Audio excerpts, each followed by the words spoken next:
welcome to Battlegrounds Mobile India Series 2026, Round 2, Day 2. I'm going to be your host, Krafton. John alongside with me on the panel is Fixes. And yeah, Fixes, after witnessing some new, fresh faces, I really want to know your thoughts. I was really happy and surprised in a good way because group number 2 we saw yesterday, they just went all out. There's a nice balance of multiple teams, and in fact in group 1 it was a different story where it was dominated by certain few, but today we're starting off fresh new day, and it's the last day for these teams. 3 matches separate them from the glory. They have to survive the gauntlet, so let's begin. Yesterday was the group 1 that got their hands on the map of Rondo, and in that Rondo game we saw one team secure a 30 bomber, which was in nuclear performance, but after that one game we did not see that team do that good, which means Rondo has been a lifesaver for a lot of these teams. And now since group 2 is going to be the one to kick things off today, which also means that there are going to be a lot of comeback possibilities in the group 2. Especially given, like I said, how they are separated right till the 15 spot. It could be anybody's game in Group 2, right? Anybody can qualify. You're talking about the big names, even the likes of Esports Social or White Walkers. I would presume they're still unsafe right now, given how their matches were. But when you take a look at the Group 2 best moments, I think this player Athena really impressed us. And then there was even Poison, and then Sarthak going bombastic in nuclear in that game of Miramar. So really excited. But it was all taken away by Allied Forces getting 2 chicken dinners out of 3 matches, earning them the rights and the keys to round number 3 already. Without a doubt, Allied Forces, one thing is for sure, that survival game is really working out well for them, securing 2 chicken dinners on the day one itself. But we cannot even overshadow the fact that even Chakka John was able to get a massive game in their hands. A lot of elimination points backed up with this chicken dinner on the map of Miramar. It is definitely something that gave them a massive boost in the overall standings. But at the end of the day, the top team is going to be Allied Forces with those 2 chicken dinners that they got. But once again, going back towards Athena, I really do want to mention this man. Once again, it's because he's got 59% finish contribution in his team. That means he's the only person that's currently just carrying that flag. Yeah, it's been about his individual prowess so far, but still, you know, somewhere down the line, team actions are kept at bay. Again, they're on the knife's edge. They will have to deliver today, and they've shown signs. But then again, when it comes to a map like Rondo, and you're going to be playing 2 games of Erangel, something that we haven't seen so far enough from these teams. So I'm really excited to see how team actions really convert, because now we would be looking at a team game from their side. The overall standings as well popping up on the screen. You will see Allied Forces on top with 40 freaking points. CJ as well right there with 28 points on the second. Esports Social, we did not exactly see that poppy play coming through from them, but they were doing enough to at least keep themselves in the top 3. Then you've also got Super Esports coming through on the 4th spot. The first 2 games coming through from Super Esports were way too concerning, but that last game, that's where things really went their way. Now, this is what I was talking about, Necro. Look at it. Right now, currently at the 7th spot, we've got White Walkers with 19, but till the 12th position, even for Royal Academy, they're at 11. But let's not even also rule out the likes of Insane. I just hope that Insane YouTube, they come up with all 4 of their players for the very first time at least, so that even they can bounce back. And I think Rondo is a perfect setup for that. When you talk about the cutoff, I feel like the cutoff might be slightly below 30. What do you think? Yeah. I think it's going to be around 27, 28 because points. it's very competitive, right? Yeah, it is very competitive, extremely close. Even a team like D10 can actually make a comeback. All it takes is one chicken dinner and D10 will be there in the top 8. So anything can happen. The overall standing still pretty unpredictable. We've got the head-to-head popping up on the screen as well. Allied Forces versus Esports Social. For Allied Forces, once again, the consistency has been top-notch. But even for Esports Social, when it comes to the elimination points, they have been doing the mark. Now, what really separates Allied Forces and Esports Social would be their position points. Allied Forces getting those 20 extra position points in terms of getting those 2 chicken dinners, while Esports Social have been struggling with survival. Yes, we have seen them engaging in fights. Yes, the damage numbers are there. The players are very well experienced, but the conversions haven't really kicked in. So I think Rondo is going to be a very important game. But when you look at the top 5 players, I think, yes, Sarthak was that one man, but it was just a one-game show, if you ask me, from Chakka Jam. The first game in Erangel, they did not perform well. Even the 3rd game did not go their way. way. Athena, very entertaining player. Fraganoob, he's been on the block. Utkarsh, however, did impress.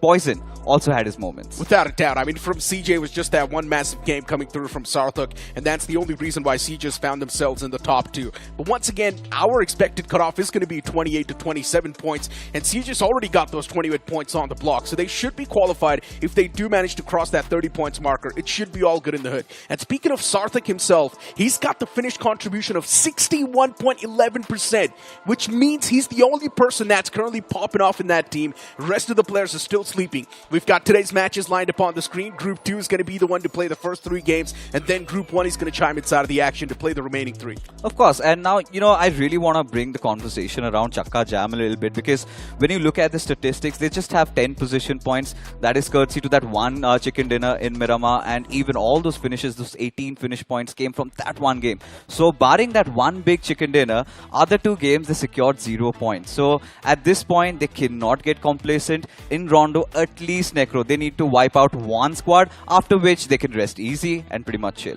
But isn't that the thing about just 6 games in your hands, though? Yeah. All it takes is one massive game for you to mount that comeback, and the moment that happens, you will be unshakable in the overall standings. The same thing happened with BTD yesterday, and now the same thing is happening with CJ as well. Yeah, the consistency is missing, but even they know all it takes is just one big game. They don't even need to take a lot of pressure. And at the start of the day, we locked in our teams. I personally went with team actions. I believe Athena's power will once again showcase inside of the battlegrounds, and you personally went with White Walkers. It's a known name, easy pick.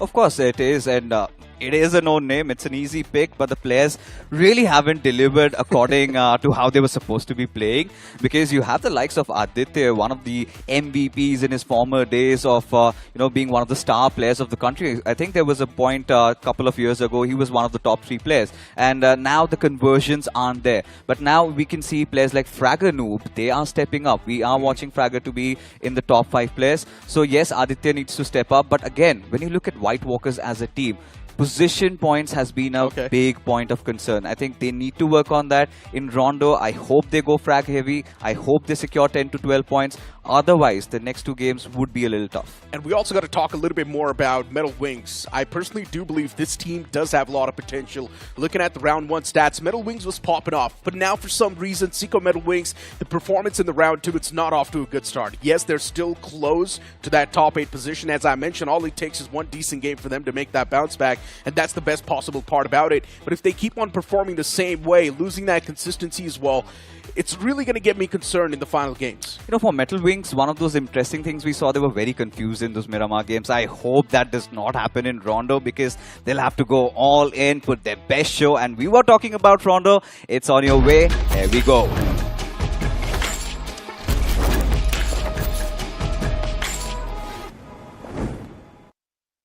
The planes in the skies, ladies and gentlemen, once again.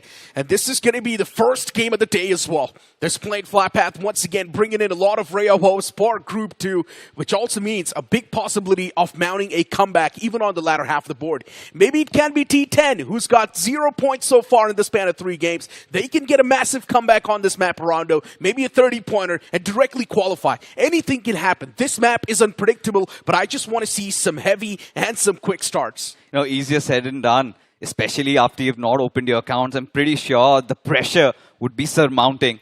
And what a way to have an explosive start in Rondo and ease it off. And we know we've seen this even in the grind stages, right, Necro? One good game in Rondo and your fortunes change. So yes, hoping they perform really well. But this time, the flight path trajectory heavily skewed towards the western side. Of course, the hotly contested areas, Neo X Factory, we would have certain teams dropping down around Stadium. And seems like that is exactly the case. White Walkers do have a drop collision. This is going to be interesting. White Walkers against a foe. And this is probably one of those drop clashes White Walkers never saw coming. But so many teams around this territory, even allied forces, want to be a part of this chaos. Steel Falcons already kicking things off as they do get one of the frags against Metal Wings. It's going to be an unfortunate start for them. Seiko Metal Wings off to a bad start. And now for Steel Falcons getting that one elimination point, it's going to keep them a little bit of that peace. I really hope that they're having a 3-1 split going on around here, because I can see at least 4 or 5 teams in the nearby vicinity. Steel Falcons did have a decent day, especially how they closed off Miramar yesterday. But now, White Walkers, they're in the midst of the battle, and look at how separated they are from each other. Royal Academy, Noyan, He's going to have a go at it. Another grenade flung over. But everybody is feeling paranoid at this very exact moment. And now just staying up put. Not really moving around with Poison. He made a small mistake. But this is something that Allied Forces can really live with. They've got another chance at life. But Abhi, he wants a trade. And so shall he get. But it seems like this knock has come from elsewhere, Necro. Indeed it has. Look at Insane YouTube as well. They've already messed things up. White Walkers, Murnox still trapped in this building. And for Steel Falcons, it's going to be date with destiny. They would want to capitalize on this, but how do they make the pounce? The man up top has got his hands on the S12K. He can flip the odds in his favor anytime. And Steel Falcons really thinking it through. That one staircase, it's too narrow. You cannot even push through. Two players cannot move up at the same time, so Steel Falcons, they will have to push it one by one. And that's where the advantage really swings in the hands of Murnox. Utilities being tossed as well. And this nade, it's going to find a frag against Esports Social. The big man's down, but still there's that second player to get that revival. But look at Addy. He wants to make that pounce as well. Wants to hand out the death blow. It's not going to be that easy. Yeah, it's going to be quite difficult given Esports Social right off the back. They have been throttled off, but look at this. Monox, he's been charged upon. The cavalry does arrive. Aditya does provide that support fire. But Monox, he's been dealt with. Steel Falcons, believing in numbers, instantly pushing up. Of course, Murnox did have that S12K to play around. But of course, got overwhelmed in that situation. So, of course, at this point, you know, White Walkers not feeling comfortable. They have been surrounded with foes from every direction. And Vegito, what was he even doing there? Almost the man could have been cut off. But for White Walkers, they're taking two different fights on two different fronts. Murnox was challenging Steel Falcons all by himself. And of course, he's taken care of. But now the remaining players of White Walkers, they're up against a completely different team. And that's going to be RE. How do you take care of them? It's going to be a tough pill to swallow for them. And they're not going to let you chew away just like that. Steel Falcons still waiting for at least one mistake from the front. But that's not going to happen that easily. White Walkers as well taking their own sweet little time. And now the utilities as well, they come into the picture. Especially with such limited util numbers. It's so difficult for all these teams to actually initiate the fight once again. So everybody has to count their eggs and really stay still. Just have to wait it out for somebody to make a mistake. But where's the contingency plan? That's what is getting me worried. The good thing is that Murnox, the revive has been triggered. So, of course, they're back to full strength. I hope he makes it back towards his teammates. But we're seeing fights happen left, right, and center. Yeah. Even Chris OP getting a couple of confirmation. And T10, finally, congratulations. They've opened up their accounts. And they've, in fact, secured 4 finishes. So that is a good start. I'm telling you, man. T10, they're going to make a bounce back. With Like a massive Monex? chicken dinner straight up on top of the board. Why not? It's going to be a surprise. And we all will be just astonished sitting over here on our chairs. Thinking, how did they just make it happen? But yeah, that's the fun part about just having 6 games in your hands. The overall standings are not going to run too far away from you. They will always be in reach. The cutoff will be there. And now looking at Steel Falcons, they want to make that pounce. And eventually, what a good wraparound that was. Both the players working in tandem. The communication was perfect. But now another man from RE's right there in the front. He wanted to lob an aid, but instead just backs away now because he knows Steel Falcons, they've taken over this building. And I love this aggression coming through from Steel Falcons. Really thinking it through, taking their sweet little time to know exactly where the foes are positioned. And now White Walkers, they were ready for this ambush. White Walkers with this trap, they actually do find the frags as well. And just like that, Steel Falcons, they've been shut down around this area. Beautiful crossfire setup, but Aditya surely cannot celebrate at this point. Royal Academy, they want to pounce on this opportunity that they have. And look at White Walkers, they're separated from each other. Vegito and his teammate, oh, there you go, those mistakes really creep in. Aditya could not provide the cover fire in time. Slightly distraught there. Now left to fend for himself. All his teammates will get the revive though. But Aditya, it's his moment of glory. A 1-on-2 situation, and there you go. He's also been picked off, but nothing to worry about since they will be having another go at it. But right now, T10 on a collision course against the likes of High Flyers. And both these teams, they have been struggling. They need a lot of points. T10 going for that revival. And once again, Gyro makes it happen successfully. Now the man wants to back away to safety. High Flyers Yesterday, one of the games was decent, but after that, High Flyers have been messing up constantly. But now D10 really want to pounce on top of the opportunity. Got a little too greedy in that scenario, but it's fine. They've still got the recalls. So T10, the man, will be back up on the board. It's not a concern, but they still need to be a little bit more careful. This fight can be theirs. Now High Flyers also getting shot at from the back. It's going to be the boys of RU. Elimination point stolen away, but T10, they're not done with the fight yet, as now they start taking shots against RU as well. Addy shut down. I'm loving this aggression from T10. Not scared of the fight. Loki does not even have any meds, neither utilities, and he's still moving forward to get his hands on the meds. Look at that. That feels like a present for him. A first aid lying out in the open, and he's going to take it with open arms. Patch himself up once again, and a beautiful reset nonetheless for T10. 6 points secured already. Should be eyeing out for at least 15 plus points in this game. Rondo could be turning the tables for them, but for Esports Social, 4 finishes, and it's such an electrifying start to this game of Rondo that we've seen, like always. As Esports Social, this time, they'll be playing around the edges. Even Super Esports, they also chime into the action, and a fight against T10 is now imminent. Oh no, T10 getting absolutely ripped apart. Losing out on 2 players. And that's got to feel a little bit of a stinger. They have 2 revives, though. Yeah, but still, even D10's doing a fantastic job keeping the boys of Super Esports in check. Super Esports as well, losing out on one of their own men, so it's not going to be good news for them either. They need to be a little bit more cautious. The next circle's going to be popping up, and it takes a curveball shift right on top of Esports Social. They find themselves around the lucky spectrum. Even Team Actions, they found themselves on the lucky side of the bed. And now look at this, Allied Forces a bit far away from the zone itself. How does Allied Forces now push themselves? How do they position themselves in a good spot inside of the circle? Yeah, it's one of those uncommon circles. And it's a hybrid one at that.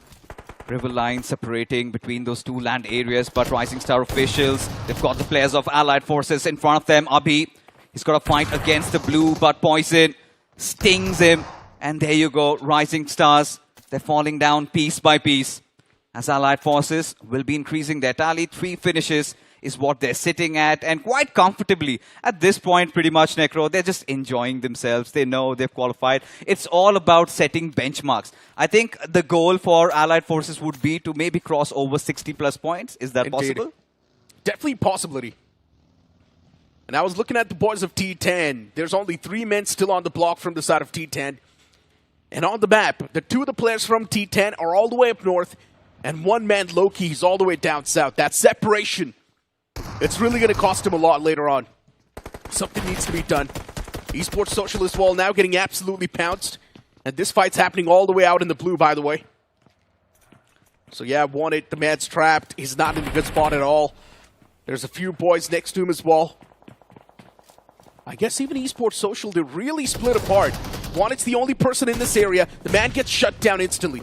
Yeah, he took 1 for the team. I think he was there for those recalls, and he was separated from the pack, as a result of which his team had to leave it. But it's something that Esports Social can live with. Currently sitting at 29 points. And I feel like the way these teams are playing, the cutoff might breach past 30. Especially so many teams staging that comeback. And now the current cutoff is sitting at around 20 points. With even Steel Falcons, all of their players alive. But look at Athena. He was phenomenal yesterday, a force of nature, if you ask me. But again, the misery continues for Team Insane. They've come in with just 3 players once again, and now almost on the verge of getting extinct. Look at Actions. I mean, just 4 frags so far for Actions. It's not a good start.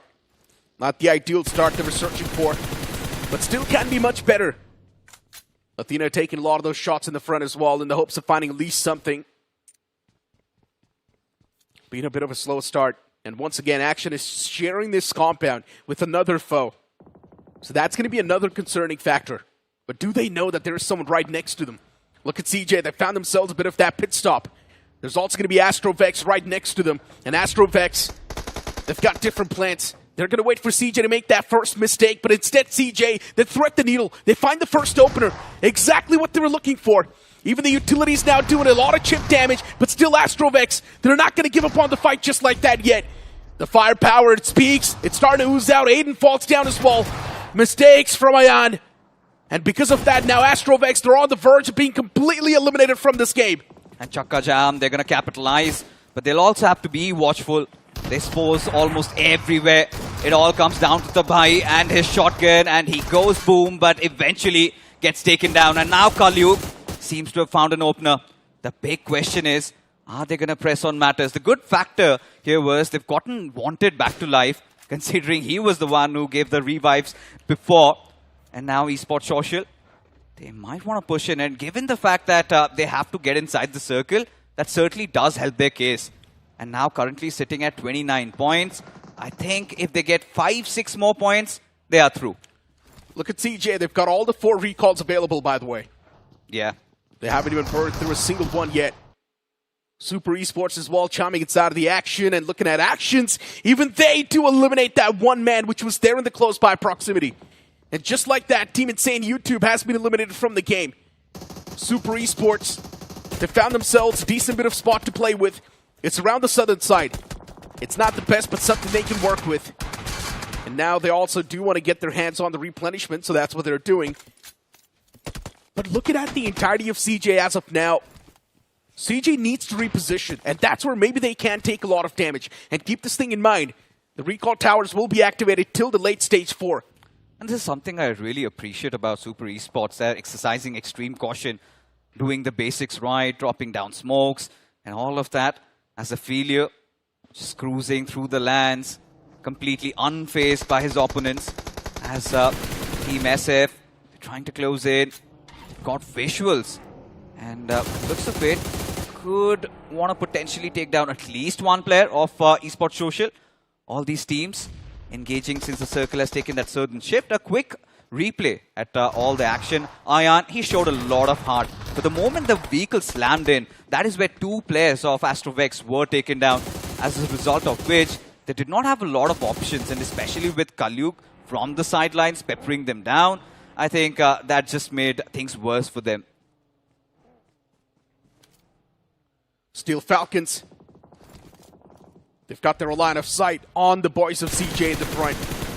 And for CJ, once again, not in that good of a stance. Steel Falcons all the way back to the blue, taking a lot of that damage upon themselves. They need to be a little bit quicker. They also need to breach inside of the circle, but they're still not able to find a good breaching point. White Walkers against Royal Academy. This is going to be an interesting fight. And look at that man from Royal Academy. He really wanted to escape, but Easy AC still gets caught. Unfortunate stuff. Looking at the circle and the way it's shaping out as well, I don't think Royal Academy, they're going to be able to get that revival on the fallen comrade. It's done for. Ooh, look at this. Aditya, he's going to fight it till the very end with that AKM. Tries to go Bara, and there you go. It delivers a knocker piece and eventually gets traded down. T10 Esports, they are shredding the players of White Walkers apart, but the hero, Murnox, is once again here to save the day. But now, White Walkers profusely bleeding with Loki. We've seen his heroics out in the open, getting shot from the backlines. It is such a helpless situation for this young man, as eventually he falls to rest. The question is, what was T10 doing and what was Loki doing all by himself? Don't ask me. Why did he not make that pounce together? I have no idea. Loki was just running out in the open. That was a free point just waiting to be grabbed. Yeah, well, mistakes. That's why T10 was at the bottom of the board. Now you know. Super Esports, even they're on the receiving side of the spectrum. Things not looking too clean. Keep this thing in mind. The recall towers are soon going to be disabled. So if the teams do want to get their hands on the recall as soon as possible, now is going to be the time. Rising Star official, Abhi, the man's on the run. Does not want to stay in any sort of conflicts. Just wants to be away from them. High Flyers as well. SKO gets knocked out. Wolf still there nearby. He can go for the revival if he wants to. But even for White Walkers, the numbers, they have depleted just down to their final 2. They are currently sitting at 30 points. They've got a lot of finishes to work with. What? And this is exactly the kind of a comeback that we wanted. But look at Flexi. Just hiding beneath a rock. And there you have Athena this time getting taken down. And this is what you were talking about, right? CJ having so much of those recalls on them. They wanted to instigate a fight, but now all that remains is going to be Sarthak.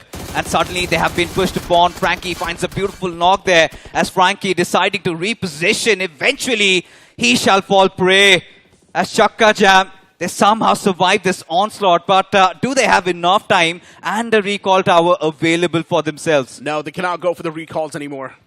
Just not enough time. But luckily enough, still the damage can be controlled. Yeah.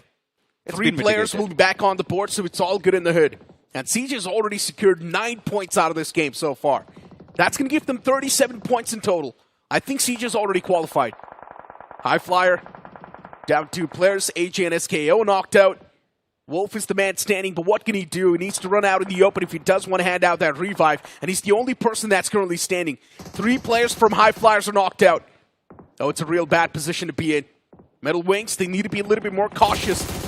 There's another team in the sidelines that's keeping a close eye on them, and eventually he strikes as well. Pika is able to find that knock, gets the confirmation as well. Yeah, unfortunate for the boys of Metal Wings. This is going to be a bit of a flop. I mean, Pika has been doing so much for his team. He's the solo man getting all those finishes, but Wolf, the final member surviving, refuses to bow down. Revival. It's possible. Come on, Is Wolf. it? Yeah, it is. His teammate's still knocked out. He's still far out. He's still far out.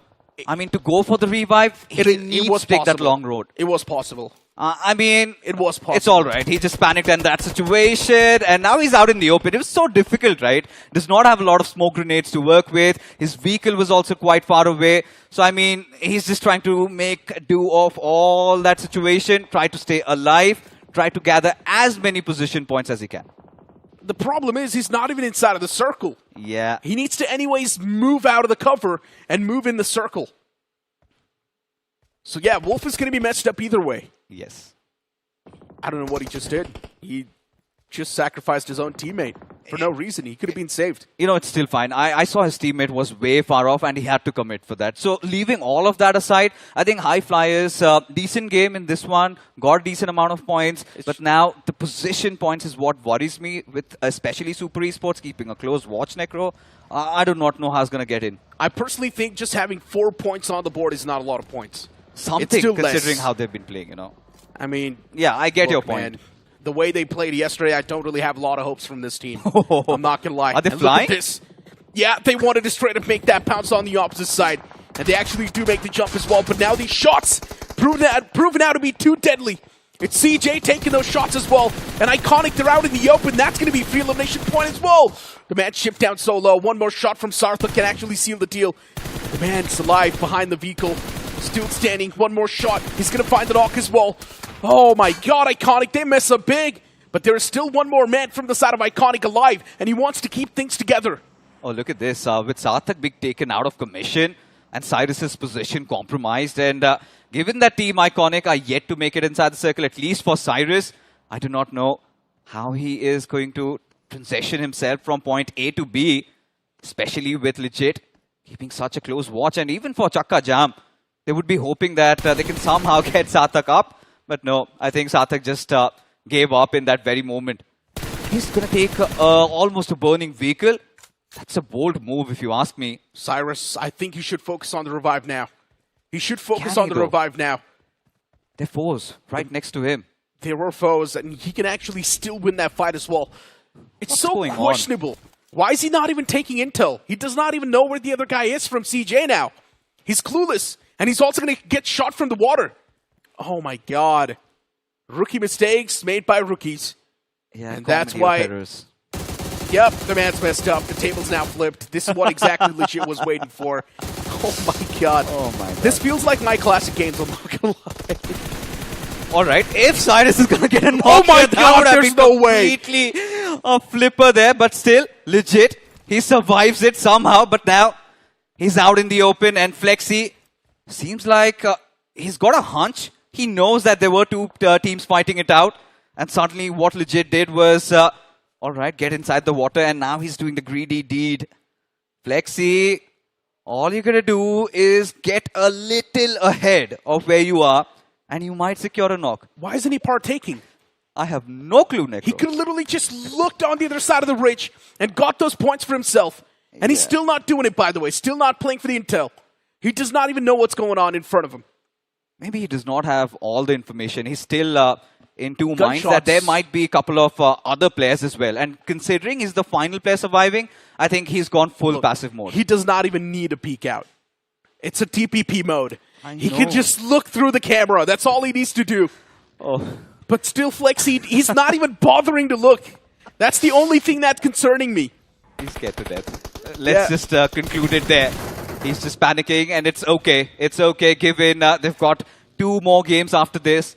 And from here onwards, now all these teams will start getting their position points.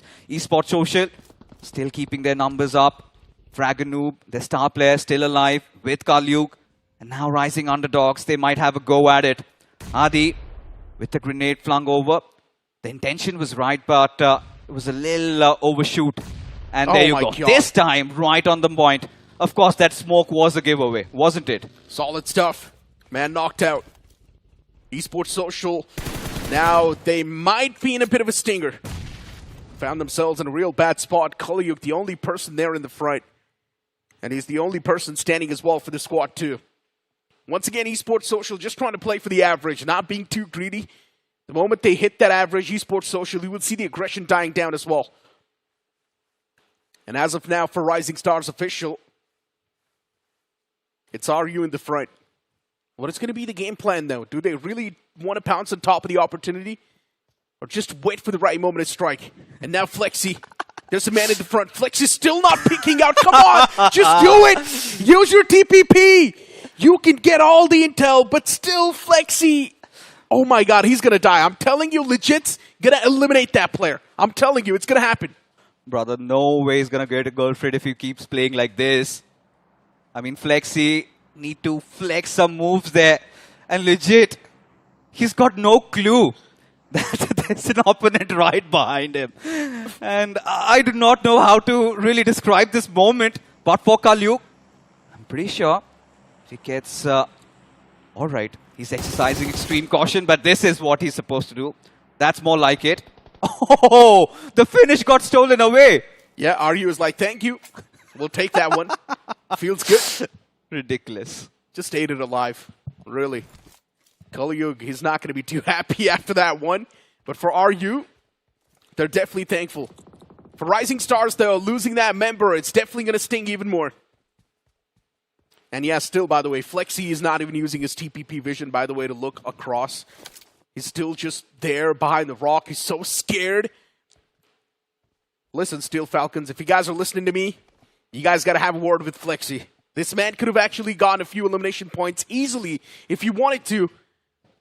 Just have a word with him, man. Maybe he's the reason why you're not getting a lot of points. A little pat on the back might really help for starters, but yeah, I think the good thing is that his position still not compromised, but now addressing issues at hand. Kalyuk, he's been pinched down by the players of Rising Superstars, given 3 of them still alive, and Kalyuk, he's the solo straggler, and his position completely given. It's just a good thing that the opposition might not be having enough grenades, but White Walkers still have to make do with the 2 players that they have alive. And Chakka Jam, this time Necro, they've made so much of the situation.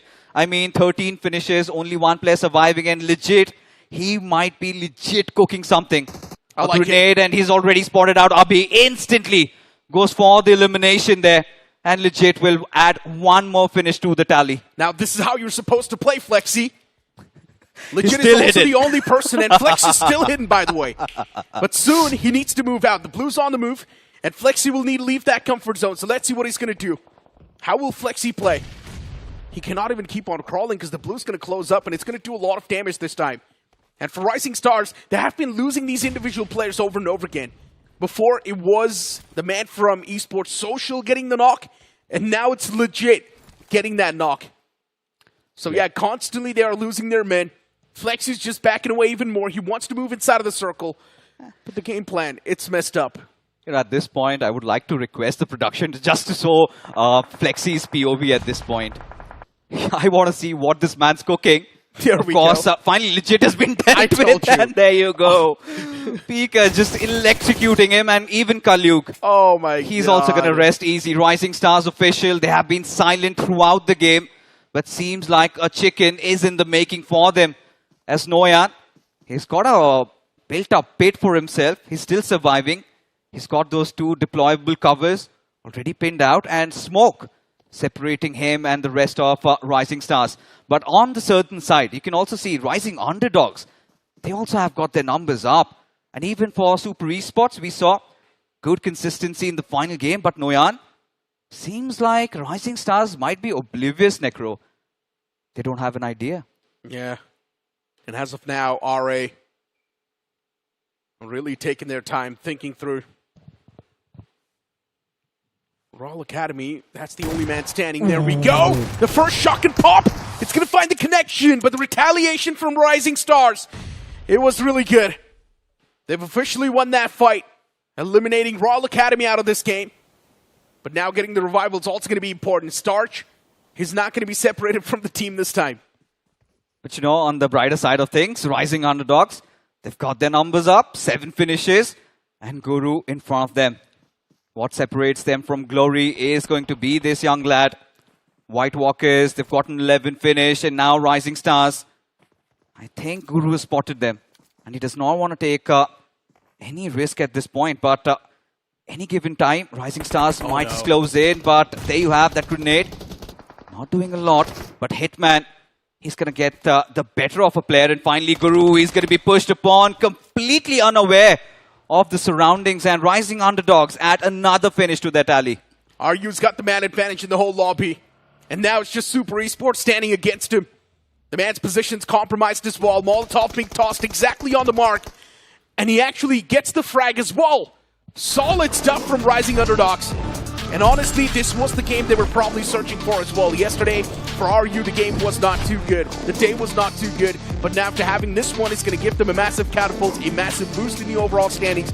The same thing can also be said for White Walkers, getting 11 frags on the board and a few more placement points. It's going to put them on a real good spot. Now, when you look at the overall grand scheme of things, I feel like the overall standings are going to go for a toss, especially with Rising Underdogs, Rising Superstars, all of these teams staging their comeback. Of course, I also feel like White Walkers might have done their bidding. They might have crossed the bare minimum, and they've also seemed to qualify. So now we've got a more vivid picture. At least after this game, 3 or 4 teams have secured their place in round number 3. But for the others, especially with how T10 started off, Necro, I really felt like they might be onto something. But then eventually we saw them making those mistakes. But Flexi, we need to have a talk. Actually, there's going to be 5 teams that have qualified, Fixes. Right. Allied Forces, CJ, Esports Social, and White Walkers. And even another RU. team, RU as well. So there's 5 teams that have almost secured that slot towards the next round, so which is a really good thing, which also means there's only 2 more slots available, and something needs to be done ASAP. And as you mentioned, Flexi, definitely, he needs to have a word with his teammates. I'm not even sure what exactly happened there, but Steel Falcons, if you guys are watching the English broadcast, please talk to him. Talk to him. What exactly was going through your mind, my man? Or talk to Necro. He's got a lot of better things to say. But I think even I liked how Pika played from Super Esports. But when you talk about Rising Underdogs, Addy, he was quite fantastic. 6 finishes, 1200 points of damage on the board. And Rising Underdogs, this is the perfect starter that they could have wanted. I do not know what holds for them, where they sit at the overall standings after this chicken dinner. I just hope they've crossed past that 30 marker. Because next up will be 2 games of Erangel. And when you look at how they played the Erangel yesterday, I think they would want to secure 5-6 points at least. Look, RU started off with 16 points on the board. And after getting this massive chicken dinner, I believe, yes, they've already qualified. My personal cutoff expectation, it's going to be around 27 to 28 points. But looking at this previous game, it feels like there's definitely a possibility it might just rise high even more. Now, it all just comes down to the table toppers. If they do start creating that vacuum of points, then the middle pack, it's going to start to struggle even more. But it's also going to be good news for the middle pack because the cutoff is not going to rise even higher. But then again, there were so many teams around those mid packs that did not play really well. We thought that they would. For example, Psycho Metal Wings. We thought Utkarsh might be conjuring something special today. In the first game, he failed. But you never know. I mean, in game 2, game 3, they can bounce back. But this is what we have been building up, right? Group 2 has been such a balanced group where everybody knows how to engage in fight. At least 10 teams know how to engage in fights, and they have been getting those constant influx of those points. So, once the overall standings comes, I think the dust might settle a little bit. But this was such an interesting game, I must say, because we had fights from the start, but what was happening towards the end phases, questionable. I would like to correct you there. Not everyone knows how to take the fights other than Flexi. you know what exactly happened there. But yeah, moving the conversation around CJ as well. I like the fact that CJ, for them, legit was the only person standing. He was still constantly trying to get his hands on the elimination points. For CJ, they got the bare minimum. They got the elimination points as well. They got a few placement points as well backed up. So CJ's looking pretty good. For team actions, though, they were definitely slacking off in that game. No one was able to pop off, including Athena. Even that man was slacking off a little bit. We've got the MVP of that previous game. It's going to be Pika, getting 7 frags on the board and 941 damage dished out. The conversion rate was impeccable. Lovely stuff, especially from Super Esports, how they've carried their momentum from yesterday's game of Miramar to today's Rondo. And even in the top players, Addy, he was a new suspect there. And finally, Aditya has stepped up. And another good thing is that Sarthak, he's been continuing with his good form. But this time, this is a discussion that we had around CJ that barring Sarthak, the other players also need to step up. Seems like legit, he's heard the call. Exactly. Legit's now doing pretty good as well. And even for White Walkers, this has been their best game so far. Securing 16 points on the board. Are you getting 21 points? And I think, yes, without a doubt, they've qualified. CJ as well, getting themselves 15 points in total. Super Esports getting 14. Esports Social, once again, maintaining that consistent average, getting 9 points in this game as well. And even for high flyers, just when we thought that maybe initially after getting the couple of those points, they might be cooking something, but just 5 is not going to do the deed. Look at T10 getting 8 points. Finally, a good performance on the block. Now we can't say the ray of hope, it's wide open. They needed 18 at least out of this game, considering they had 0 from 3. But all right, I think something is better than nothing. 8 points. I think now they've got that fire burning inside of them. Maybe in the next 2 games of Erangel, their fortunes might change. But now Team AF still at the very top. Nothing to worry about. Chakka Jam, they've also qualified. Already 6 teams have breached past that 30 marker, with actions barely on the knife's edge at 28. But the difference is still pretty slim.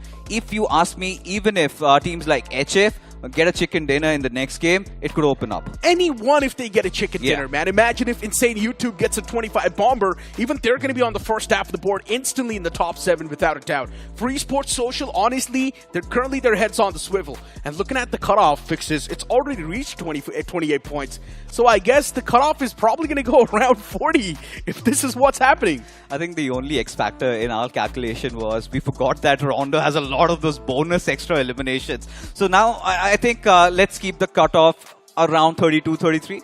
That would be fair, or maybe increase it to 35. 32, 33 is too low since there's still 2 more games to go. So I would say 37? 37. Right. 37 is where we should be considering teams to be safe. That means at least 3 or 4 teams are currently safe. And they have to, the other teams, they'll have to perform really well in the 2 games of Erangel. But eyes will be on teams like Action, man. I really want to see more of them, especially Athena. Yeah, I mean, for Action yesterday, they started things off on the map of Erangel, then later on they played those 2 Miramars. So you can't say Rondo might just not be their cup of tea. Now, since you're going to move on towards Erangel once again, you might see that good performance using out from Athena once again. So Actions might just make that climb on the overall standings. And it's understandable that the mid-pack is automatically going to have a lot of pressure on top of them because they need to defend that slot inside of the top 7. While the teams at the bottom of the board, now the only ray of hope is going to be one massive game. If they do get a chicken dinner, they will instantly mount that comeback. For T10, I like the fact that at least they're showcasing efforts. If they do get a chicken dinner backed up with that, no one's going to stop T10 from qualifying. I really hope at this point T10 gets a chicken dinner in the next matchup. But even for the likes of Team SF, we really would want to see them pop off. But all of that action, folks, is going to commence after this very short little break.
Now, 2 matches separate all these teams from Group 2 into heading into Round 3.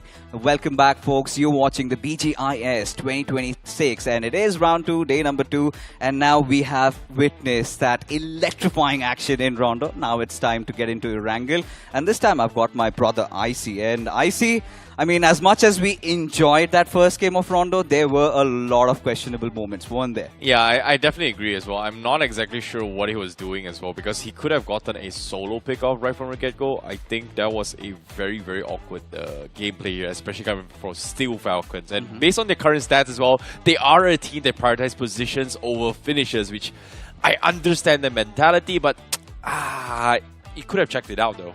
He certainly could have checked it out. And when we're talking about checking things out, you can check out the new Royal Pass and that amazing DP skin that you have, the Rebel Rogue Fox along with it. And you're going to get a lot of UC also when you invest, and you can buy another Royal Pass and just keep doing that like I've been doing right from Season 1. But now coming back to our discussion, 2 games of Erangel wait for these teams. So yesterday we saw in that first game of Erangel for teams from this particular group, it was a certain circle. And that set a lot of these teams off. Today, what should we be expecting? I think this is going to be a little bit different here compared to yesterday, just because number one, they have like a 1-day break to kind of figure out and also watch the games, where's the potential drop spots, because we saw a lot of drop clashes right from the get-go. But before we talk about the drop clashes here, seems like Sicko is going to be bringing in a substitution here. They're going to be bringing out Abi and bringing in columns coming in from Sicko. And based on their positions as well, it makes a lot of sense why they want to go with this last-minute substitutions, because there's 2 more games left. They need a massive game, and if they do not get a big game from this, they're pretty much out of it. And especially given how Team Psycho performed in their first round matches, and we had such high hopes from this team that yes, this looks to be a solid prospect, but that hasn't really converted. Do you think it's the pressure that this team is taking? Because in the fights, they look quite scattered, they're looking quite lost. Sometimes it's a little bit luck, sometimes it's all about adapting as well. And I think after day 1, coming to day number 2, Rondo has put them in the situation where it is going to be very, very awkward. But it seems like we are going to be having another substitution here. Yeah. It is going to be T10. They're bringing out Deadly OG, and they're bringing in Ashu here instead. Ooh, okay. Seems like T10. I thought they were doing pretty okay here, considering that, yeah, like you said, 0 points. That game, 8 points. I'm very surprised they did not stick with their current roster. You know, I think from T10, the one player that really impressed me was Loki, especially how he was surviving till the very end. And towards the end, he showed that courage when he was getting those multiple frags. He barely had any HP. And even towards the end, that was quite a surprising end, considering how he was out in the open. But Erangel brings in a lot of mysteries once again. And this is one of those matches where we'd be looking at teams like Team Action and all of them to perform somewhere to make things even more exciting. Well, speaking of consistency, it's now or never for some of these teams as well, because by the end of these 2 matches here, we're going to find out who is going to be advancing and who is not going to be advancing. But without further ado, let's jump straight into the game right now.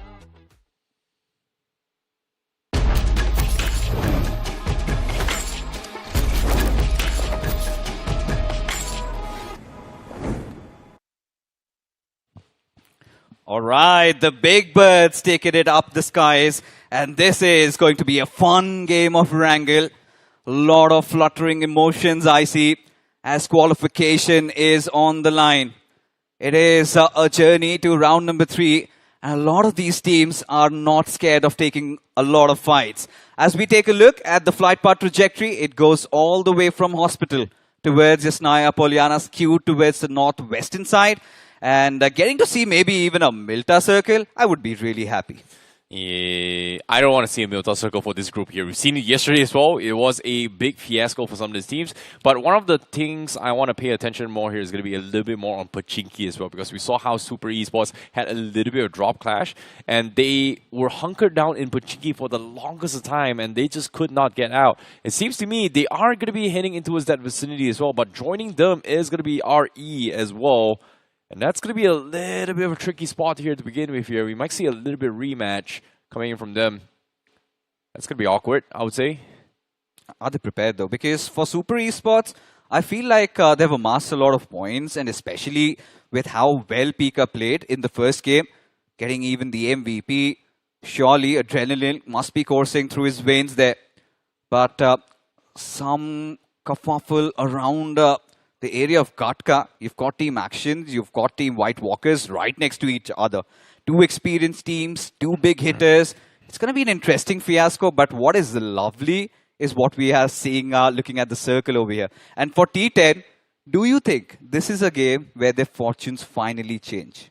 It could be, but at the same time as well, you know, they've got full control. They've got first dibs on all the god spots as well. Technically, this should be a T10 game, but only if they do their rotations and macro controls well in the scenario as well. It's going to be a very tricky spot to do, but hopefully they will pull it off because this might be the massive game they are looking for to try and qualify in the top 7. Meanwhile, the drop clash here all the way in Yasnaya is going to be a Team Insane White Tube going up against HF, High Flyers in particular. It seems like Team Insane, they don't really want to slow things down. They are going to be on the hunt here as well. This catch a glimmer on one of the players, and Wolf, he was not paying attention.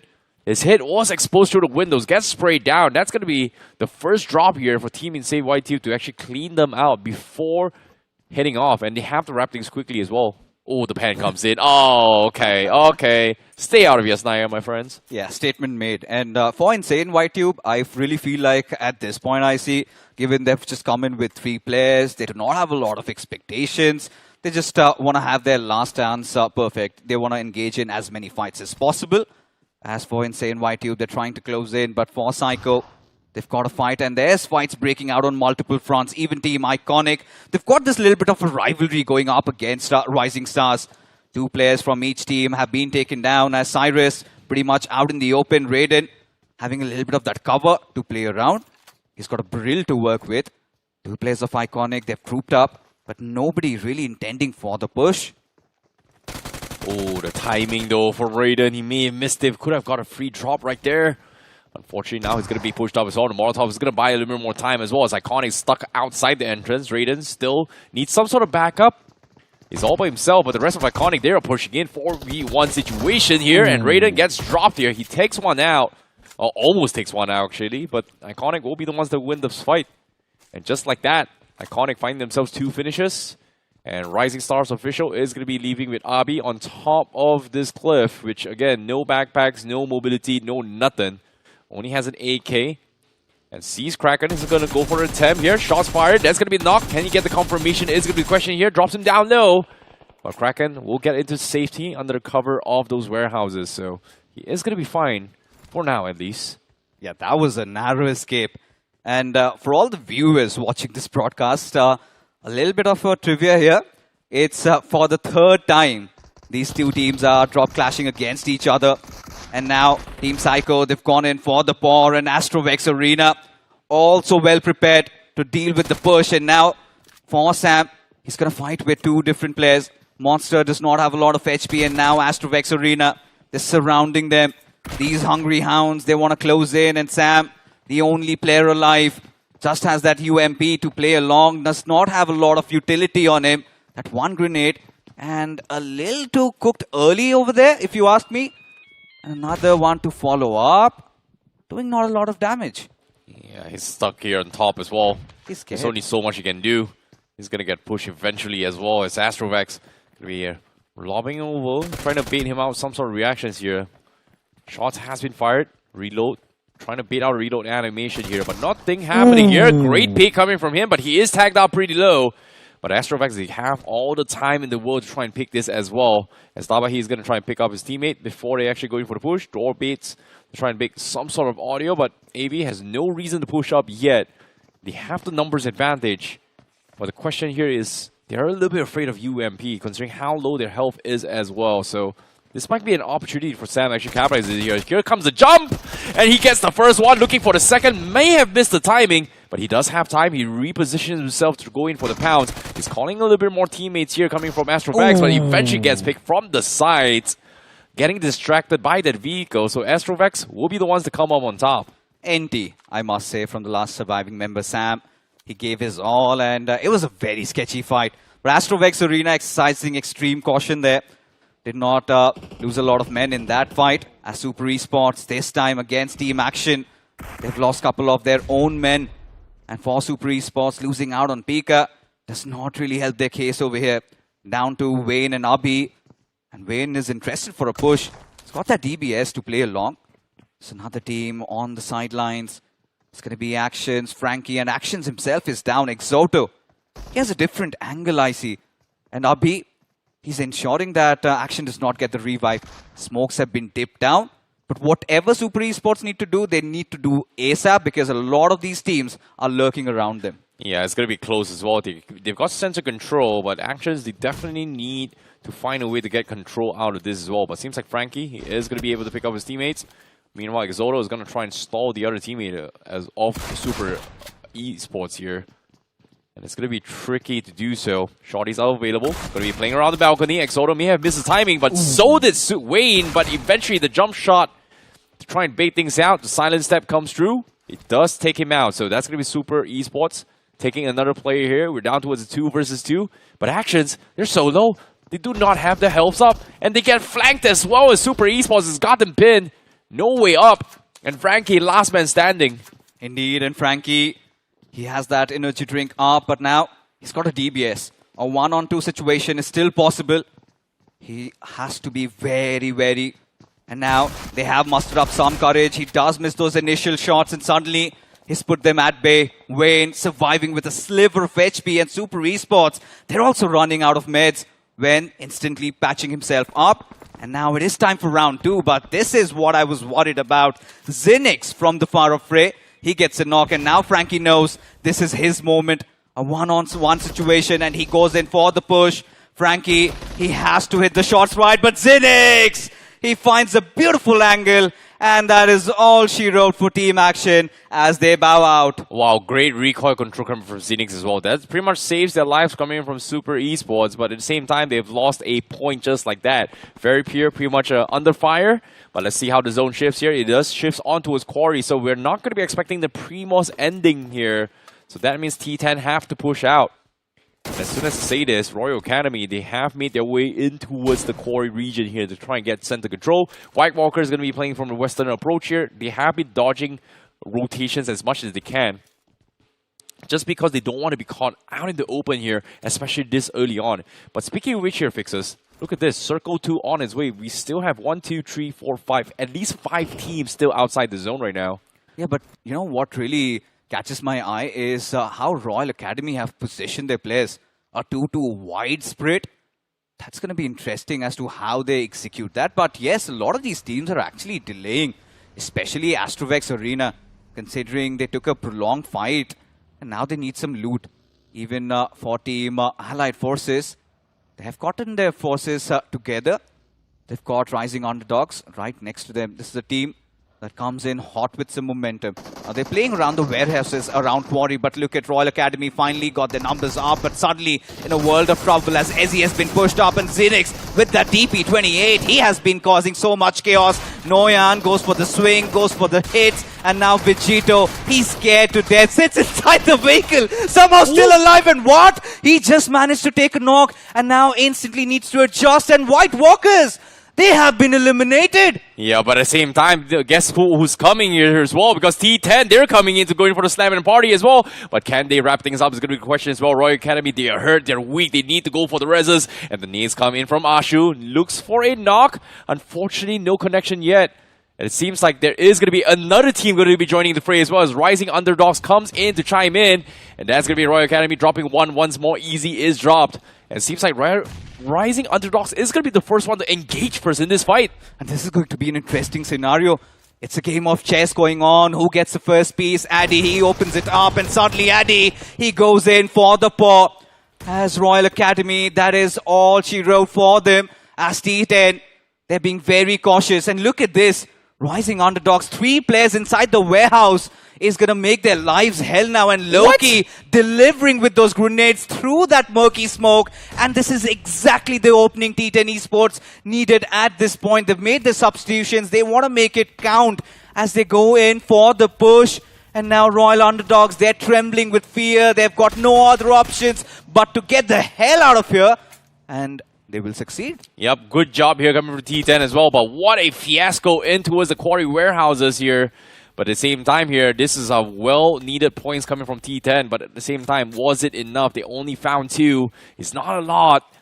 But let's see how the circle shifts as well. Seems like circle is going to be heading towards Quarry, but no, it pushes down south here with Primos City completely ignored. No team inside Primos at all. And who knows, it might actually shift down south as well. So that's going to be a tricky spot to be in. You know what I really loved about T10 Esports is now they're showing so much promise, I see. Because let's be honest, that is one of the hot spots and they have captured it. So as long as they can hold their compound, that is where the circle might take a shift. And that is a big win. If you ask me, it's the objective fight that they engaged in and came out winning in this one. But for Iconic, they really need to deliver, man. Toji, he's got 4 finishes to himself. 2 players of Super Esports still alive. And for teams like CJ, they're yet to make it inside the circle. And even the same can be said for Astrovex Arena. Yep. But at the same time here, for these guys, if you guys want to play like the pros, guess what? This is your time to play a lot in-game as well in BGMI. Because why? The more you play, the more you'll be feeling the BGIS 2026 prize pool. And while we are achieving all these milestones here, we are going to be unlocking rewards for you guys in-game. So the more you play, the more you will get in terms of rewards. And guess what? No UC is required in this game itself. But seems like on the outskirts here of 70, Astrovex, they are still taking a very, very late rotation here in stage 3. And I think Monster might just... Okay, he's fine here. That's going to be his close one. But it is his last first aid kit before he actually makes it inside the zone here. Meanwhile, airdrop, AWM available, but nobody's picked it up yet. I mean, how the times have changed, man. No respect for the big green cannon. Not anymore, but surely we had to see this replay, right?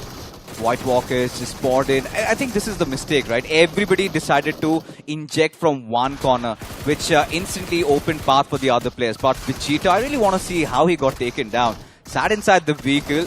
Oh, there you see Noyan. He was the one who got inside the vehicle, and that was a swinging shot. And then we saw Rising Underdogs wanted to follow it up. Whilst T10 on the sidelines, they were pretty much chilling. Addy, I think this was lovely performance from him, going in like that. But they had no other escape plan, no contingency, no insurance over there. And T10 still pounced upon them. But the good thing is that they somehow managed to back off. And now they're playing around the edges. With CJ, this is a really interesting rotation, I see. They've rotated all the way in from the northern side and now have injected themselves to the western side of the circle. Yeah, and speaking of this western as well, this mountain terrain is great, but it's not exactly good in terms of the next zone, just because of the fact that, yes, you have high ground, but based on how awkward it is going to most likely shift onto the east side. So right now, the biggest question here is, can CJ actually rotate out in the open? Because even teams in the east side here, even as well, Rising Stars Official, their priority at the edge as well. And yes, it does shift towards the east side, but it is out in the open in Primos. So this might be a very premature game here. This game might actually close out pretty quickly unless teams go in for the slam inside Primos City, which again, right now, High Flyers has got it completely locked down. You know, I really feel like Iconic should be taking on those ridges around that western side. And if they can have a control and if they can have their men up, then this could be one of those big games that they desperately need. But for Astrovex Arena, they surely do need a lot of meds. Completely running out of them, and now that's a knock. Looking for another. Tapping away to secure a finish over here. But Astrovex Arena, they're looking desperate, I see. And by the looks of it, if they know it's Steel Falcons, they might actually think of committing for a push. Yeah, they have to as well. But Steel Falcons, they are going to be playing a little bit of position. But speaking of a push, like you said, Astrovex, they're desperate for those resources. They need those meds, and this is a perfect time as well. Isoka dropping down pretty low here, but the nades comes in. It seems like Flexi may have naded his teammate there. And just like that, Steel Falcons, they may have just denied a point away from Astrovex.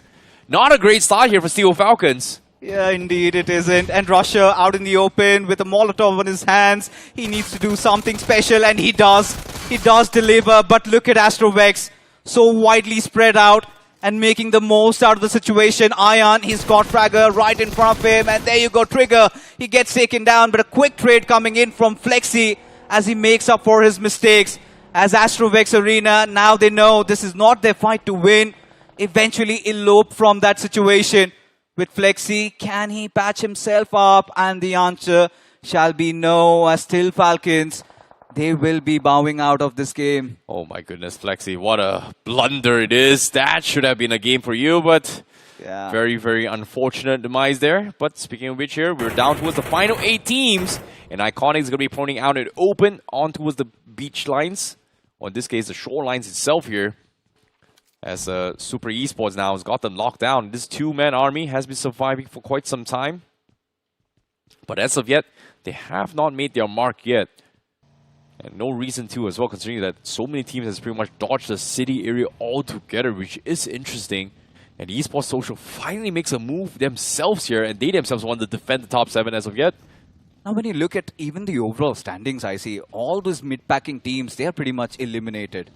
So that makes, that opens door actually for the likes of high flyers. And not having enough numbers just makes it so difficult. But Iconic and for T10, they can actually bounce up. All they need to do is get a chicken dinner. But for Esports Social, currently sitting at 34 points, they're yet to open their finish accounts. And with Team Allied Forces right next to them, they're just scouring through the lands. Another replay of what we just witnessed. Desperation did kick in. Astrovex Arena wanted to force the fight. Flexi, of course, made that mistake over there. And eventually, even the Blue Zone partaking in such a big fiasco between these two teams. And of course, Steel Falcons did not have a lot of options but to perish. Yeah, it's a little bit unfortunate. Yeah, mistakes were made, but hopefully they still have one more game to kind of figure things out here. It's now or never. But meanwhile, like you said, the floodgates may be open here. Esports Social still trying their best to actually defend their points here. They've got placement points, but teams at the bottom here, they need a massive game. Like you said, HF, Iconic, even T10 as well. If they get the chicken dinner with at least 10 finishes, they're also up for contention for the top 7 for the next game as well. So it is going to be down towards the wire here on who is going to be making the top 7. But for now, the top 4, they are pretty much safe here right now. Look at CJ. I really like how they've rotated in. They're being extremely cautious and making all the right decisions. Their backline's absolutely clear. And for high flyers, they want to also take that route, but they have been snuffed out. Ashkot, he's got visuals, but he also knows that the entire cavalry of Esports Social, they're waiting right next to him. So he's got to count his eggs. As of now, T10, they've got that hovercraft. And Rising Underdogs survive with 2 players. They have been chasing them for quite some time. And they know it is their moment to shine. Grenades being flung over by both these teams. And it's all about finding that one single opener. T10, they're already pumped up at this point. And there you go. The opener that they wanted has been given. Ghost, he's been taken down. Everything responding and relying on this IGL. Puali, he's got to do something special. He does a smack on the face, and one player already being taken down. The cavalry does not arrive in time, but there you have it. Finally, he gets that elimination, but at the cost of what?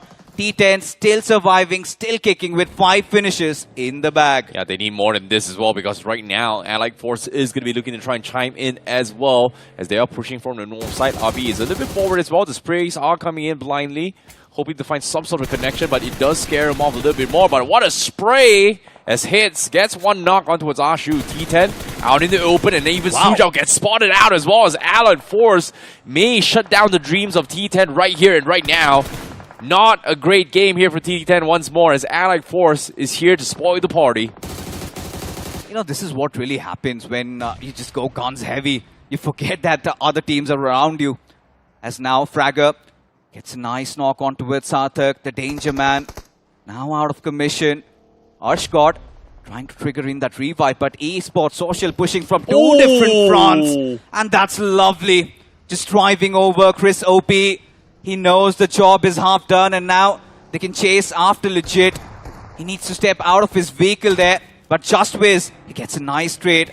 Fraganoob, he's down, and Chris OP could be the next on the hit list as he's out in the open. And suddenly CJ, they want some redemption, and they get it as well. Legit, a beautiful knock and a switch from Just Wiz as tables flip. Esports Social, they have really had a blunder over here, and CJ, they are cooking them hard. Exactly, Kalyu now in a lot of trouble as well. He's out in open, they are in the top 6, but at the same time, he finds himself a little bit shagged. But the problem is, he needs to contest it as well. Hopefully there's not going to be anybody there. And yes, there isn't as well. So he is going to be safe for now. That's going to be a lot of problems and ideas that is going through his mind. He is in the safety nets of the zone itself, but Allied Forces did spot him out. So they may consider going for the slam to take him out as well and try and take that spot themselves. Considering that there is a lot of vehicles around it as well, they can fortify it with even more vehicles, and that's exactly what they may consider doing. Meanwhile, from the southeast corner, Iconic still alive and kicking. They've got 5 finishes and 4 men healthy, in prime position to also secure the chicken dinner this game. But Ophelio, he goes down. The nades comes in from Kaliuk. He is going to try and secure those points here. It seems like, does he get it? This is going to be the question as well. Seems like he's still recooking those nades. And on the southeast corner, Iconic, he gets spotted out by Chaka Jam. Oh, what a shot from Toji. That's a beautiful opener. This is exactly what Iconic needed at this point. And even legit, he seems to be in no man's land, just driving that vehicle wildly around. As for CJ, they look for a reset, especially after that heated fight. And now Team Iconic, they're feeling that heat. They know they cannot afford mistakes over here. I see one little mistake and this could be the end of it. For Super Esports, Wayne just mauled himself. That's quite sketchy there. But for now, Arshgod, a little bit of those stabs, trying to pepper down. Still no connections. Is Iconic. They have to be careful. That one lonely straggler, Valorix, can change their fate. Again, Iconic. They're acting so scared, I see. They really do not want to climb. They do not want to go for the ascent. And now, Sarthak, he's got an opener. Kraken, what does he do next? Oh, he can't really do too much here, considering that they've got a high ground. But with this pick here coming from Allied Force, that might be the opening that Iconic needs as well. Because Allied Force, they find him out in open, but he misses his shot. Arshgod is going to be the ones that trades 1-for-1 with them. But Chaka Jam, looks like they are going to reposition to reset before they consider taking these fights once more. They are right on the edges of the zone as well. But speaking of which here, Super Esports Abi running out in the open, gets spotted out by Cyrus. That's going to be a free point. But at the expense of exposing himself here, Justwiz will be able to trade him off as well. Oh, Viscott sometimes staying at the higher grounds acts to be the Achilles heels. That was the case there, but Drago getting carefully spotted, trying to thread the needle, would be legit. He's just trying to spray wildly, hoping he connects. But Toji instantly backing off. So far, he's been carrying the helm for his team, having secured the highest finishes as Arshgod. He's got 3 grenades to work with. One of them being flung over a little undershoot there. Did not reach its mark as Arshgod again builds up some courage. And this time, the distance is going to be perfect. Lobs the grenade, should connect. Toji needs to be watchful, but Kraken, a beautiful delivery there. Arshgod, he's been taken down and legit getting down from elsewhere. Now CJ, they're in a world of trouble. Yep, the sprays comes in. CJ is almost getting dropped down low as well. Drago, that may be the sound of going for the pickup here as well. But while all the skirmishes is happening, guess what? Allied Forces is going to try and chime in as well, knowing that CJ is pretty weak right now. It's Chaka Jam, they've lost legit. And here they come. They want to get this chicken dinner here. It might be their potential third one. Sartak with the nades gets the drop on Doji, but Allied Force, they are coming up. They have the high ground. Iconic goes down, but CJ, they are stuck in a small little dip. Sartak still covering inside the smoke, but it is going to be a 3v2. Allied Forces is coming. They're looking for their third chicken dinner of this entire series so far in the group stages. And they just might be able to get it. Yeah, absolutely calm as a cucumber, have been collected in picking their fights. And CJ, who have executed some beautiful rotations, and now down to their last man. Now it's going to be a very interesting scenario. A 2-on-3 situation seems like is in the making. With CJ on the lower grounds, really does not help their case. Arshgod still surviving from that murky smoke, finally has given his position away. Abhi, he's going to relay all that communication while Sarthak, he's staying put, not moving a muscle. And now CJ, they're trying to separate themselves from each other, trying to create that crossfire. But as of now, Allied Forces, they're not taking the bait. They're playing extremely carefully. But look at this, boys and Abi. Their bodies are exposed and Arshgod, beautiful spray connected, takes one down. And seems like the numbers are now even, Steven. Oh boy, this is going to be a tricky spot to be in. But Chaka Jam lobs the perfect nade. If this nades connect, it is going to be huge, but hits. He's pretty much exposed as well. Sarthak needs to find the opener here. And like Force, they may have dropped the ball here as Poison gets knocked as well. Oh no, they flipped the script. What a comeback. Chakajam just might be able to clutch things out here. It is going to be a 2 versus 1 right now. Oh my goodness, how did they drop the ball here for Allied Force? No idea, no freaking clue over here. Allied Force looking at their third, while CJ looking for their second chicken dinner, and seems like they're gonna get it in a beautiful fashion. A drive-by to end their drought, and there you have it. Another second game chicken dinner coming in for Chakajam. And we know they've already qualified. They just want to get these numbers up. What a beautiful, beautiful signs of courage in that final moment. I mean, that was an impossible situation, and somehow they made it happen. That was a big game coming from Ashgard as well here, considering the fact that he's single-handedly dismantled 2 players coming from Allied Force. He got the first knock with the first nade, and then when Allied Force went for the reset, he lobbed the second nade. I think it was the third nade on the side as well. It wasn't captured on the screen, and he actually got the double knock, making it a 2v1. That should have been an Allied Force chicken dinner, and they just dropped the ball. Yeah, of course. I think full commends to Ashgard. The way he played in that particular fight, that one grenade especially, and how he repositioned himself, that was sublime stuff. Even despite getting knocked out in that situation, I loved how CJ were constantly taking those fights, getting those revives on the players, and even Sarthak, we know he has been contributing massively for his team. You know, Allied Forces really took advantage of the third party, and then they wanted to press matters, but this one flank from Ashgard, that completely changed the game. They had that crossfire set up, and then this grenade. Now, this is what we wanted to see. The moment that happened, I think at some point, Heads really lost his head in that fight and had no option, and just there you go. So yeah, Chakajam this time, nice perfect execution. It was just not Sarthak. I think the entire team contributed, as a result of which, a nice chicken dinner. What Chakajam did should have been what Allied Force has done right from the beginning when they engaged as well, because they had the first drop. It was 3 versus 1. They should have just gone in for the cleanup, but they just hesitated and just gave Chakajam an opportunity. What a flip of a script here. This should not have been a Chakajam game, but well done to a Chakajam, because they've shown themselves they've got what it takes to compete with the best of the best. And again, if you hesitate, hesitation is going to get you finished off. But then again, now let's talk about what's happening overall. So we were at a certain area where we saw that, all the mid-pack teams were eliminated. That was such a nice chance for teams like Iconic, for T10, to make the most out of the situation, where I was of the opinion that they should have taken over that Western Hills. And they were quite scared, as a result of which, do you think they could have really done better? I think Iconic. I think Iconic, they did what they could in the sense where, because they were pushing from the low ground, right? They couldn't really push up high ground. They had the initial knock on towards Chakajam, but they couldn't push up because there was another team. Yeah. So it's understandable why they had to play defensively here. But for Chakajam, on the contrary as well, again, the moment they took over their positions, they played a complete flip of script. Allied Force was the one that should have pushed in first, but again, they hesitated and just got punished for it. So in terms of Iconic and also Allied Force's play, I think Iconic did what they could have done. But for Allied Force, they just made a clear, abundant mistake. Like, what was that?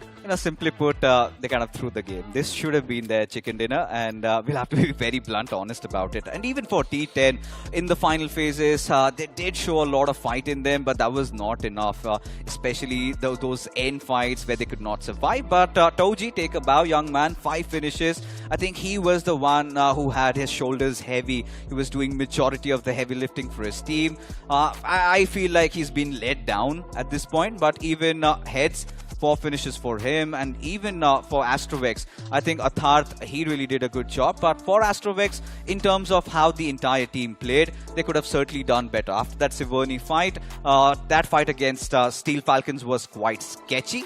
But now, the point standings I see, Chakajam, another chicken dinner, another good game. Yeah, the vacuum of points is starting to show as well here, as the teams in the bottom is going to be fighting to try and survive this year. Esports Social is currently in one of the positions to gatekeep here on the 6th position with only 3 points.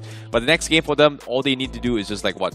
Maybe 4 to 5 points. They should be able to safely qualify as well. But Actions is the true target to beat right now. In this game, Actions didn't do too much. He's only getting himself 2 points. That means the current cutoff from actions, I think, is 33 points based off this position. So that's going to be a little bit tricky situation. No, it's not even 33, it's 30 points. So that means they are not safe. You know, look at this. Even Steel Falcons have a chance to qualify all the way till Psycho Metal Wings. Realistically speaking, whoever gets the chicken dinner could break into the top 7. But White Walkers and Team Actions, considering they had a very bad game of Erangel, I'm pretty sure they've lost their momentum. So this is where they have to use their expertise. They need to get a couple of more points. But seems like it's fair to draw the curtains on teams like Insane and even for T10. I mean, for T10, they need an explosive 20+. Yeah, the only way they qualify here, at least for T10, is that they need a chicken dinner and 10 finishes minimum. And that's also provided that Actions drops the ball right from the get-go. And even for Rising Stars official, also going to be the teams that drops the ball right from the get-go. But as of yet, 3 teams on the bottom here, Esports Social, White Walkers, and also... I think, yeah, those 2 teams are not exactly safe yet, just because of the fact that 34-35, you know, if 3 teams from the bottom, you know, decides to have a big game, you're done for. And when you look at how this BGIS is all about, you know, breaking boundaries, I'm really impressed with how these newer teams are performing, right? They're playing with their hearts out, and even under pressure, they're taking those risks, they're engaging in those fights, and they're loving themselves. With just that one game remaining for this particular group, anything can really happen, and I'm really excited to see what happens next. You know, we've got so many contenders for that top 7, at least 4 or 5 points separating them. All of that action, folks, after this short little break.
Hello everyone and welcome back to BGIS 2026 here. You guys are currently watching the round stages. My name is ICBaby12 at your service, and we have brought in Necro here to actually talk you through the games today. Now, one final game will decide the fates of every single team inside this group as well here. Group 2 is playing one final game. It is going to be in the map of Erangel. And as much as I want to say as well here, obviously there's about 3 to 4 teams that are pretty much safe and pretty much has qualified in towards the round stages. But again, how many slots is available is about 2 to 3 slots here. Again, that's also provided on certain circumstances. And currently, Team Actions is the gatekeepers with 30 points. Yeah, Team Action is really dropping the ball for some reason. Athena's not able to wake up. The remaining boys as well, still asleep. But hey, something that's going to help you wake up inside of the game is also going to be this beautiful Royal Enfield that you see on the screen.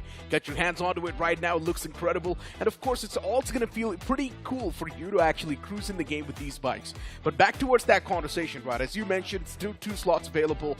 I personally think the cutoff is going to be around 35 points, as you mentioned, even at the start of the entire round.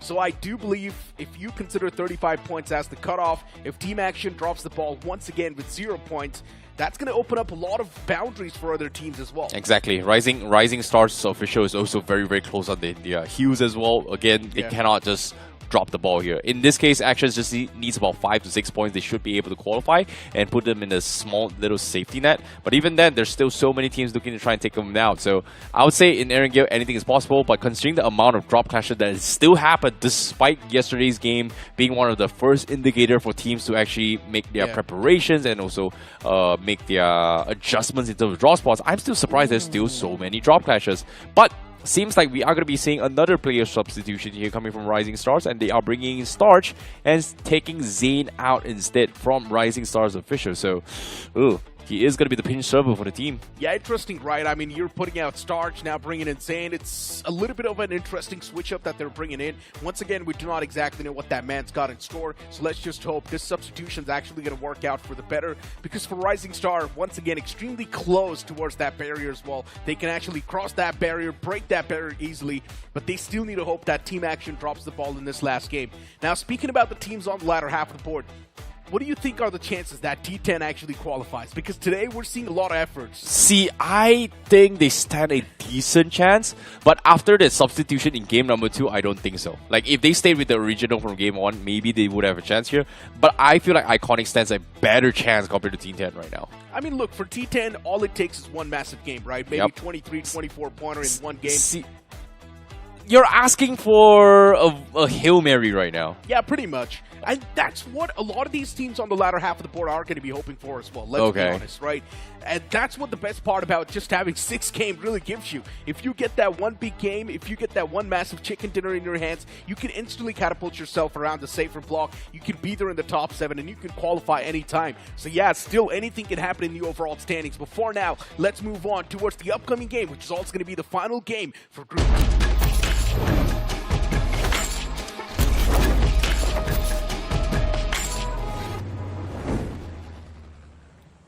One final game to decide all the fates of Group 2 itself, and who is going to be advancing to round 3 and who is going to be eliminated right here, right now from the BGIS 2026 on its way.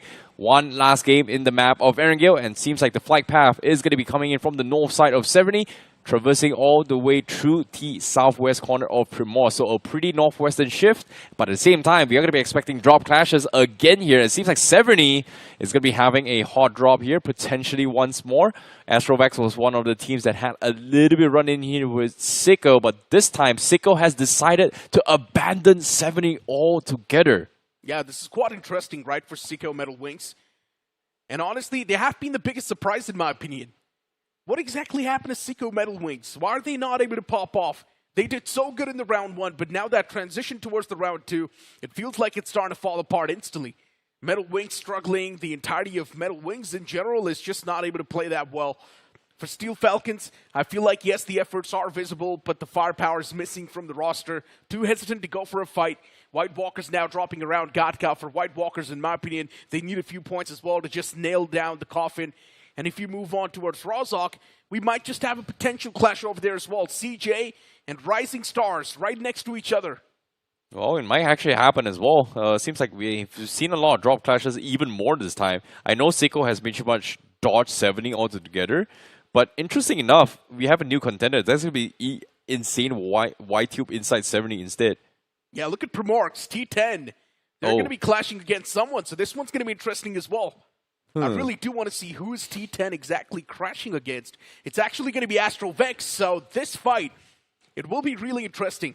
For T10, they desperately need these points. For Astrovex, once again, even if they do end up winning the fight, they will still stand a chance to actually move on and qualify. They're not even too far away. But for T10, they need a bare minimum 20 bomber. This is crazy coming from Astrovex as well, considering the fact that they were the ones that actually drop clash into a 70, but this time they decided to go for, hey, you know what, instead of the first town we hit, we're going to hit the last town of this flight path. And T10, they will be the ones that actually feel the brunt here. And obviously T10, they do need all these points here right from the get-go. So if they win this fight 4v4, that's going to be 4 points, which gives them enough shot to push themselves in the top 7, which again, right now, Actions does have 30 points. He is currently gatekeeping the entire game. Meanwhile, obviously, we also have Chaka-Jam, we have Allied Force, we have Super Esports, we also have Rising Underdogs, which in this case, may spoil the games and dreams for some of these teams. And right from the get-go, seems like Rising Stars official is going to be the first team that gets knocked here, as Rodin now knocked, and Chakajam is looking to try and confirm him right now. It's not a good start. Rising Stars around Rozhawk and now being contested by CJ. And for CJ, that's going to be an easy elimination point secured. For Rising Star, though, starting things off with just a 3-man squad, that's going to be a big stinger. They're extremely close to reaching it towards that top 7 as well. But now, because of losing that 1 man, things are now going to be taken a little bit more calm and composed. Those shots being whiffed as well from Zayn. He's trying his best to do something. What a shot that was. The tap on the skull. Oh, that's definitely got to be satisfying. If that was a K9, that would have been just straight up a knock right there. But oof, what a shot from Zatak. He's been hitting some freaky hit shots right from the get-go. What? But the sprays coming from Abi, completely whiffing the mark here. Iron sights on AK, not exactly that great, but unfortunately for Rising Stars official, they're going to be on the run now. Sartak going to be looking to go in for those counter nades to try and flush them all out. There's going to be a major clash here from Rozhawk. And interesting enough, Arshgod, look at this. They're just playing with absolutely no fear at all. Arshgod, no helmet whatsoever, only has a UMP. It decides, like, you know what, let's spoil the game for Rising Stars official. Pretty much. That's what the game plan is. And once again, you cannot be whiffing shots like that, especially when you know your head's on the swivel. You got to find at least 1 knock. And that was an easy knock as well. He was not a tough one at all. The man was right in front, but still all the shots being whiffed. Rising Star official, I'm pretty sure after this game, they're going to have a lot of those words with their boys, but now being contested by the table toppers, it's definitely got to put a little bit of that fear in your hearts. CJ's just constantly pouncing on top of the opportunity, and now Raiden, the man's taken down real low, pulls out the shotgun, does not even stand a chance to fight back. Rising Star dropping down at bodies, left, right, center for CJ, exactly what they were looking for. The fallen man's going to be back up on the feet once again, and CJ's just constantly hammering through. Rising Star, the chances of them qualifying now down the drain. Yeah, 1 player left. It is pretty much no chance whatsoever with Chakajam in a 4v1 situation. And they even picked up the last guy, in this case, legit. In this case, was in an awkward situation as well because he pushed a Molotov, went out it open, got burned by the Molotov, and down towards the last 1 HP was picked up by his teammate. So that was a very, very nice save coming from Chakajam, but unfortunately for Rising Stars official, Zayn, you're the hopes and dreams of the entire team making it to round 3. It all rests upon your shoulders. No pressure, brother. No unnecessary pressure, but again, you're the last chance. Last hope, man. And he's the man who was just subbed in as well. Oh, boy. Yeah. Definitely a lot of hopes in this one guy. Whiffing all those shots as well. The position's compromised, and I'm pretty sure now the foes do want to make that pounce as well since they know he's the only person standing. But he's just going to be on the run. He does not want to stay in this area because he knows CJ is going to be a big threat. Zayn just straight up booking it to the safety lines. He's probably going to try to place himself around the centric part of the circle, play that survival game for as long as possible. But hey, if he would have gotten his hands on this Porsche, maybe it would have looked even more stylish. Yeah, it comes in towards 4 models and 8 different variations for you guys to choose from as well. Personally, I like the blue one a little bit better, but the silver looks kind of cool too. But bringing back to this conversation here, seems like Astrovex's drop clash onto his Primos did not happen as well as T10 has pretty much booked out of Primos, and they are heading their way into the zone. So Astrovex, no fights, no whatsoever, no vehicles as well. So that is going to be a very, very long ride for them to actually push into the zone. And seems like nothing major is happening as well because we know that the pressure is slowly kicking in here for some of these teams. Everybody else, you can see the tension is all-time high. They can't afford to lose. They can't afford to drop the ball here. They need to maintain those spots and points to push themselves into the top 7. And even for Esports Socials, they are comfortably on 5th position. All they need is like 2 points and they should be safe. But seems like White Walkers, they draw blood here. Seems like they do find the first dog here on Rising Underdogs. But did they get the confirmation yet here? Seems like White Walkers, they're pretty spread out here. They've got 2 guys on top of Everest. And Allied Force is looking to try and take this fight against them. No, they did not get the confirmation yet. Still the man's knocked out. I can see it on the map feed. So yeah, the man is live. Luckily enough for the underdogs, they can still get that revival. White Walkers, though, backing away. They do not want to contest this hill. Understandable. Just going to move away from the spot. Let the opponents have the advantage in their hands. White Walkers just wants to play it a little bit safe. They know still the icing on top of the cake is missing. Then you've also got a few more names like Actions all the way back in the blue around that southern side, trying to cross on towards the northern. And yeah, still Addy's knocked out, by the way. He's been the main playmaker for RU. As long as Addy's not going to be back up on his feet, problems will be there for Rising Underdogs. And there we go. Addy knocked out. White Walkers, they're not going to let go of them just like that. Aditya finds the second knock as well. Rising Underdogs making a lot of those rookie mistakes. Well, that's the perfect bait coming from White Walkers here. You know, a 2-for-1 special. Leave him alive for as long as they can. If they try to go in for the save and thought it's safe, guess what? They go in for the jump. And Rising Underdogs may have just took it the most obvious bait ever. And White Walkers will be able to clean them out. Meanwhile, the circle shifts on towards the north side instead here, Necro. Seems like they have to make a quick run for this as White Walkers. They're okay with those two, and they're running the zone right now. What a shift it is, though. Catching everyone off guard. I'm pretty sure most of these teams would have thought that maybe the circle's going to be shifting around the Big Boy Mountain or even God Cup, but no, the Scurfballic shift up north. Everyone's caught off guard. For Esports Social, though, they found themselves on the lucky side of the spectrum. Just rotate in from shooting range, and now they're going to find themselves a real good spot to play with. Steel Falcons as well, still around the apartments, and they're looking pretty good. Oh, but the question here is, do they get enough? Something to say, Murnox gives them a little bit of a small parting gift before they reposition. Yeah, the shots were taken, but nothing found, so it's all good. Raw Academy, they're still going to be safe. And once again, for the teams that are going to be eliminated in this round itself, don't be sad. Enough opportunities will be there throughout the year. You can keep on hustling, you can keep on trying, keep on grinding, keep on getting better, and you will always be back better in the future as well. But for now, getting back towards this game, the next circle, it's going to just center on up once again. White Walkers in the prime spot. You've also got another team that's going to be High Flyers in a decent spot. So yeah, for these teams, they're off to a good start. Yeah, but I'm a little bit concerned here. It seems like we might be seeing an urban warfare fight here. This circle might actually shift onto the north side apartments instead. So I would say Steel Falcons have a very, very good shot to just have a commanding presence down towards that vicinity. But at the same time, oh my goodness, look at this migration. Super Esports in a scuffle with T10. They drop 1 for 1 each. Dexter's down, but T10 themselves also losing a player here. And it seems like that should be all. It's going to be a free-for-all right now. It seems like Abi, does he want to try and save Dexter here? It looks like he's going to be unsavable, and that's going to be T10 securing some points for themselves. That's got to blow. T10, they've lost out on Sujil as well. Oh no. Bad start for T10. They need a nuclear performance. And how are you supposed to grab that when you've only got 3 players on the block? That seems impossible. So for T10, they're already off to a rough start. Now they need to convert the game with just a 3-man squad in the future as well. The concerns now starting to rise. Super Esports around them. Then you've also got Astrovex now making that rotation. Astrovex T10 started things off all the way from Primorx. But now if you move on towards this fight, for Rising Stars, Zane is the only person standing.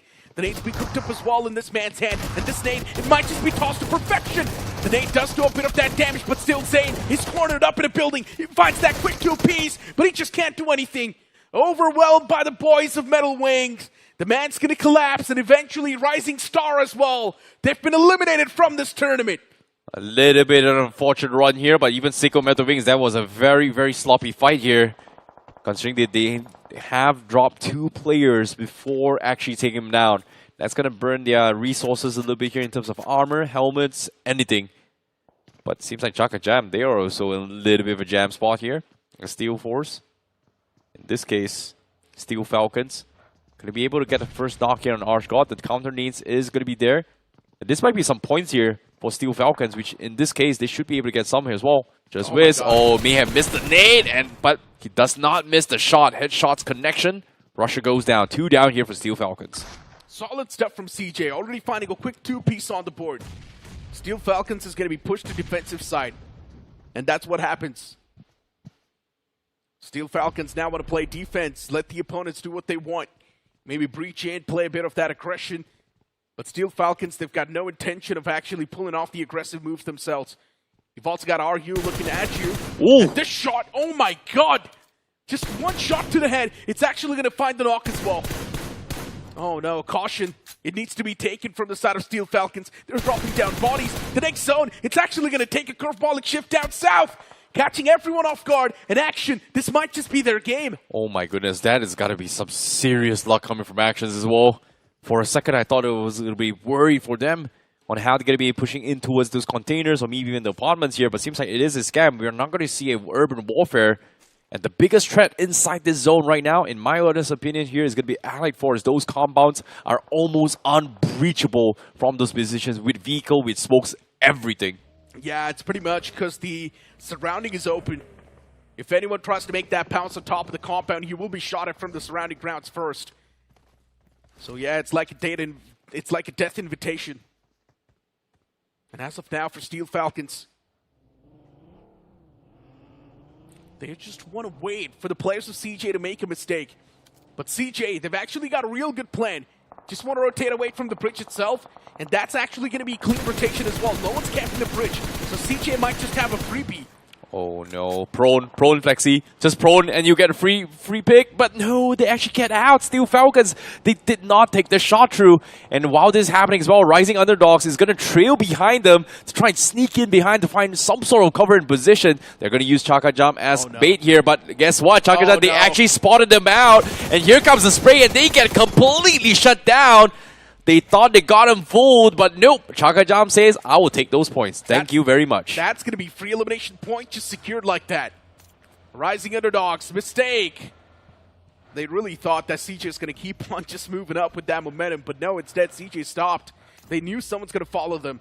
They knew someone's going to try to pull off the same rotation they did, but now the Blues on the move already. And Steel Falcons with the Blue, even they're moving from the bridge. The same bridge CJ was moving from. CJ might just get backstabbed soon. They need to be careful. Steel Falcons, they're on the move. Seems like they are going to go for a slam in as well because they dropped one of those guys here coming from Royal Academy as they try and push through those containers here. Shots fired, a couple here and there, but Chaka Jam in a little bit of a jam there. That small little huddle may have cost Sotak's life, but CJ still gets through. Oh no, unfortunately for the boys of Royal Academy, running low on ammunition. That's not going to be good news at all. Look at Steel Falcons, Rusher getting knocked out and confirmed as well. That's going to be Astrovex knocking on your doors. Steel Falcons messing things up big time as well. No one's safe in this circle. And look, all these shots, too deadly. One more shot was needed, but the man runs out of bullets in the magazine. And that's why still that man, Trigger from Steel Falcons, will be alive. Oh my goodness, he needed to survive that as well. Steel Falcons, they need those numbers. They don't have enough points to qualify. It's going to be a tough call here. But Astrovax Arena, they've got a decent amount of cover. They've pressured their way through, but all Steel Falcons need to do is just wait things out. But they won't be able to take shots here. Same can be said for Allied Force. They're just waiting for the endgame zone to happen, while all these teams inside the containers region is going to be duking it out. As you can see, Astrovax, they're looking for exit strategies, but there's just no way out. And even T10 themselves are going to be looking for a couple of points themselves here in this direction. It's actually not a bad compound. And now looking at Esports Social, they just need to fight it out against the boys of Iconic. It's not going to be an easy fight. Look at the zone shifting right on top of containers. Steel Falcons still inside of the circle, by the way. Now Actions, they're going to be in a bit of a trouble. They need to let go off that hill and keep on moving towards the zone, which also means they're going to be leaving that comfort zone. Once you step outside of the comfort zone, there's going to be a lot of problems knocking on your door. Iconic, they're doing constant damage against Esports Social in the front. And the way the circle is shifting towards chargeable containers, it's really catching a lot of these teams off guard, including T10. Even they need to leave that comfort zone and move on towards the containers. Yeah, but at the same time, Chaka Jam may have stopped T10 before they actually rotate in. Have forced to go in for the little bit of reset here. Even Royal Academy as well is going to be looking to try and fire in as well. These are all points that they need. Can they get it is going to be the question as well. This entire container is pretty much on lockdown right now, and they're waiting for somebody to make this big move. And T10 may be the ones that actually make the first move here. But at the same time, on the far horizon, look at this. Actions has actually got down the mountain safely just because everybody's looking at T10 right now. And with the smokes coming in, Chaka Jam can try and capitalize it as well. But it is going to be a Royal Academy. Takes the first knock through. But was it stolen away? Yes, it is. Oh no, T10's done. There's no way to survive that. And yes, they've been eliminated from this tournament as well. T10, the journey. It was too tough for them, and they crumbled in the end. They could not survive. Now for Team Actions, their entire action is going to be diverted towards the players of Iconic. And still Cyrus is live in the back lines. The flames as well starting to spread. Cyrus is taking too much damage. The utilities, too much to handle. And Actions, they will crack through Iconic. The nades finding connections. Actions actually doing a lot of damage as well to Iconic. And for Actions going for the reset, it's not going to be a tough pill either. They can actually go for the reset and get all the fallen comrades back on the board. Yeah, nicely done here coming from Actions. Great hold. But Iconic, that is it for their journey. And Royal Academy trying to capitalize on this, but no knocks whatsoever. And that's going to be a tricky spot to be in as well. They're right on the edge of the zone. And fortunately for Team Actions, they do have exit strategies available. Their vehicle's still there. Not the same to say for Royal Academy though. The buggies lost 2 tires in that vicinity. But White Walkers, they were the originators inside this Georgia Pole containers. And they've got themselves 7 finishes. This is another big game here coming in from White Walkers potentially. Oh, it was Shaka Jam, sorry. All the teams inside of the containers, they seem extremely safe. The circle is just constantly shifting on top of containers. They found themselves on the lucky side of the spectrum. Look at Royal Academy. Still looking at the boys of Actions, and Action just waiting for the circle to play its game. You never know, the circle might shift away from Action or actually can favor them as well. The circle has been taking constant curveballing shifts. And for Action, Athena is going to be knocked out. I'm not even sure why the man was moving out in the open. The vehicle's on the verge of being bursted open as well. So Athena needs to be careful, cautious. It needs to be maintained. And now look at that. Action's constantly dropping bodies. Another man's taken down real low. But still Action himself now patches himself up. So he's looking okay. Man's healthy. CJ, they found themselves that warehouse to play with. It's a bit of that split they're working with. You look at White Walkers as well. They've got a solid position inside of containers.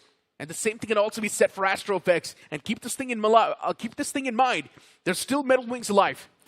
Yeah, but at the same time, Steel Falcons, they've got center control here, but they've only got 2 players in those small houses. So a lot of teams are going to be looking to try and push in here.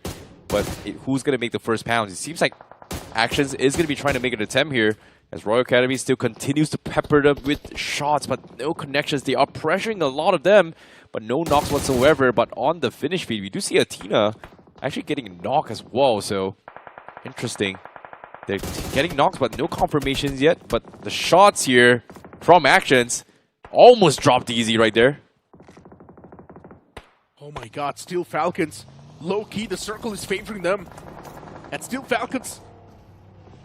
Oh, there's still a chance they can do a lot more from that spot. Oh no. Actions, I'm not a big fan of this position. What are they doing? All the players behind just that one single tree. Oh no, Actions. That's not how you're supposed to position. You're supposed to play that position much better. But all the players just behind that one single tree. And of course, you need to pay the price for that mistake. Actions dropping down bodies once again. There is another man still alive in that close proximity. Even Allied forces constantly taking that chip damage. Oh no, Actions. Oh no. They're losing out on bodies. Another man knocked out. Frankie is done and dusted as well. Actions is the only person that's standing. Steel Falcons as well in the front, so Actions really needs to make sure his position will be uncompromised till the end. Somebody has to stop Actions right now. They've got 33 points, and that is the current cutoff for this entire group. If they want to stand a chance to qualify here, Actions is the last team to hold down that potential spot.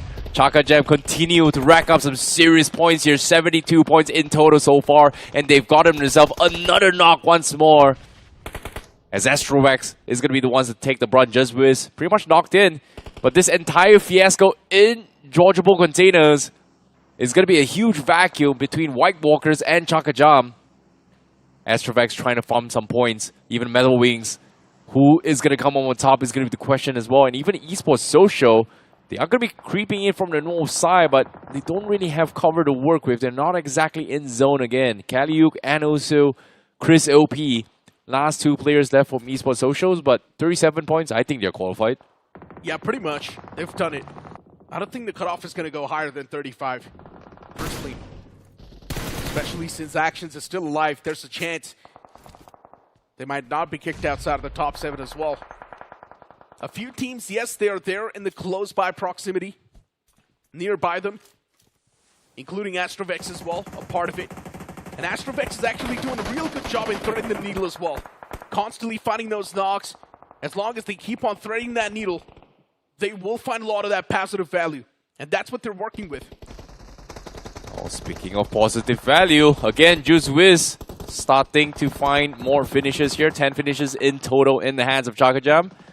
And slowly but surely, those points are going to be completely sucked off by them. 24 players remaining in this game, and 9 teams is still left alive. Placement points is about to be in play if one more team gets eliminated. And that is going to create even more problems for teams at the bottom as well. White Walkers has got 40 points. And now the two biggest threats here is going to be Chaka Jam and also Allied Force, who currently is still alive in this game. Indeed. And look at CJ. They're dropping down on bodies. Legit's knocked out. It's not a good look at all. Unfortunately for Legit, the man getting knocked out. Now CJ left with only 2 players standing. You've got Astrovex themselves with 3 men. Man advantage currently in the hands of Astrovex, and keep this thing in mind, Astrovex, they're sitting on the 8th spot. You need to be in the top 7. CJ, they're like an impenetrable wall, still making that pounce against you. AV, they're going for that revival on the fallen comrade, but CJ, they're constantly on the verge of making that push, and eventually Urshkot gets punished. CJ, even they're dropping down bodies. Now it's just one man standing, and it's going to be Just Wiz, but for how long can really Just Wiz be alive? He's still being a constant problem. Eventually, the man at the front goes for the peak as well. Just Wiz is doing a lot of damage, and it's a serious damage as well against Astrovex Arena. Abi, he wants to stay alive, but still, the way things are going, I don't think it's going to be alive for too long. And eventually, that man from CJ is just going to back away. My goodness, Just Wiz has spoiled the games for so many people, and he finds another point as well.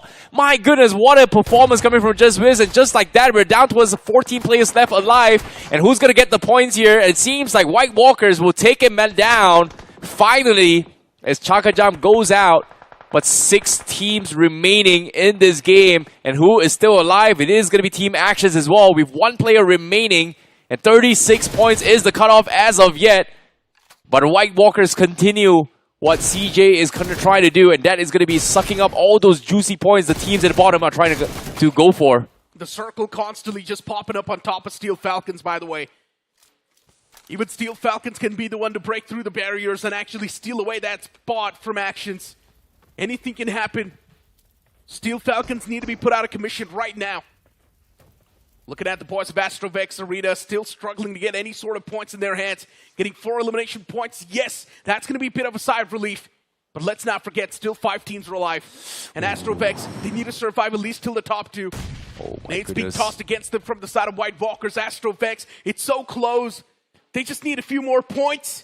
They're really close. Yeah. Steel Falcons is the only team that's going to probably hold them back. The cutoff currently stands at 37 points. And that's going to be Esports Social. Oh my goodness. On the brink of death. Oh my goodness, Esports Socials might be eliminated right here, right now. Oh my goodness, that should have been possible. The cutoff may have just gotten a little bit higher here. Steel Falcons and also Astrovex coming in play. Astrovex looking for those shots. No connections on White Walkers once more, but Steel Falcons may be the one to actually kick out Esports Social right now. If they clean them all out. Oh my and God. Hisoka, he gets the first point. There's going to be a point in the hands of Steel Falcons. Looking for another Allied Force. Dropping down low, Ophelio. Not going to be able to get those points yet. Another knock comes through, but guess what? He spots out Vegito, and he's going to go for the knock, and he does find one more. Steel Falcons might be just true right now. Oh my God, Steel Falcons. Just a few more points needed for them to actually make sure that Esports Social will be eliminated. What? And it might just be actually possible. They've survived till the top 3. Steel Falcons, they've also got a lot of placement points. And just like that, Steel Falcons, the utility utilization, it's perfect. White Walkers as well, facing the brunt. And White Walkers now surviving with just 1 man. Steel Falcons, they secure the chicken dinner as well. Esports Social, they have been kicked outside of the top 7 and eliminated from this tournament. This is probably the worst nightmare for those players, and it has came through. This is what happens when you won't be playing till your maximum potential. We thought the cutoff is going to be 35 points, but who would have thought in the last moment to see, wait a minute, something's not right. Esports Socials may have just dropped the ball. Yeah, and I think Actions is still on the 7th spot, by the way. Yeah. That is... Oh my goodness, this is going to be really, really close, but I thought Esports Socials was safe.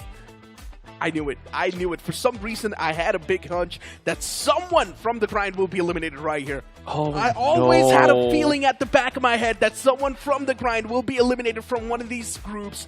Either it's going to be Team Alpha or someone from this group itself. And there we go. We've already got the first elimination off the grind team.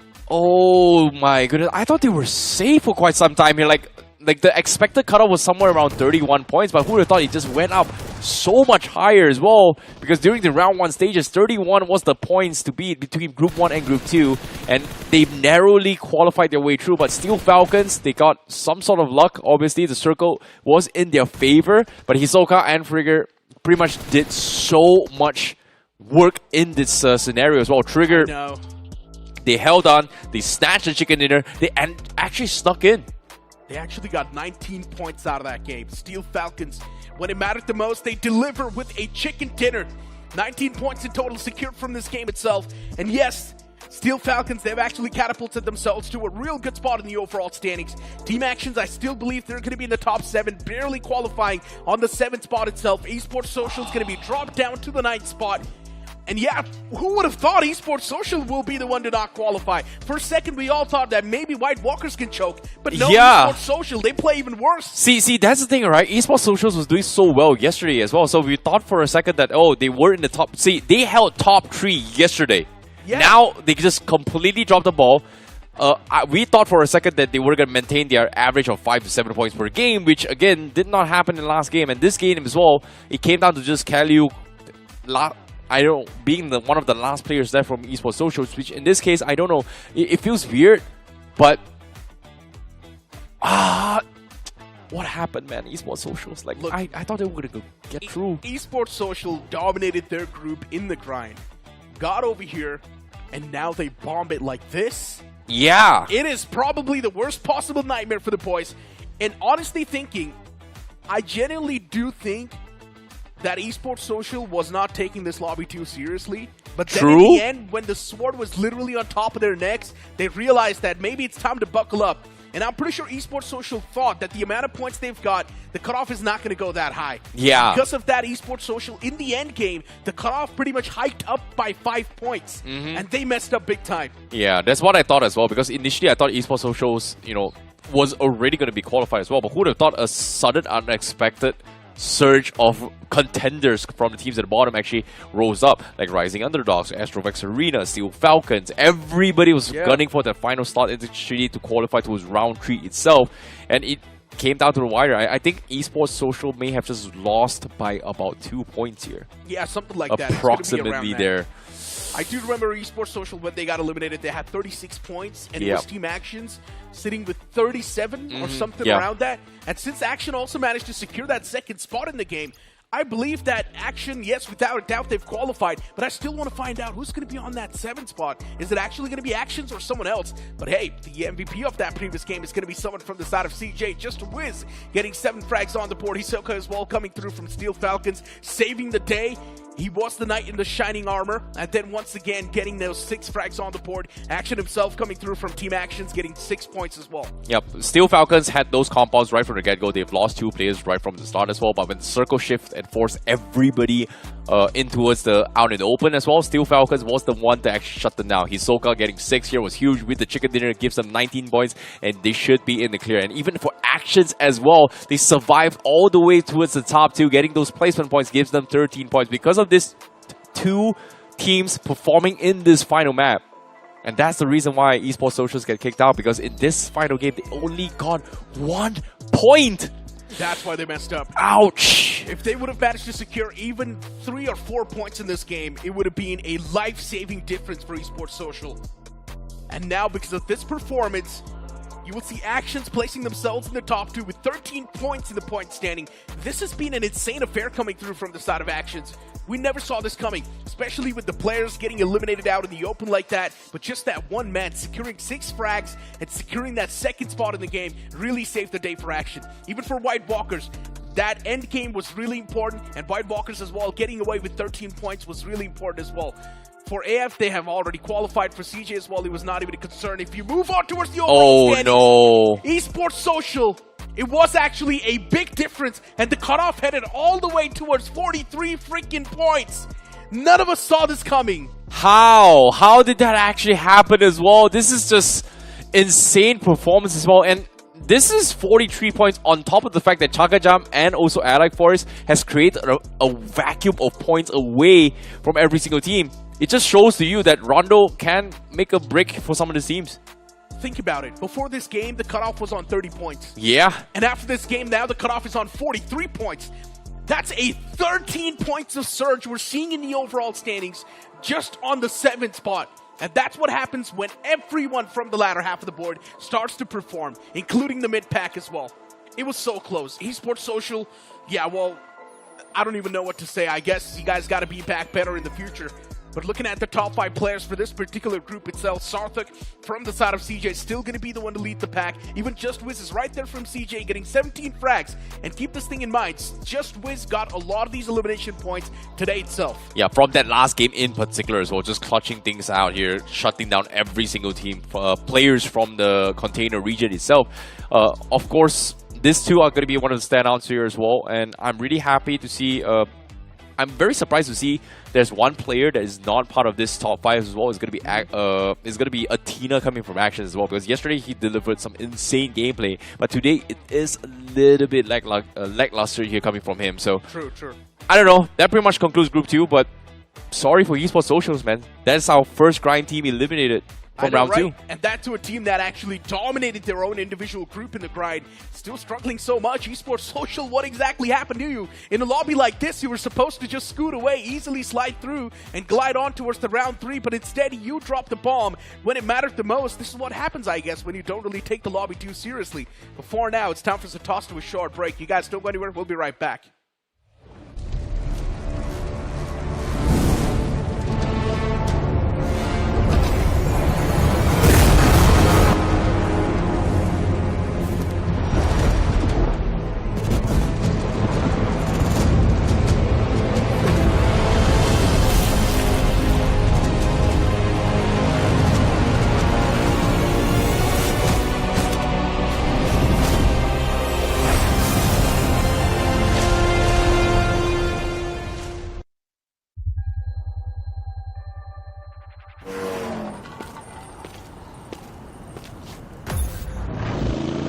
When the rider breathes, the road wakes.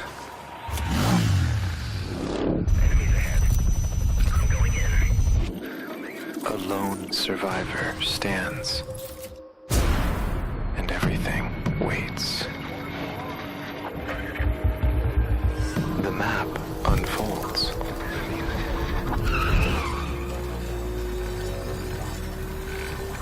And the journey begins.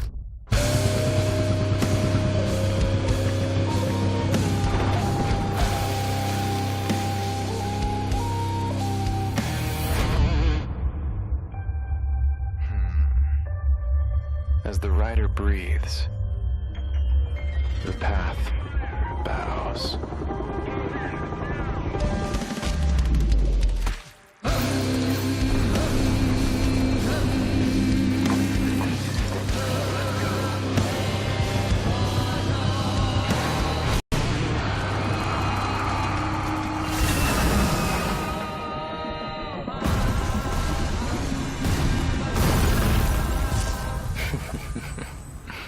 Limits?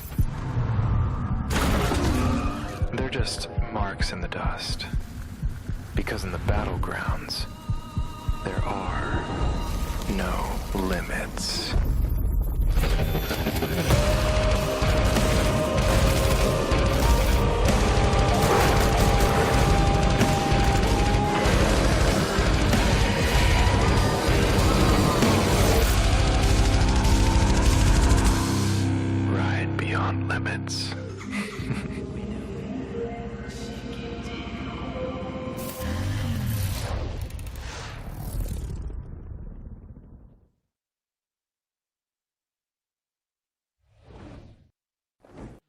Welcome back after that short break, and now Fix is with me on the panel. And yeah, Fixes, the cutoff for the previous group was 43 freaking points. None of us saw this coming. What a surge it was in the last game itself. I have no clue. I do not know what to say, how to react. It's such a stark reality check for big orgs like Esports Social, where you see these salaried players suddenly coming out, where you expect them to at least make it to the further rounds, maybe get on to the quarters or the round fours, but I mean, a huge debacle nonetheless. It all comes down, let's be very honest, a team that was sitting at the third spot before the day begun. It was the complacency that set in. They were quite hesitant in going for those fights, and as a result of which they fell flat. But on the brighter side of things, you know, we were kind of making a Mickey out of the players of SF, but look at them. I mean, they instantly answered back. Loved it. Loved it to be proven wrong. For Steel Falcons, once again, the circle was constantly panning on top of them as well, and in the end, securing that game meant quite a bit. And of course, securing those elimination points too really helped them quite a bit to actually bring that surge on the points and help themselves qualify towards the round 3. But hey, something that's going to help you guys look cool inside of the game is also going to be those beautiful Royal Enfield bikes. So move in the game and try and get your hands onto it right now. And once again, back towards the conversation of Esports Social. Now, that team is being led by Wanted. And to be honest, once again, Wanted getting eliminated from an early stage of a tournament. I've heard so many times this man is unlucky. He's never been able to make it to the LAN finals. But are you really unlucky if it just keeps on happening over and over again? You know, he's got to take this on himself. I think that was very poor eye-chailing from Esports Social and Wanted himself. The way they were fighting, the way they were quite scared. I think they wanted to secure those enough points, but they could not. But you know what? We'll set them aside. Let's focus on this group because there's so much heat coming in, especially when we talk about Group 1. It was all about Team Alpha. It was all about Team Borderlands, Team LOLs. And yesterday we saw in the first game, it was Team LOLs, just that one moment of brilliance by the man himself. But barring that, he was nowhere to be seen. Rather, we saw teams like Insurgents, even Team BTD play really well. But this is a whole different story if you talk about Group 1 over here, because there's no Rondo to, you know, add a lot of spice into the mix. So I am hoping the cutoff stays slightly lower. Hey, 35 is what I'll go with. Okay, we've got the overall standings popping up for Group 1. And once again, you mentioned that cutoff might just be around 35.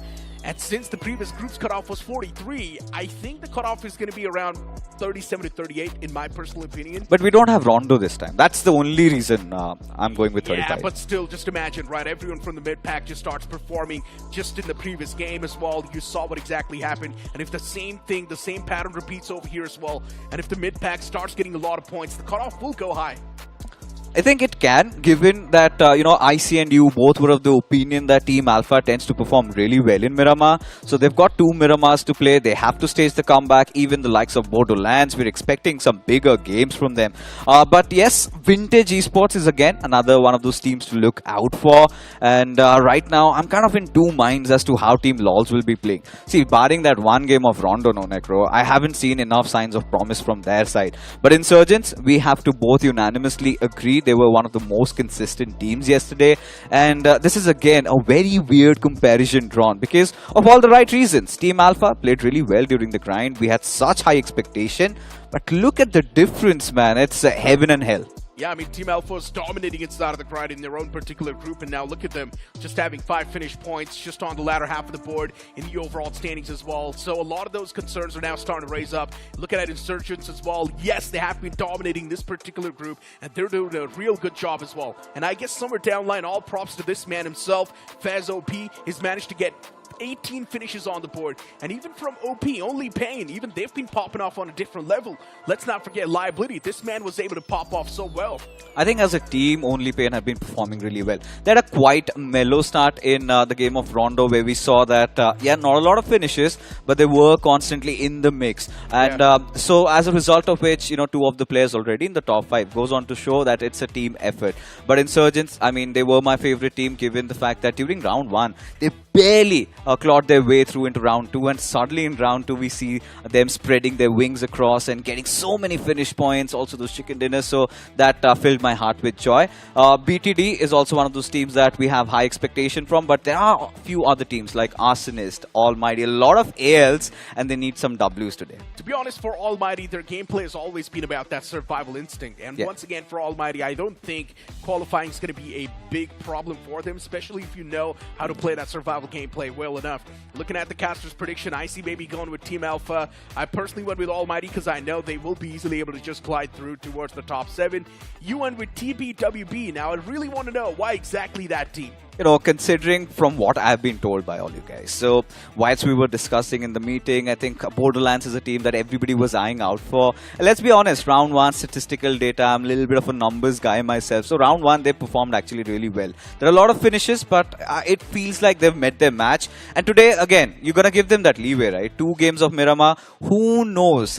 Things might change. We have seen enough drama, so I'm anticipating nothing more from Group 1 as well. Hey, giving you some more stats, right? In the previous group, there was Metal Wings who was doing pretty good in the round 1, and they have been eliminated from the tournament. And over here as well, the same thing might just happen, right? A team that does really good in the round 1, making a few rookie mistakes, and because of that, round 2 just completely dropped down. But hey, all the speculation's done and dusted. Let's move on towards the game.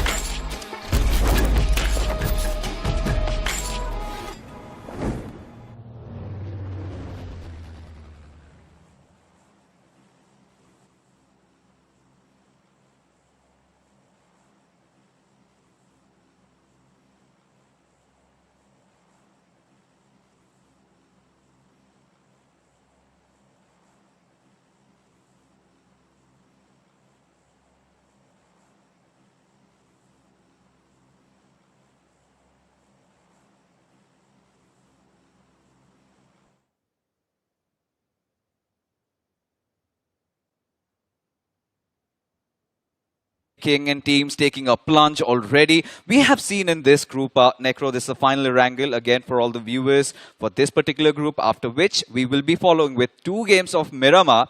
So right now, we should be anticipating some fights happening around that school apartments area.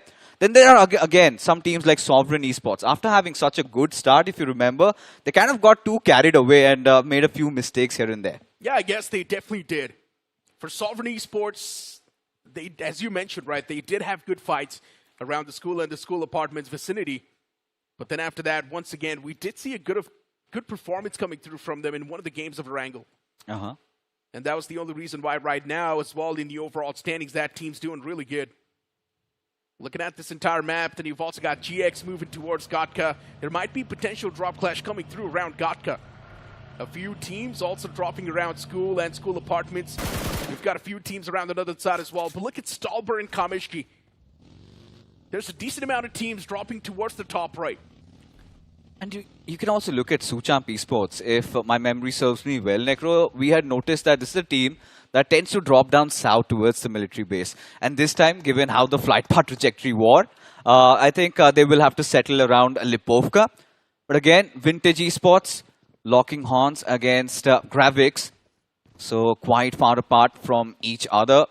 And Varka, again, this is one of those teams that is in troubled waters. I must be very honest. And I think a good game of Erangel might ease on the nerves. But through this Ferris wheel, beautiful sights of Suchamp Esports. Now, there you have it, right? Currently sitting at the 10th position with just 12 points.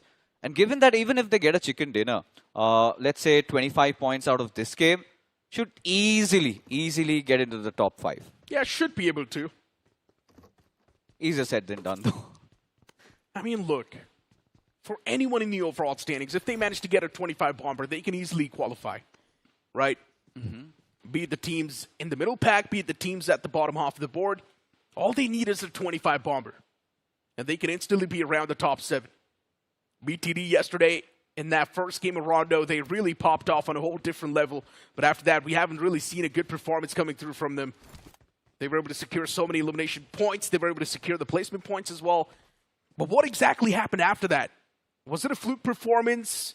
Was it actually them just showcasing their masterclass? I'm not sure.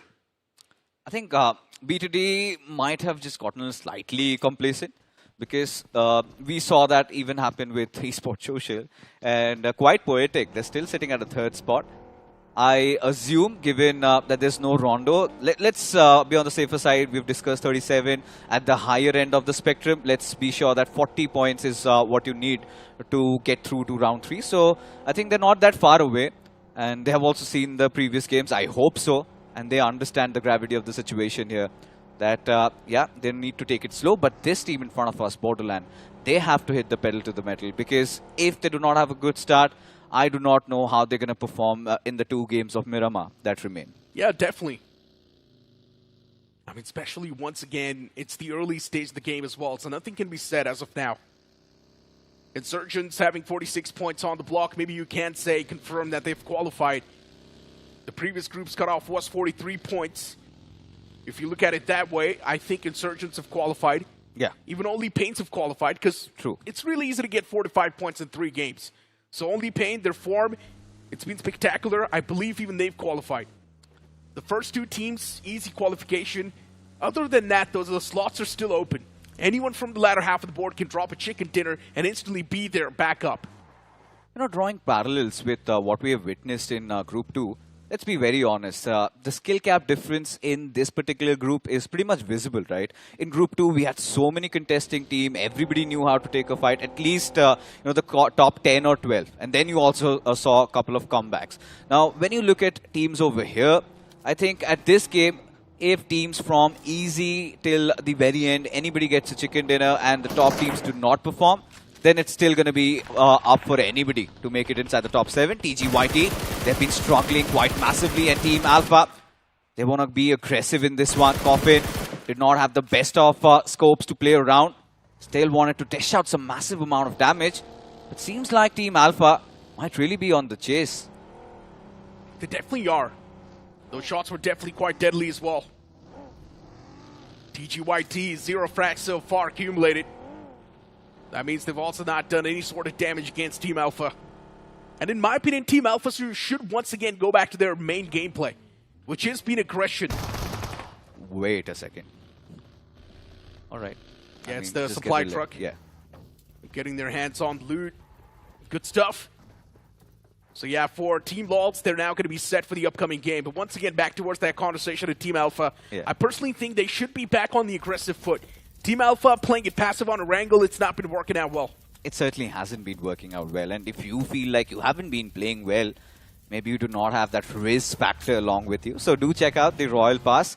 We've got the Rebel Grove Fox, that beautiful DP28 skin, and you get a lot of UC, but we'll come back to that later.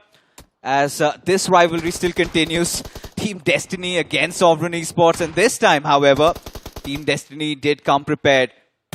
Get an initial knock and could also secure the finish. Shine getting a little ahead of himself.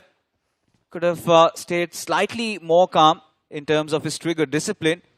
As for Sovereign, they live to fight another day, but hold on. Rio, he's got such a perfect angle. Oh no, how did he mess up? Yeah, those shots were taken. The man's taken down barely at his sort of HP, but still Rio, he's knocked out in return. Missing those shots like that, and Sovereign Esports getting a second shot at life really helped them. Luckily enough for the man from Sovereign Esports as well, he was barely surviving on a Viscus. So yeah, even a bit of that luck playing its part. Team Alpha just out in the open, taking those shots against TGYT. It's a really sketchy fight coming through from Team Alpha, but they're still somehow winning these duels, and that's really keeping them in the advantage as well. Adonis and his boy doing a lot of damage to the boys of TGYT. Now they stop out in the open as well. Team Alpha, it's going to be a quick scoot from them. Yeah, that's more like it. That's more like it from Team Alpha. And seems like they've heard whatever you wanted to say. Your prayers have been answered, Team Alpha.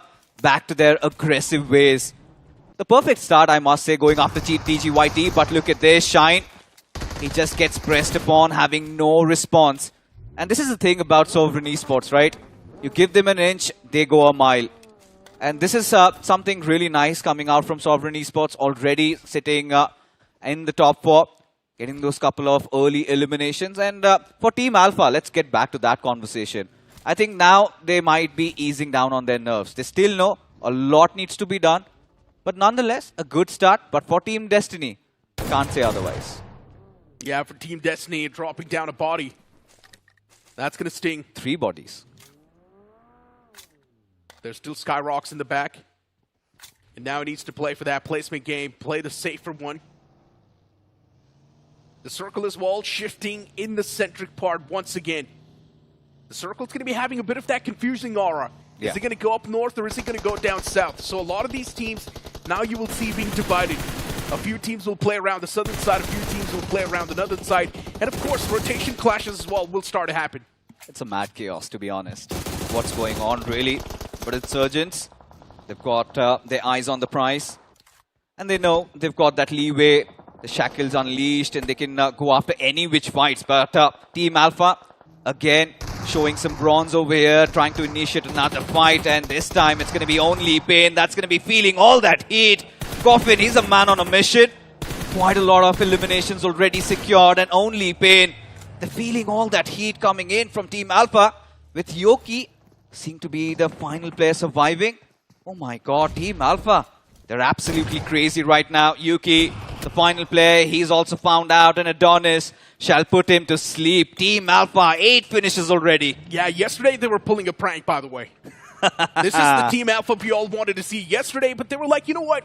Let's take a bit of that chill pill. Let's wait for the game to take its course, and let's make a comeback tomorrow.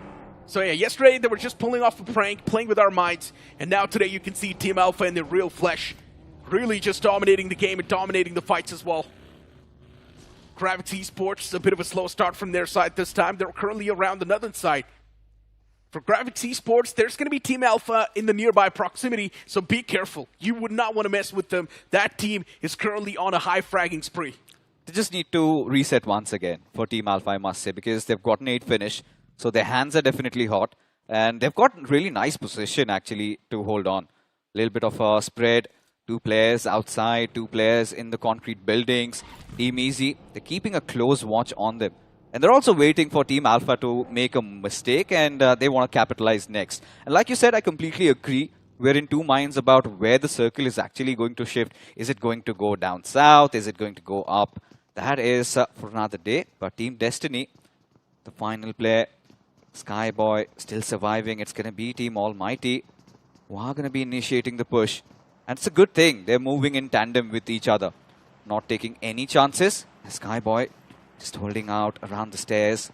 He's got his TPP locked in. He knows teams are pushing. That's his moment to shine. But unfortunately, he fails. Amritesh, that's a slap on his face. And Team Destiny, they are eliminated. With 0 points, by the way. Mm-hmm. That's going to be a big struggle in the overall standings the moment they pop up after this game. But for the opponents, a day with Destiny. The circle as well just popping up right on top of Team Alpha. Now they're going to feel even better. Yes. It's a chance Team Alpha can steal a nuclear performance. And they're probably going to do it as well. No one's going to stop them. Team Alpha, the firepower's working well. They know exactly what they need to do. Looking at Insurgents as well, they can definitely be a thorn in the way. And look at all these teams from the southern side, Necro. Everybody needs to migrate inside the circle. And Vintage Esports have a really good holding spot. Our BTT will have to move in. You've got even Team FL, they've got to make a move. And as a result of which, we can anticipate heavy turbulence around the certain areas. And even for the likes of Suchamp Esports, they made their way through the eastern side. And they've got Graphics in Esports in front of them. Quite spread apart from each other. And Graphics, they've got the mercy of the compound, especially Ayu. He's got that higher ground to himself. Yeah, for Graphics, not sure exactly what the game plan's going to be. If the circle does shift away from them, I'm pretty sure Graphics will be devastated.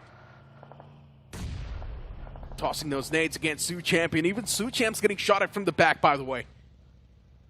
So yeah, they need to be a little bit more cautious. Unlucky IGL just driving around in the buggy, trying to play for some intel. He's got his teammates around the pack, so it's all good. Almighty. They're closing in from the back line, so Suchamp really need to be cautious here. And they are pretty much out in the open, and seems like they do not have those crossfire angles set up. A little bit of a drive-by going around, maybe hoping to find somebody off guard. And even if you ask me, Team Almighty, they're in a better position. But at this point, they cannot get eliminated, and that is what I was worried about. Amritesh getting picked off. That means the floodgates have opened. Suchamp can really press matters, and it is going to get interesting. Almighty. Amritesh being knocked out, and as you mentioned, Suchamp, they can really press on the triggers, and that's what they're doing. Pressing a little bit more on the matters. They really do want to rough the salt on top of the moves. The man from Almighty is sitting inside of the vehicle. He can definitely stand a surprising chance, but he still messes things up, whiffing all those shots from the DBS. Suchamp, the man, knocked out. Almighty. He's still in that vehicle. He does have a surprising effect, and he shuts down another man. What am I even watching? How is he still standing? Almighty Esports, they're literally alive because of this one single player. It's Nesso who's keeping them still in the game. The big problem is he does not have any meds to work with. Just a couple of bandages, and he's the one of the final players alive for Almighty. So he's going to quickly need to patch those bandages and needs to get himself back into the action. And this is what I was concerned about. Gravix, they've heard all that commotion and they also want a third party this fight. But they also need to be a little bit careful because they're also getting shot from elsewhere. It is another team in the nearby vicinity. And Gravix trying to reposition Bull out in the open. I do not know if that's the best idea. Insurgents around, they're trying to pepper them down. But Almighty, a little bit of a recuperation done. They're trying to breathe easy. But Gravix Esports, they really want to go for that push. The circle shifting on the left side. Gravix Esports, oh, they've got their hands on the shotgun now. For up close and personal combat, you know the shotgun's going to be the maximum help. Utilities being cooked as well to perfection. That's not going to find anything. Still Kane. He's desperate. He's now going to try to make that pounce, and eventually it is going to be successful as well. Almighty Esports from the sidelines. They were not allowed to play safe gameplay because the circle, and that's why you can see Almighty Esports now just devastated, shattered.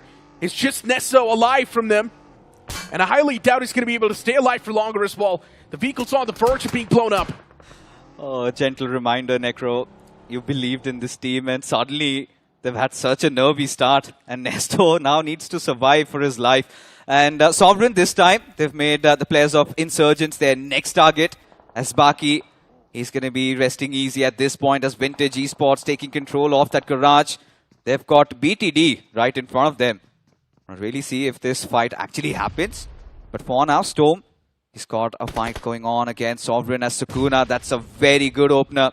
And this is something that Insurgents would be looking to capitalize on. Sovereign. There's already a body down. The nade's getting real close. This nade from Stone could have been a game changer as well, but instead, Sovereign, they find a perfectly placed nade against Stone. The man's out of commission as of now. And keep this thing in mind, Stone is also in the enemy territory. Sovereign, if they want, they can really press upon the matters and get the confirmation on Stone, but instead, they're not doing it. Gray is desperate. He's going to make that pounce. Eventually, he ejects out of the compound as well. Now, Sukuna is the only player standing from Insurgents.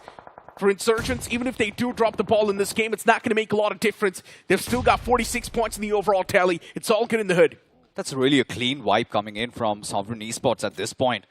Already sitting at 9 finishes. They have been getting really crazy in terms of initiating those fights. As Team Easy, they're a little bit out in the open, but still, they get the best out of the situation. Suchamp Esports on the receiving end. As for Arsonist, we have seen them commit a lot of mistakes yesterday. Now against Team Flash, Mike has really closed in on that distance. Slayboy, Vampire, just trying to huddle around inside that little shack. Slayboy, he's burning at this point, needs to come out, needs to patch himself up. Vampire brought down too low, and there you go. Ghost Jord, he gets the opener and instantly will be executed. As for Team Flash, still going for the drive-by. We know they've been looking out for those third parties. As Oaken gets another knock, and Slayboy somehow still alive. Mad chaos going on over here as Gravix decide to push in, but Ayu, he's got his attention elsewhere. Whilst the remainder of the cavalry arrives, Slayboy is still slaying down players left, right and center. Date with destiny for him as Lava is on the floor, and eventually he shall also be taken down. Yeah, the man passes away. Gravix, for them at least, they're still in the game and breathing. But now these utilities, they can definitely be deadly. Smokes need to be tossed out. Smoke out those windows, and that's the only thing that's going to keep you alive in the game. Gravix losing out on O'Kane as well. And now they've only got one man standing. Look at Team Alpha dominating this game. 11 frags already on the board against Sovereign. Alpha. They were the only one that stands a chance. And now for Alpha as well. Dealing with the players of Flash, it's not going to be that big of a problem. Just one well-placed nade, and even Rohan will be sent back packing. Those utilities, they're getting real close, but still not finding the mark. Where exactly is Rohan? What sort of cover does the man have? Constant utilities being tossed. Rohan still alive. And actually just a tree to play with. Ooh. But Rohan eventually gets knocked by Adonis. It feels like Team Alpha at this point are possessed. 13 finishes already off the hook. without having a single casualty. They are men on a mission. Of course, Krafton, he's been the tip of the spear for this team. And Exhaust is lying next to him. Team Easy, they've got a little bit of a ridge to play around. And even now, Sovereign, they've got to make a move. And that's a right call. They're just going down ridge, trying to avoid any sort of fights, as who will catch a lonely straggler there. And he takes down 2. In fact, the entire squad of Team Easy has been wiped out. As Team Easy, they had been suffering and they have been put away from their misery over here. As Sovereign Esports, they would want to close in, but Team Alpha, they have got the higher ground. I'm pretty sure they would want to mean business here. Just one mag and the entire team is done.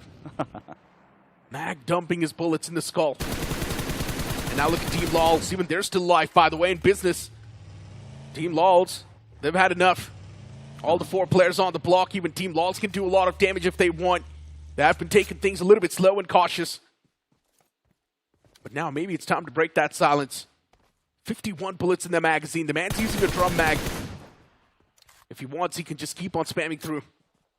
Team Lols surrounding grounds, not too clear. So they need to be a little bit more careful off the surrounding lines as well. There's a man in the water lines too. T2 Gaming has taken those shots, but he's not able to find anything yet. Remaining players, you will see it's Bodo Lance in the water lines. Fixes, you went with Bodo Lance, and looking at them, it does not seem like they're going to be able to survive for too long. Yeah, the adaptations haven't been there from Borderlands. It's the same old stagnant play, trying to always play around the edges. And even when they're playing around the edges, the intent is not there in engaging in those fights. They should have gone the Team Alpha route. Talking about Team Alpha, Punisher, he's got a beautiful high ground to play with. He's got everybody's numbers. Sovereign Esports might have just made a mistake. This was a desperate attempt in finding some cover. Oh my god, and the Team Molotov. Alpha, alright, who he's already been spotted out. He's been flushed out of his cover, somehow still alive. And Sovereign, I must say, they're making the most out of the situation. Given how these smokes have been deployed, I'm loving every single bit of it. But look at Easy. If he can somehow sneak in and try and get a knock against Punisher, that could change. But Punisher, this is the opening that we wanted to see. And now Team Alpha can hurt them even more. It doesn't even matter. Punisher finding that knock. And Lols now wrapping up from the back as well. It's a third party from Lols. Sovereign, they're pinned. Nowhere to go. Out in the open. The only threat's going to be the smoke. But for how long is the smoke going to be there? Soon it's going to start to dissipate. The smoke's going to fade away. At the moment that happens, even your lives will. Sovereign, who is taken down once again to barely any sort of HP. The man surviving on 1 HP, literally. Alpha from the sidelines as well, now punishing them constantly. The sprays, the bullets, they're unavoidable. They're taking a lot of damage. Sovereign Esports, they're on the verge of being eliminated. Who is still standing though? And now that man from Sovereign, he knows a push needs to be made. He needs to contest that high ground. He certainly has to, as AZ, somehow staying alive, has taken control over the high ground, but needs to enter inside the circle. Like I said, Team Alpha, they are certainly possessed. 15 finishes for this team, and they're vying to stop at nothing more. Oh my as God. Krafton got a little ahead of himself, got taken down. The cover fire from Alpha himself was not there. And maybe AZ can take his chance at it, as who wanted to sneak in from the sidelines eventually gets caught off guard. As Lols from the backlines, he's been rattling them down with bullets. And Sovereign, they are being fired left, right, and center. Solid knock coming through from Lols, and that's also going to help the players of Team Alpha to go for the reset. Sovereign Esports barely standing, barely alive. Just hanging on the ledge. This nade from Alpha, it should be the full stopper. But yeah, still, he was able to find the return knock, but it's all good in the hood for Team Alpha. Still, they can go for that revive. But the problem is, they've already lost out in 2 men. Krafton, Punisher not in the game anymore for Alpha. They've only got 2 more players standing, but 16 frags being accumulated. This has been a massive game. Lovely, sublime stuff. Borderlands again, somehow they have made it inside the top 4, but I'm really loving how BTD are starting to take over. As Team Lols, wanting to secure those higher grounds, have been spotted out. Bars on the lower lines. As now only the tree separates him Bullets from Lols. That's the final 11 bullets. As for T2G Gaming, he's going to trigger that revive onto it. Kunal, as for Plasma, that's a lovely knock by JD. And is he going to press upon? That's a big question. He's got to go outside the circle. Bars has been spotted. And there you go. Borderlands, that is going to be a nightmare for them. They need the replenishments desperately. They need that ammunition. Look at BTD though. They've got a lot of ammo. And they can just keep on spamming those smokes. Adonis, the man was barely surviving, eventually eliminated from the game as well. Team Alpha, now they've only got one last man standing, and that's going to be Alpha himself. This ridge, it proved out to be a death ridge. The moment Alpha placed themselves on that ridge, Alpha's downhill started. And now for BTD, this is going to be a day with destiny. A possible comeback, a possible massive game as well. For LoLs, even it's a chance that they could pull off a big comeback. Yeah, seems like Team LoLs did their homework. They had been patient right from the get-go, but it is BTD. Like I said, they have started to take over. Look at the spread they have over the map. A 3-1 split. Venom, of course, LoLs knows his position over there, but now JD, he has to survive this onslaught as BTD. They commit for the push. Varad, he's been taken down. T2G, he's done his job, and now that could be another player, but Ohm somehow finds the trade as BTD. They go in for the flush, and there you have it, Venom securing that knock, but JD versus all, he is going to end it through, but it is eventually, it's going to be Team BTD somehow having the numbers advantage, and as a result of which, will secure the chicken dinner. Another one coming in a beautiful fashion. Solid stuff from BTD, exactly the same way they played yesterday on the map of Rondo, and now a bit of that glimmer as well showed on the map of Erangel too. But Team Alpha, what a game it was from their side too, securing so many frags, but also not able to secure that chicken dinner, so that's going to be a bit of that downside, but it's completely fine. Yes. Now the comeback's initiated, 16 frags on the board. That also means they did get a few placement points as well, so Team Alpha is still going to be looking pretty good. Of course they will, and just to add on to it, they still have 2 games of Miramar, which is touted to be their strongest map. So they've got the perfect start that they could have wanted, but even same goes for Team LoLs as well. Considering how they were struggling so much yesterday, today we can see a lot more solidarity between the players. They know what needs to be done. They're not really forcing unnecessary fights. They're being very cautious with their approach. For Borderlands, I really feel like Necro, they could have done much better given how they were playing. It was just some survival points. In terms of finishes, they need to push a lot more. You personally know I've never been a big fan of teams that likes to play that survival game for too long. I do understand survival instincts will be there to at least survive in the late game, but once you are inside of the late game, you're supposed to start taking fights. And if you're not taking fights even inside of the late game, well, that's a big concern if you're still trying to avoid those fights later on. So in my opinion, if you are able to make it even inside of the top 7, start taking fights. Because you gotta understand one thing, you're also fighting for survival as well. And not just that, you know, to add on to what you said, we'll get to that, but BTD, looking at stats and figures, all of these players contributed. This is something that we have seen even coming from them yesterday. But getting back to our conversation, Necro, I think I have that belief that when you're playing from the edges, you need to be a little frag heavy. You just cannot be staying upward. Of course. You cannot be passive, especially you're playing from the edges. If survival is your mission, then might as well play from the center, might as well go the ex-Limra approach, how they used to do, and that really paid off because now BTD, in fact Borderlands are in such a situation, they're kind of in a predicament where they are confused themselves what needs to be done. With just 2 games remaining, I do not know if they're going to really qualify or not. Yeah, for Borderlands, they need a frag-heavy game, and that's the only thing that's going to save the day for them realistically. And once again, playing it passive for too long is not going to help them either. As you mentioned, if you're playing around the edges, you got to be a little bit aggressive, be frag-heavy, and the only reason why you got to be aggressive is to contest a good spot in the circle. Yeah. That's what these teams need to understand. It's all about positioning in the game of BGMI. It's all about positioning in the game of Battle Royale. If you're not going to have a good position inside of the circle, you will be eliminated early. Simple as that. And if you want to get your hands on a good position, go for the fight. That's the only thing that's going to save you the day. That's the only thing that's going to get you a good position. And there were multiple instances where Borderlands could have actually caused trouble for Team LoLs. There were instances where Team LoLs were so much fixated on the fights in front of them. And that is where Borderlands should have really exercised some pressure, at least knock a couple of players, and then things could have changed. But again, you know, looking at the brighter side of things, Team LoLs, they will be having a massive uprisal along with Team Alpha also. So that is going to stir things up a little bit. And even for Sovereign, they had a really great game in this one, so they should be locking in their qualifying slot into round 3. But to be honest, looking at a game like this coming through from Team Alpha really makes you think, what were they exactly trying to do yesterday then? Why was the performance so bad? It was terrible. And now today, it's just the completely opposite side of the spectrum. We're seeing Team Alpha get 16 frags on the board out of nowhere. It was a big surprise for me. I did not expect this. I think for Team Alpha, I feel like they were overthinking yesterday. So as a result of which, they were very hesitant. But today, they were like, if you're not going to play today, well, today, guys, we're out of this BGIS. So hence, they played really well. Or maybe they were just trying to play mind games on the day one. You know, show all of us that maybe they're just not capable enough. But hey, we've got a question popping up on the screen. What decides the team's fate more? Early rotations or late game fights?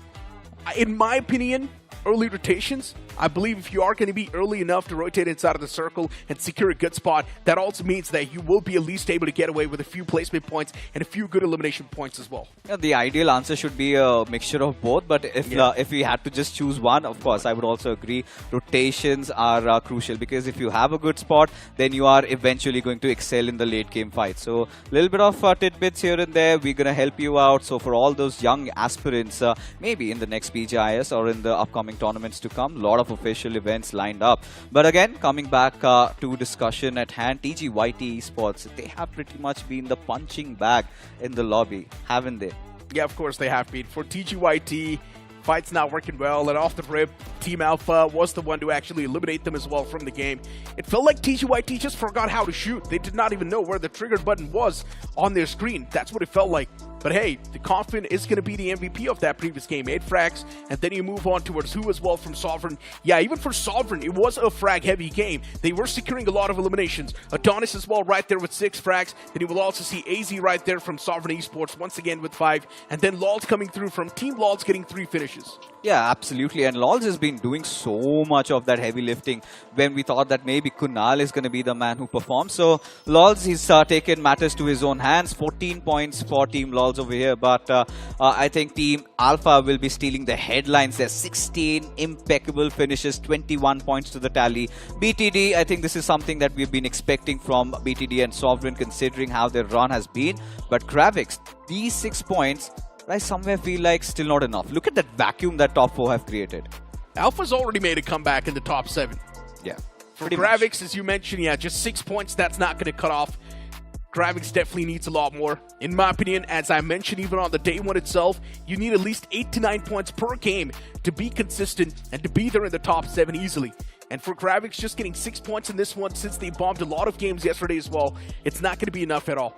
Now this is again showing the disparity in terms of the skill set of certain teams.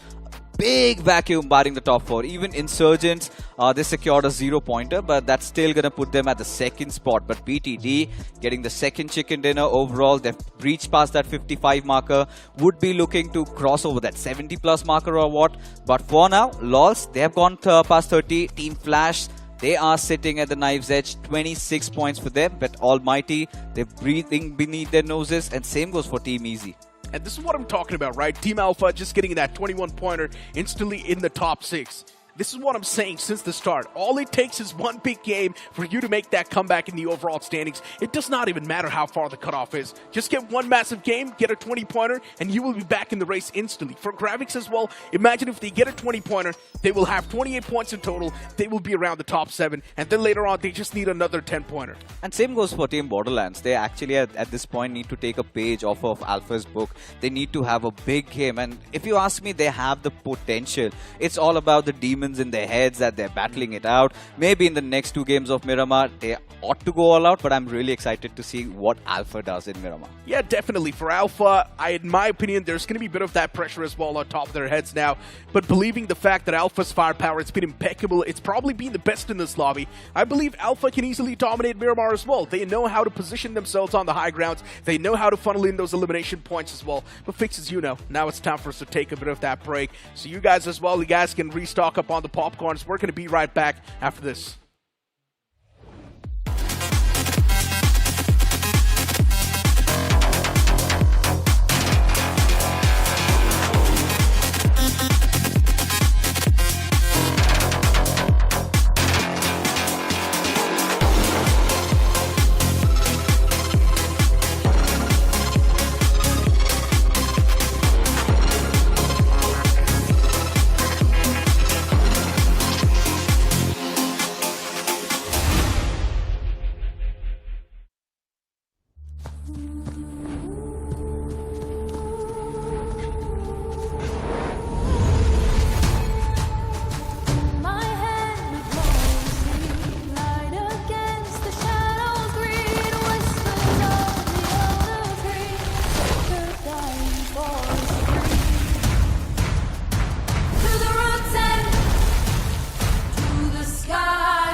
A lot of masala still remains, and we are really excited for that. Once again, folks, welcome back as Group 1 matches are going on. Final 2 matches, and I've got my brother IC back, who's a firm believer in Team Alpha.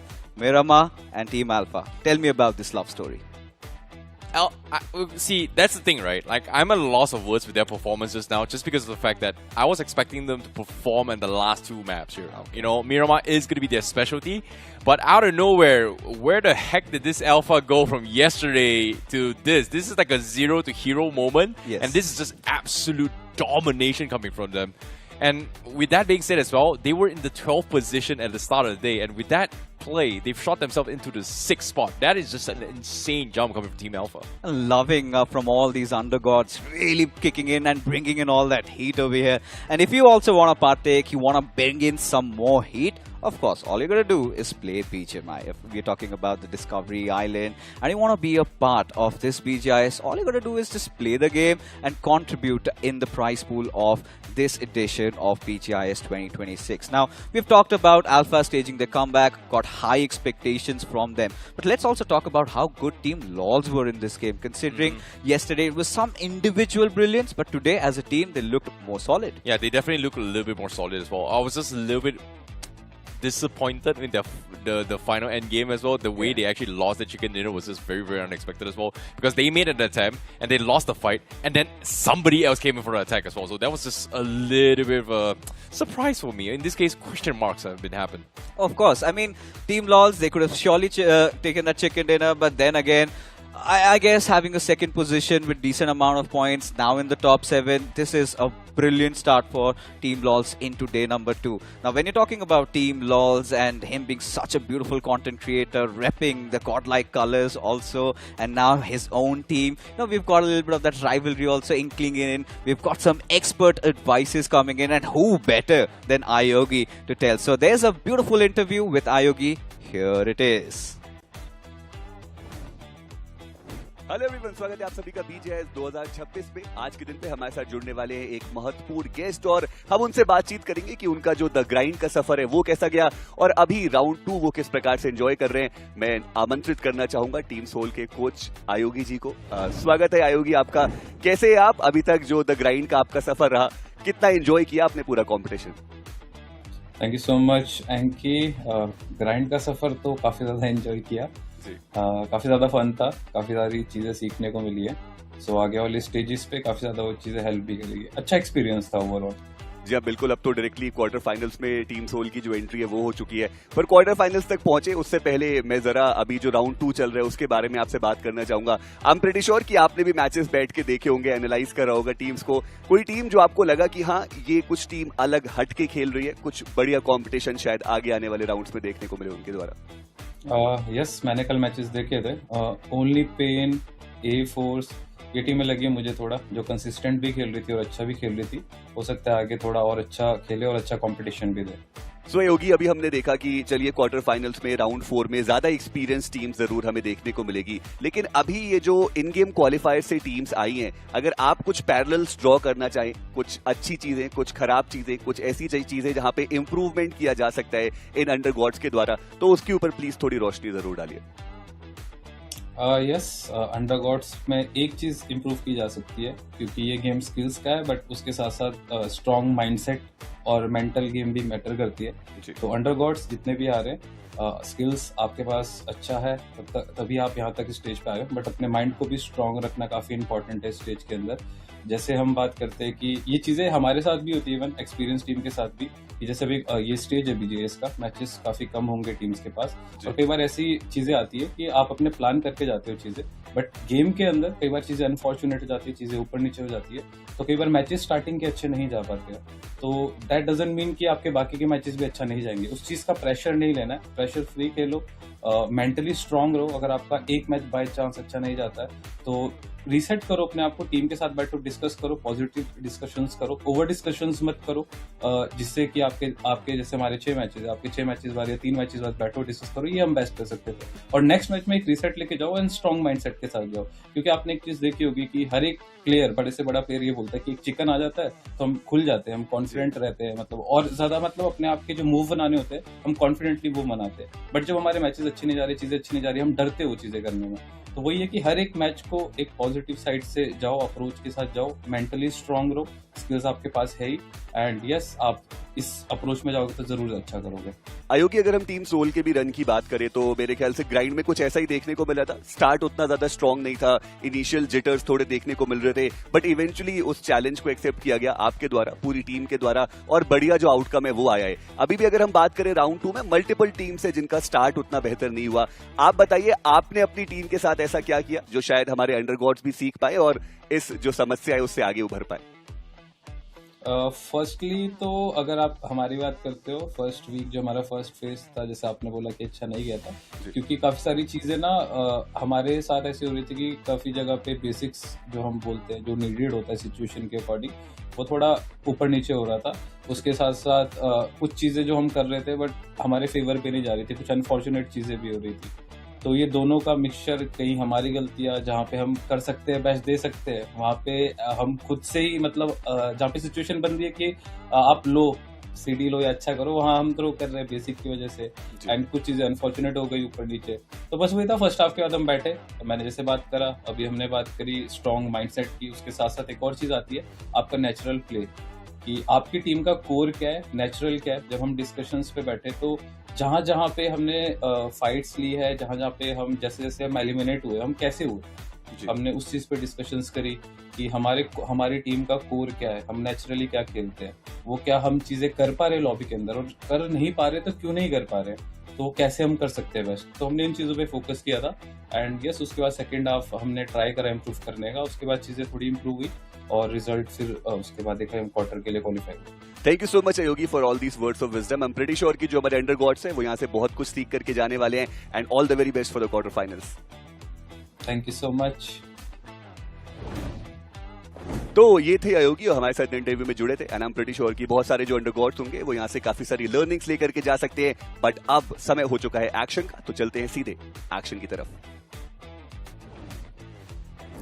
Wise words and well put in. None other than Ayogi himself, emphasizing on how underdogs should have some nice mental strength heading on, because they need to believe in each other. And I also believe, sometimes it's too jarring, too much going on in your heads. Just one tournament, you've got to give it all. And I think very well said. Anything else you want to add on?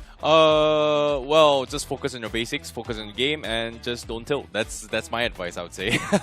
We have a lot of advices going on. We have been going live, post streams. Everybody is giving their knowledge, and of course, I would love to share the desk someday with Ayogi in person. I've sat down. He's got brilliant look towards the game, and I love that. But again, coming back to the games of Miramar, the first Miramar game for teams from Group A, we were hoping that we get to see Team Alpha absolutely exploding. But let's put Alpha a little bit aside. Let's talk about few others. Team Almighty. This is a team that Necro actually went with. A team that played really well yesterday. Today, the first game did not go their way. See, that's the thing about Almighty, right? Like, the way they played yesterday was based on positioning, and what I mean by positioning is that the fact that they always prioritize positioning and not take fights as well.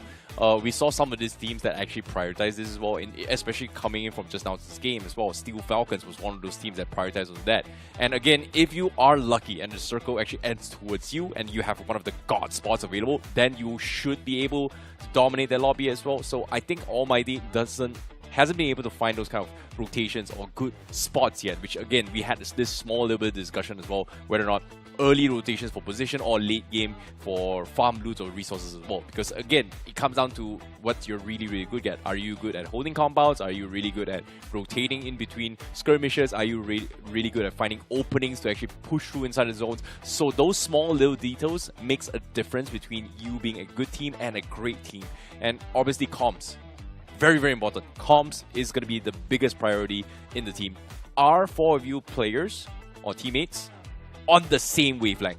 Absolutely. I believe communications and sticking to the basics, like you said, should be enough to get you through round number 2. But there have also been teams like Team Destiny who have constantly been picking their own dogfights against Team Sovereign. They have been having this little bit of a rivalry, and I hope that continues in Miramar. Well, Team Destiny, they have been on the receiving end of the stick, but you never know. They can actually pull out an SF over here, for which I'm really excited. Miramar is on the way right now.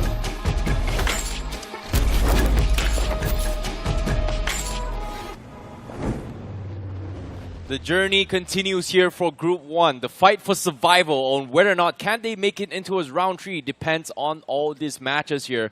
This is going to be their 5th game in total. It is going to be their first ever Miramar map in this respective group. None of them has faced off against each other yet in this map of Miramar.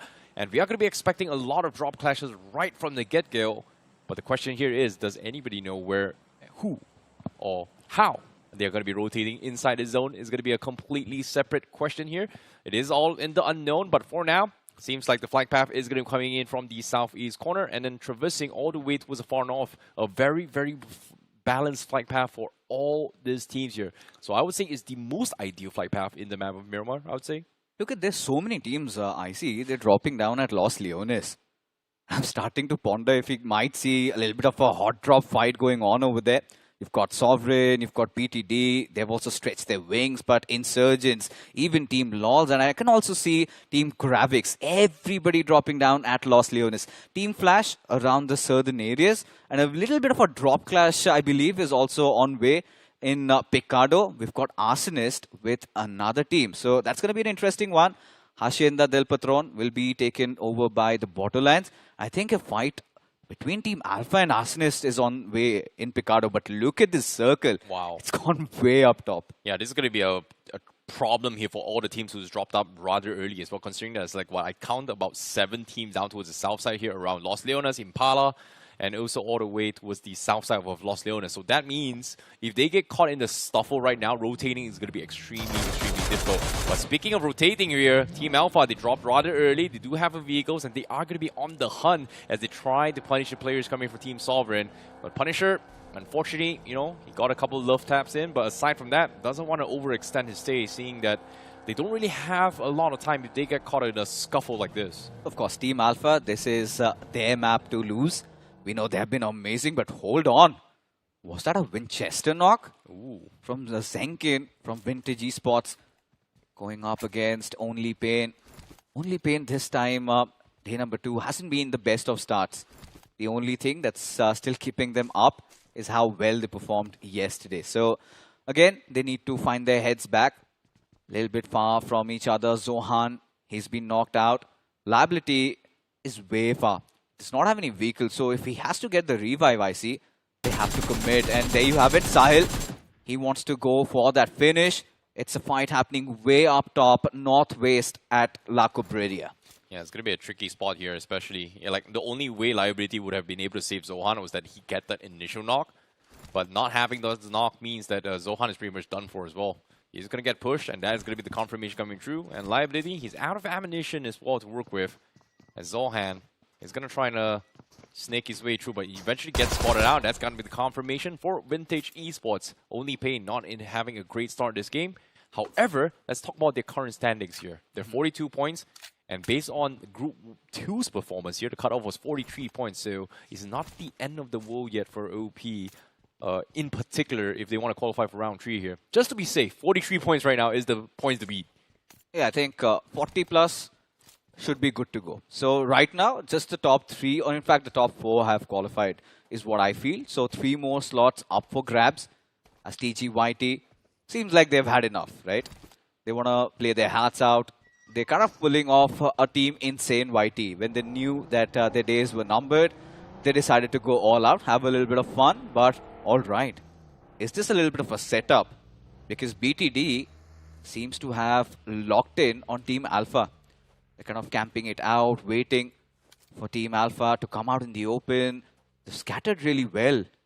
I'm starting to get worried about Team Alpha because from here on, if they get knocked out, I think this could be really adding on to the pressure. This is a problem for all the teams in the south, just because they were all sharing the drop spots in particular. Resources becomes a big problem for these teams. And you can see BTD, they wanted to raid this compound to try to loot on the way before while going in zone. But it's the same ideology coming from Team Alpha. And they can't afford to be caught up in this kind of fights here because the zone is so far away. So BTD, they only have two options. Abandon this compound, look somewhere else, or just get a very easy pick here, which again, Alpha is not making it easy for them as well. So if they were to drag on this fight, that means they are going to take somebody with them down the gutter for at least until stage 3 circle before they actually push into the zone. I really feel there's a scarcity of loot with Team Alpha, given how they've been constantly on the run, and especially with BTD keeping a close watch on them. I want to see how they come out of that situation. But for Team Almighty, still around the southeastern areas of the circle as TGYT, they find the players of Only Pain a little off guard once again. Maya just bobbing and weaving, still alive for now. Needs to administer that first aid, and now Only Pain in a real world of trouble. Liability, he does find some respite over here, does find a knock, but still he's been completely isolated from his squad. What does he do? He cannot even go for the finish. Yeah, it's going to be tough here, but at the same time, just having this 3-man showdown here is going to be very, very crucial here because they will have control of the western entry point for any teams rotating in from the west side. But it seems like TGYT, they got caught out. Maya finds an off angle, takes some classy. And TGYT, they're down 2 members, and Only Pain currently just inflicting so much pain. They're just grouping up, hoping to capitalize on all these mistakes. And TGYT, they have made the first mistake. Smokes has been set up as well. Liability looking to try and stop that revival here. And it seems like they are going to back out. And while this is happening as well, Only Pain, they're just keeping both teams in check all by themselves here. The confidence. But I'm a little bit worried here, Fixes. Ammunition low, weaponry low, space low, no mobility. Their options are slowly running out. And even for Vintage Esports, they haven't moved a muscle. All of their players still hunker down to that one building. You can still see they're playing along with that Winchester. And Only Pain with no options, they have to retreat. But with TGYT posing so much threat, and now they've had enough. They've lost patience. They want to go for the push. They want to try and collect as much resources as they can while they're doing, which is the right thing to do. But at this point, Only Pain, they know they need a couple more points, right? 42, maybe get 3 finishes, 45, and it is sealed. And then even if you get eliminated, it's not going to matter much. I really like what Only Pain is doing. They're retreating in the fact that hoping that maybe Vintage is going to spot out the members of TGYT and hope that they both fight against each other. Then they capitalize on the jump as well. But the problem is, again, Vintage is not taking the bait at all, which is annoying. Which is annoying and concerning at the same time. Because, you know, they've been delaying. They do not have enough loot. So I do not know what they're trying to do with it. At least Vintage, given that now they've got a control of a vehicle, they should retreat. They should maybe go a little bit further up north, go around that Oasis region, gather some loot, and then maybe come back inside the circle. But again, talking about Borderlands, this time I see seems like they've heard me and Necro. We wanted them to play from the center. They have been playing pretty passive. So maybe holding on to the center, get a couple of finishes, that early rotation hopefully can pay off for Borderlands. That's the thing about Borderlands and BTD, right? They have very, very similar ideologies on playstyles, especially coming with yesterday as well. And this is going to work out for them because, again, 3 teams stuck in the crossfire of Cabrera. We have 6 teams down to the south side. So technically, they would have been very, very much stocked up compared to every single team on the south side. And even here, look at this. Team Alpha, look, Krafton has only got first aid kits. His M4's got like 70 bullets. Not enough utilities to work with because they are still in a scuffle with BTD, which, again, they have been using very, very similar rotations here. But guess what? This is one of the roughest circle you can ask for, especially for teams coming from the south here. The circle shifts all the way to the north side of Oasis, where it is going to be open grounds. And those compounds inside Oasis do not offer a lot. I'm really loving how Suchamp are rotating, but look at this. Liability. He's got so much firepower. Maya. Ooh, survived by the whiskers there, I see. I mean, he was a done man, but at this point, still the concerns pretty much same. Do they have enough resources? But hold on. Liability, at least he secures a confirmation, whilst Vintage, this time, they've secured the high ground. It's pretty much chilling and waiting for all these teams to fight it out, duke it out amongst themselves. And whoever remains I think Vintage Esports might go for the spoils of the war. I'm pretty sure only Pain is going to be scratching their heads here. What is this guy's doing? Vintage, they have not moved a single muscle. So sweaty. And they're hoping that Vintage is going to help them out, but they, you know what? Instead of relying on some other team to help us out, let's just clean out TGYT ourselves. And while doing this, because they have taken the longer approach, this drawn-out battle is going to last for at least another circle. And this is going to hurt only Pain just because of the fact that they do not have meds. Look at this. Maya is down to his UMPs with 30 bullets. And he's spraying long range all the way through. Pre-fires all the way through. Vintage, Sahil. He went for the high ground up the mountain. He's got an AUG with 3x. And even then, he's not moved a single muscle. Vintage, what are you guys doing, man? I mean, that's a whole different story. But we've got some action over here. Team Alpha, they've also run out of patience.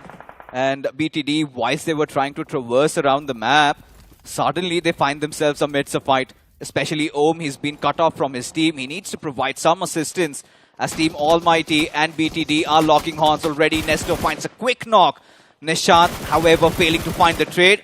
A little bit of that headshot connection coming in, but BTD, they are all cramped up in that close space. But there you have Bharat, beautiful shotgun knock. Just goes pushing in, trades coming in from both the sides. Nesto and Alanku going in for the push over there. As BTD, piece by piece, they are getting dismantled. Ohm, he's too far from his pack. And he's the only member surviving, I see. Yeah, they made a little bit of mistake as well. Ohm's just too far off. Now he's got to use his teammates as bait as well. He needs the perfect knock, but Almighty, they've got the reset as well. Pre-fire is coming in, but no connection so far. He needs a knock here. If you want to survive this, Nishan is going to be crawling all the way to the corner as well, but the nades comes in, is going to chip away on Nishan. Ohm still alive here, but he is in a 1v3 situation. The players are still alive, giving him the info that he needs, but there's only so much he can do. They've just lost 2 right from the get-go. And now Almighty on the hunt with those shotties. S12K is there, but Ohm, he's got to make every single shot count. He hits the first shot, misses the second and the third. No knocks yet. Looks for the repick, and he gets the job done. But the Molotov is going to isolate him into this small room. And now Almighty has got him completely trapped, and they've got all the time in the world to reset right now as well. Errors after errors being committed by Team Almighty, and Ohm seems to be capitalizing on that. Of course, that grenade was quite questionable. This time goes for the pounce. Wow. Delivers. One-piece knock, and now he needs to switch weapons. There you go. Gets another on the verge of pulling off a beautiful clutch. Has been brought down to a one-on-one where Ohm goes big. And Team Almighty, they are sent home packing. What a play from Ohm. He clutched things big time in a 1v3, but at what cost? He lost his entire team. But 4 points, is this enough for Borderland to stand a chance to push to the top? That is going to be a completely separate matter, but he has to continue his journey all by himself now.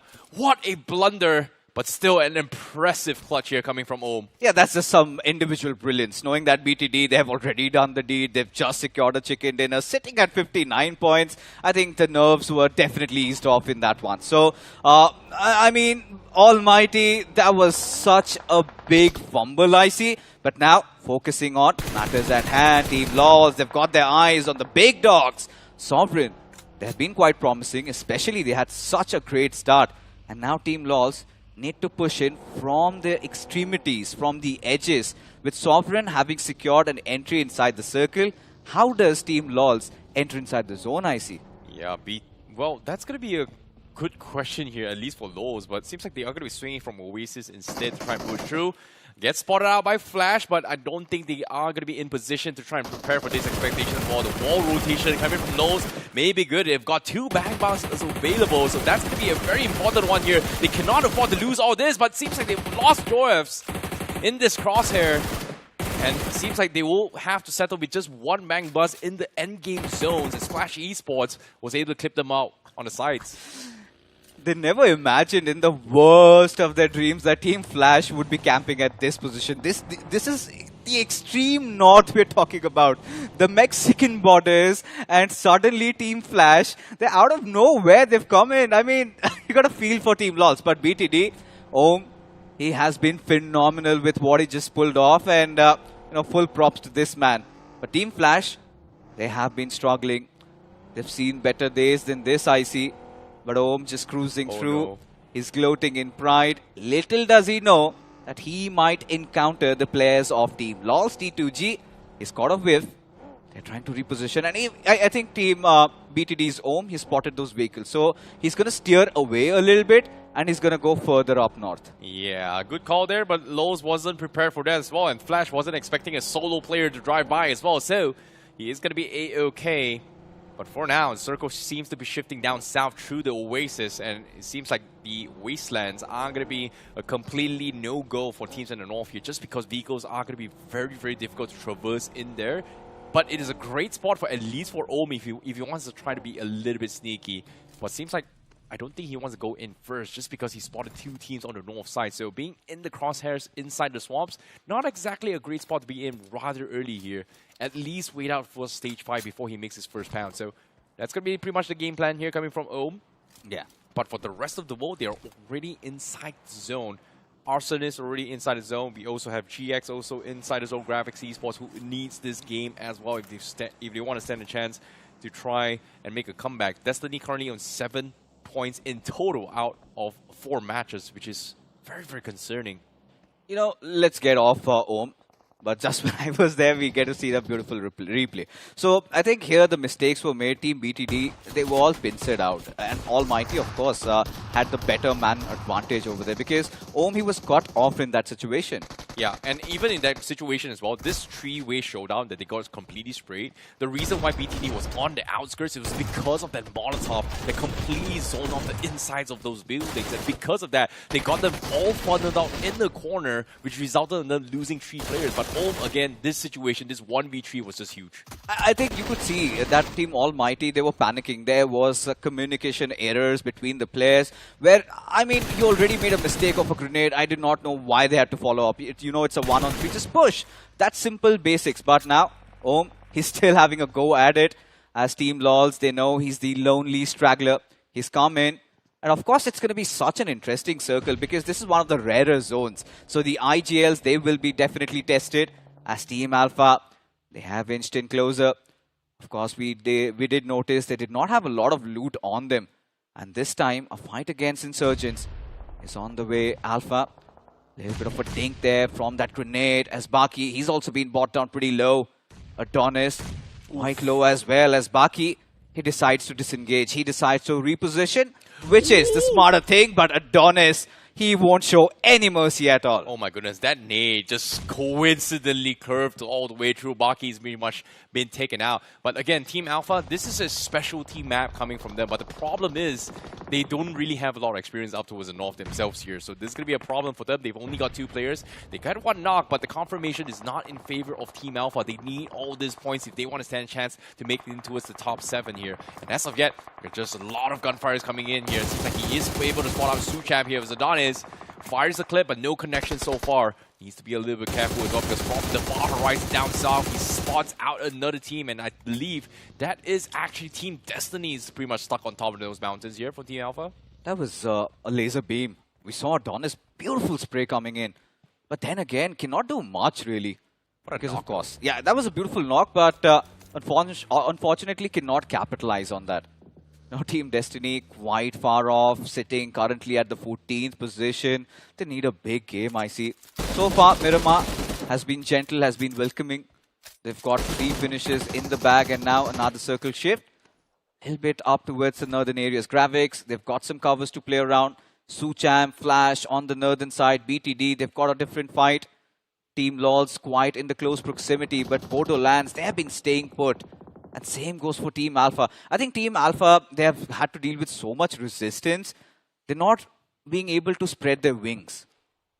Yeah, it's going to be tough, right? Considering the fact that they have players. But Adonis, he is still going to pressure the teams up top as well, Team Destiny. Going to be firing away and dismantling their vehicles. And this is not good for Team Alpha. They need these vehicles for this next phase of the zone. And they can't seem to find an entry point as well.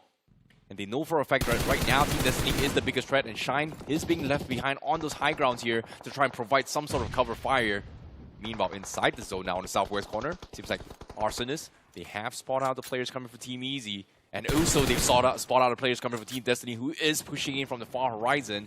They should be able to go in for the push, but Alpha, as soon as they realize Team Destiny has rotated away, they push in, take the spot from Insurgents, and they will be able to take their vehicle as well. So that's going to be a second chance in life for these 2 players. What are we noticing? It's a lovely change in script.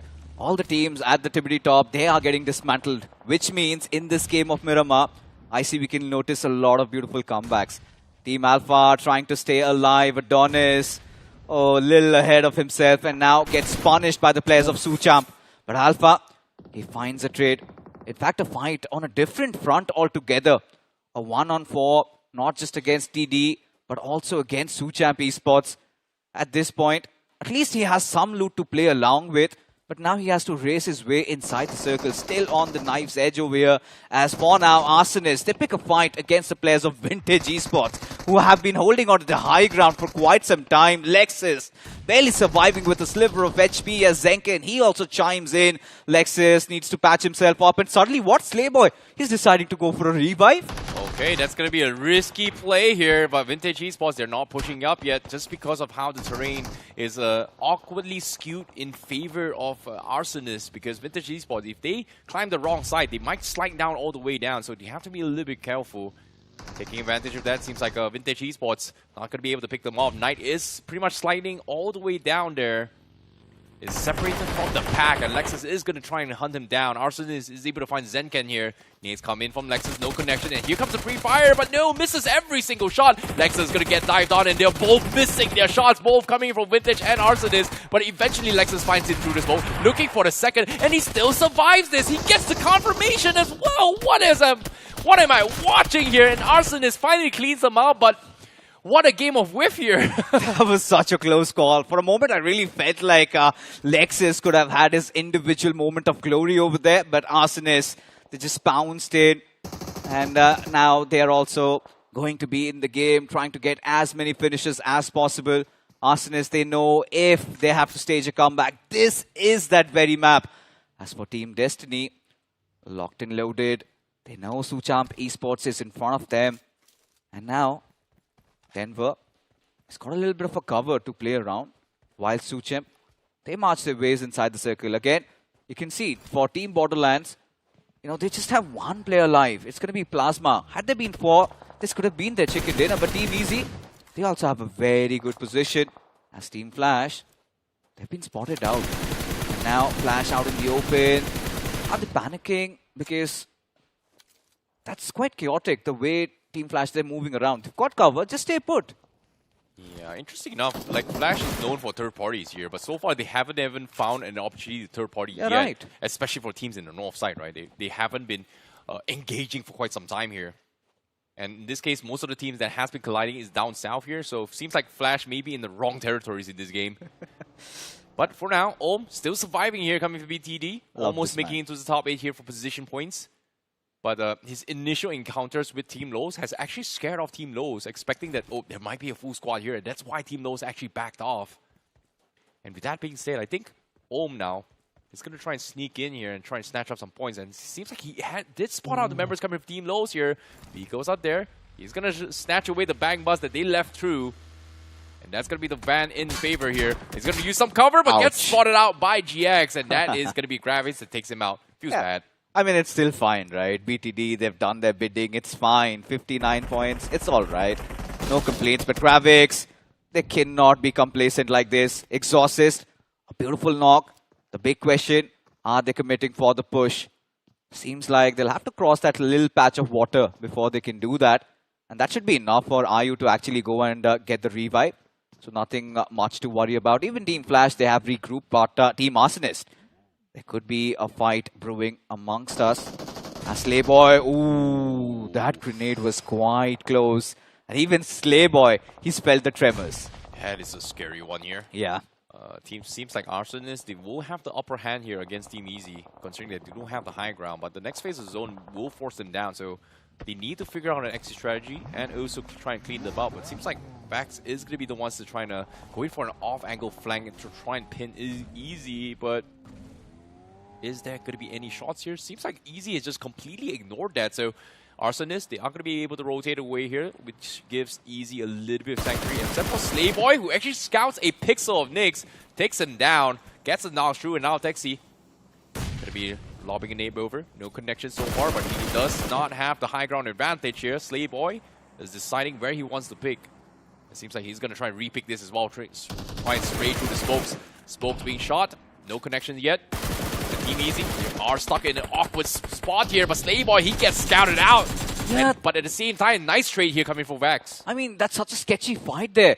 Texi, he was out in the open. Slayboy, he had his eyes fixated, got tunnel visioned over there. But whatever the case is, Vaxo, he's going for a revive. And suddenly from the backlines, it's going to be Destiny. Oh my god, that's going to hurt. A silencer on an AKM.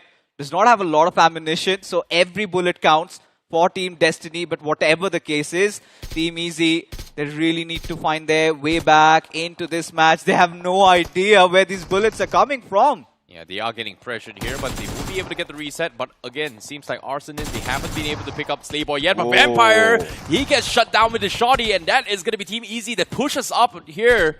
And Arson is now in a lot of trouble. Skyboy continuing the pepper shots from afar, but no connections yet. The pressure is on Team Easy as they try and engage against Team Arsonist here. Smokes has been set up, but they've got the high ground. They managed to climb up as well, but they need this fight. Habibi getting shipped away very, very low. But they need to get those resets here for now as they try to make it inside the zone here. The zone is about to move in 2 seconds here. Sucham also going to be chiming in against Arsonist this time. And Team Easy seems to be having a little bit of a better time now because now more teams are chiming in for all these long-range third parties. Now everybody's really running out of ammunition and resources. Nobody has a lot of bullets. Even look at Team Easy. Final few mags, but Bliss, he still finds an opener there. And Skyboy, his position compromised, still hiding amongst that smoke, and the moment it dissipates, he's going to be out in the open. And just to make the matters worse over here, he gives away his position with that grenade. Oh, that was a head dink, but still Vaxo remaining hidden. And that's all she wrote. Team Easy, they'll get that final elimination, and that marks the end for Arsonist. But the work's not been over as Team Flash this time, they've had enough. They want to go after the players of GX, Okane, inside that vehicle. Ayu, he's got to be the hero once again. This time, however, fails to deliver. Flash just pouring through one after the other. Now Team Kravix in a whole world of trouble on a 1-on-3 situation. Kosin, he's done some heavy amount of damage, but is that going to be enough? Needs to get inside the compound. Team Flash, they know this situation, this fight, it is very important. And eventually Kosin, that's too much, too hot for him to handle as he also messes up. Yeah, nicely done here coming from Flash Esports. They will be able to get the reset, but the circle is still barely at the cuffs of the edges right now. Unfortunately for them, they do have a broken wall to kind of work with. Team Lowe's also looking for a potential back-to-back grand finale in this endgame zone right now. They've not gotten a single finish yet. And it seems like there's only 2 players here. It's going to be Kunal and Lowe's to try and clutch things out here. Team Easy taking the high ground, but they still also need to push inside the zone. Habibi is in the crufts onside the zone, but he does not have elevation. So they need to find a way to provide cover for Habibi before they can actually capitalize on this, because there is 4 teams around. It's still alive for them to handle here as well. Rohan gets spotted out. Lowe's gets the knock here, but he needs those points. Does he repick this? Is going to be the question as well. Ooh, Smokes has been set up as well. Lowe's may look to try and make a jump out of this. No shots has been made yet. It seems like Zone is about to move as well, so I don't think he wants to take this chance to miss that opportunity. But as soon as I say this, Kunal gets knocked. Now he's missed his opportunity. Yeah, I mean, LOL's not going to be happy about that, especially in such a close match. It was so tight. Still sitting at the 6th position. Now everything rests on LOLs himself. For BB having that higher ground. LOLs has his attention diverted. Still gets a finish onto his Rohan. And look at that. He was still alive. But it is going to be Exorcist at the very end. He gets that confirmation. And Team LOLs seem to have been taking that elimination. Final 4 teams surviving IC. It could be anybody's game, and we are about to witness a massive comeback by one team or the other. Yeah, Team Easy's got a big white spread right now. They are in prime position to clutch things out. They've got a 2-2 split, but they cannot afford to get knocked here. But they are applying so much pressure right now. Sucham, they have lost 1 player. Same can be said for Flash as well. And just like that, Team Easy's got the entire map locked down in their favor from this high ground approach. And they find another pick as well as Sucham goes down. 1 more player in their vicinity. But Team Easy, they have to be careful here. They have to push out in the open. Smoke's being set up, but Blizz goes for a big wraparound as well. And Sucham's alternative entry route has been cut off, and they've got them completely boxed in now. Yeah, and Team Easy this time, they've got those replenishments. They've got those ammunitions and completely spreading their wings. Suchamp, they're counting their days. King OP already bleeding on his knees. And now Team Flash, they've again slowed down. This is what you love about Team Flash, don't you, IC? They are waiting for that right opportunistic moment to strike. Phoenix, he gets another confirmation there. This time again finds another knock. This is the opener that they were eyeing out on. This is where these hungry hounds might go for a bounce.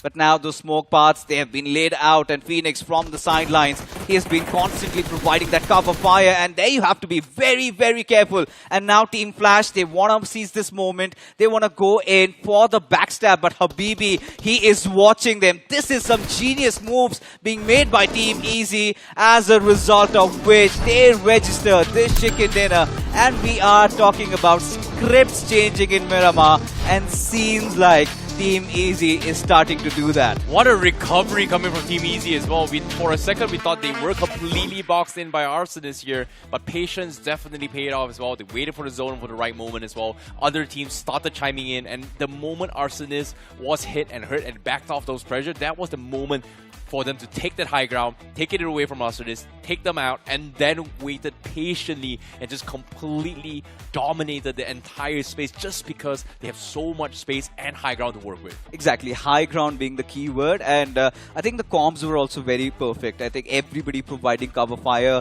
There was that one moment, I see, where we noticed that they were almost out of ammunition. They still took those fights, and then they got that loot. And I loved how Habibi took that higher ground. Especially, that could have been a little bit of a shocker, because you know, one of their players had his eyes at a different players. So of course Habibi providing that cover, that was lovely. For Team LOLs, again a little bit of that overthinking. I really feel at this point that LOLs and his teammates are letting him down. But nonetheless, I think position points, that is something that they're gonna graciously take. But in the top 4, we actually noticed all these teams were actually struggling. Borderlands, another team that could have secured a chicken dinner, they lost their men pretty early, hence ended up 4th. Even Suchamp did have a decent game in this one. Yeah, this is a very, very tricky spot as well here, considering that not many teams has a lot of experience in this zone as well. Very often times we don't see it and completely in Oasis, even though half the map was inside the northern side of the Oasis itself. So again, good call coming from Easy, but still it wasn't an easy entry point for Team Easy that wins the winner chicken dinner, considering how they were pummeled. It was Arsonist that actually dropped the ball, but could you blame Arsonist for letting go of the pressure, because they were getting shot from teams inside? I really feel like Slayboy could have done better when they were all fighting amongst that smoke. I could see Texi went out, but maybe he just had his eyes fixated. Sometimes it happens. You get too focused and you forget about your surroundings. So Team Arsonist, this could have actually been their game, because had they held on to that spot, that is where, you know, Team Easy really capitalized. But, you know, putting them aside, let's talk about Team Alpha a little bit. Again, this is one of their specialty maps, but constantly being on the run, BTD were chasing them, then there were so many fights. Team Alpha could not do better, and now they're again on the knife's edge. The biggest problem from this map was that there was just too many teams coming from the south side. The circle shifted way too far north really too quickly, and because of that there was a serious problem in resources here, especially for teams coming from South team. So it was a problem for all of them, but I was very surprised teams like Borderlands, teams like BTD, they struggle a bit just because of the fact that they were one of the earliest teams inside the zone. Same can be said for those as well, which was very weird, considering the fact they should have gotten more than what we expected as well, considering that they went into zone rather early. They were stocked up very quickly as well.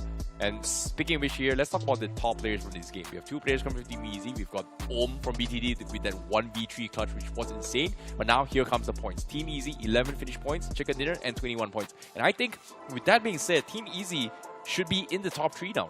Oh my god, that is a game and a half. And Team Easy, they must be elated with their performance. Even for Suchamp Esports, who have been struggling quite a lot, I think these 12 points are certainly going to make them feel a little bit better about themselves. Team Flash, again, relying on those third parties, being the opportunistic wolves on the server. 11 points, they're going to take it. But more than that, for Borderlands, 9 points I see. Do you think it's enough? Not enough. It's definitely not enough as well, but we shall see. You know, hopefully it's gonna be a little bit enough here, but let's see. Flash now on 6th position here, and Team Easy on the top 3 right now with 44 points, and only playing on the 4th position with 44 points. And right now the biggest threat here is gonna be Team Alpha and Lowe's. Both these 2 teams are currently at the cusp of being eliminated after this one final game. big headlines for Almighty over there. I mean, they have been playing really bad today, because again, that one fight where they got 1v3 to home, that was certainly not acceptable. I'm pretty sure Necro's not going to be pleased about it, especially he had his hopes up. So now, even when we look at the overall standings, the stage is set. I feel even Arsonist could also qualify for Vintage. It is going to be quite difficult. So the bottom four, they need a very explosive game, but albeit that till the top 12, I think it could be anybody's qualification. But as of yet here, a grind team is about to eliminate it in one more game. Team Alpha in their home ground in Miramar, not being able to play the game properly just because the zone gave them one of the most unorthodox circles for them. And this is going to be a site of concern here for Team Alpha. One more Miramar map. And considering that there's so many teams at the south side here, do they have enough time to prepare and discover that, realizing that, hey, the reason why we lost is because there was 6 teams down south and the circle went up north. They need to find a proper spot to work with. They need a good zone, and they need some looting space also, because I think they were constantly nauseated. There were teams always under their neck. They were trying to chase them down. Initially, it was BTD that set up camp, and then Team Alpha decided to get inside the circle, where they had to face a plethora of teams just gatekeeping them. Still, they tried to make the most out of that situation, but this is a moment where the stage is set. Even Team LOLs, question marks on their qualification, because any team below them, if they get a chicken dinner, and Team LOLs, if they get eliminated early on, then this could also mark the end for them. Another grind team getting eliminated from the BGIS. You know, I'm already having the shivers, I see. Yeah, it's going to be a big problem here. Hopefully things are going to be a little better here. But again, one more game is going to decide the fates of each and every single team here. Only 7 will advance, and the remaining 9 will be eliminated. But for now, we're going to be taking a very short break. And right after this break, we will give you guys the decider match here for Group 1. And who lives and who is out. See you guys.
One final game to decide the fates of Group 1 is about to begin, and welcome back to BGIS 2026 here. You guys are currently watching round 2 stages. My name is ICBaby12 at your service, and we've brought in Necro to give you guys the one final breakdown for this team, and which 7 teams is going to advance and which 9 teams is going to be eliminated here.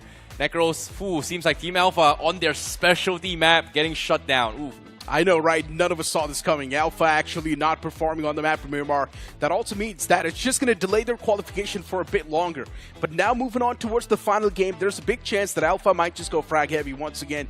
What exactly happened to them, though? I mean, even looking at the circle as well, shifting all the way towards Oasis, it's one of my personally favorite circles, and unfortunately, I wasn't the one to cast it. Well, unfortunately for you, but guess what? Fortunately for you guys watching at home as well, guess what? The Royal Pass is currently available here that gives you the Rebel Rock Fox set and also the Rebel Rock Fox DP28 skin for you guys. It looks absolutely amazing, and on top of it all, if you guys make a one-time purchase and grind it out all the way towards max level, you can get enough UC just enough to get next season's Royal Pass for yourself as well.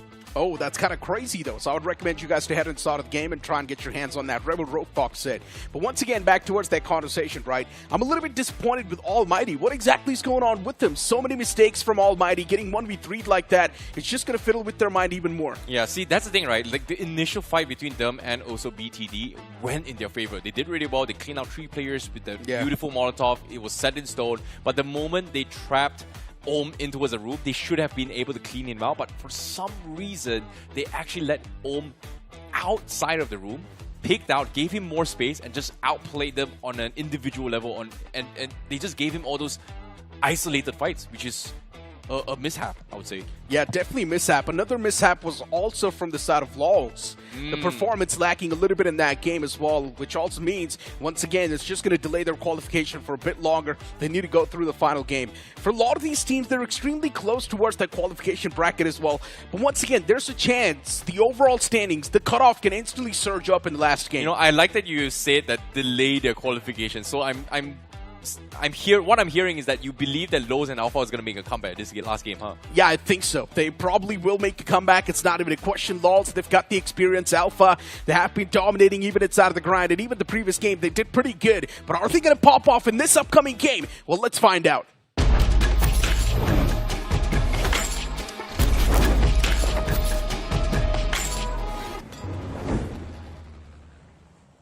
The planes in the skies for one last time in today's day. And once again, it's going to be the final game for Group 1. At this play flat path, it's also going to bring in a lot of confusion, tilted completely towards one side of the map, on the right side. If the teams do want to move around the left side, man, it's going to be a tough stretch. Pretty much impossible. You know, sometimes the game just messes with you as well here because the flight path was very, very balanced just now, but the circle not really balanced as well. But seems like we have almost a near identical flight path. Only difference that instead of traversing into the middle, it is going to traverse all the way towards Campo Militar. So it is a little bit skewed to the southeast corner, but I hope teams in the south side here is going to think about going for a little bit of drop change because there was 6 to 7 teams down to the south around Los Leonas, and because of that, there was a huge, huge scarcity of loots there.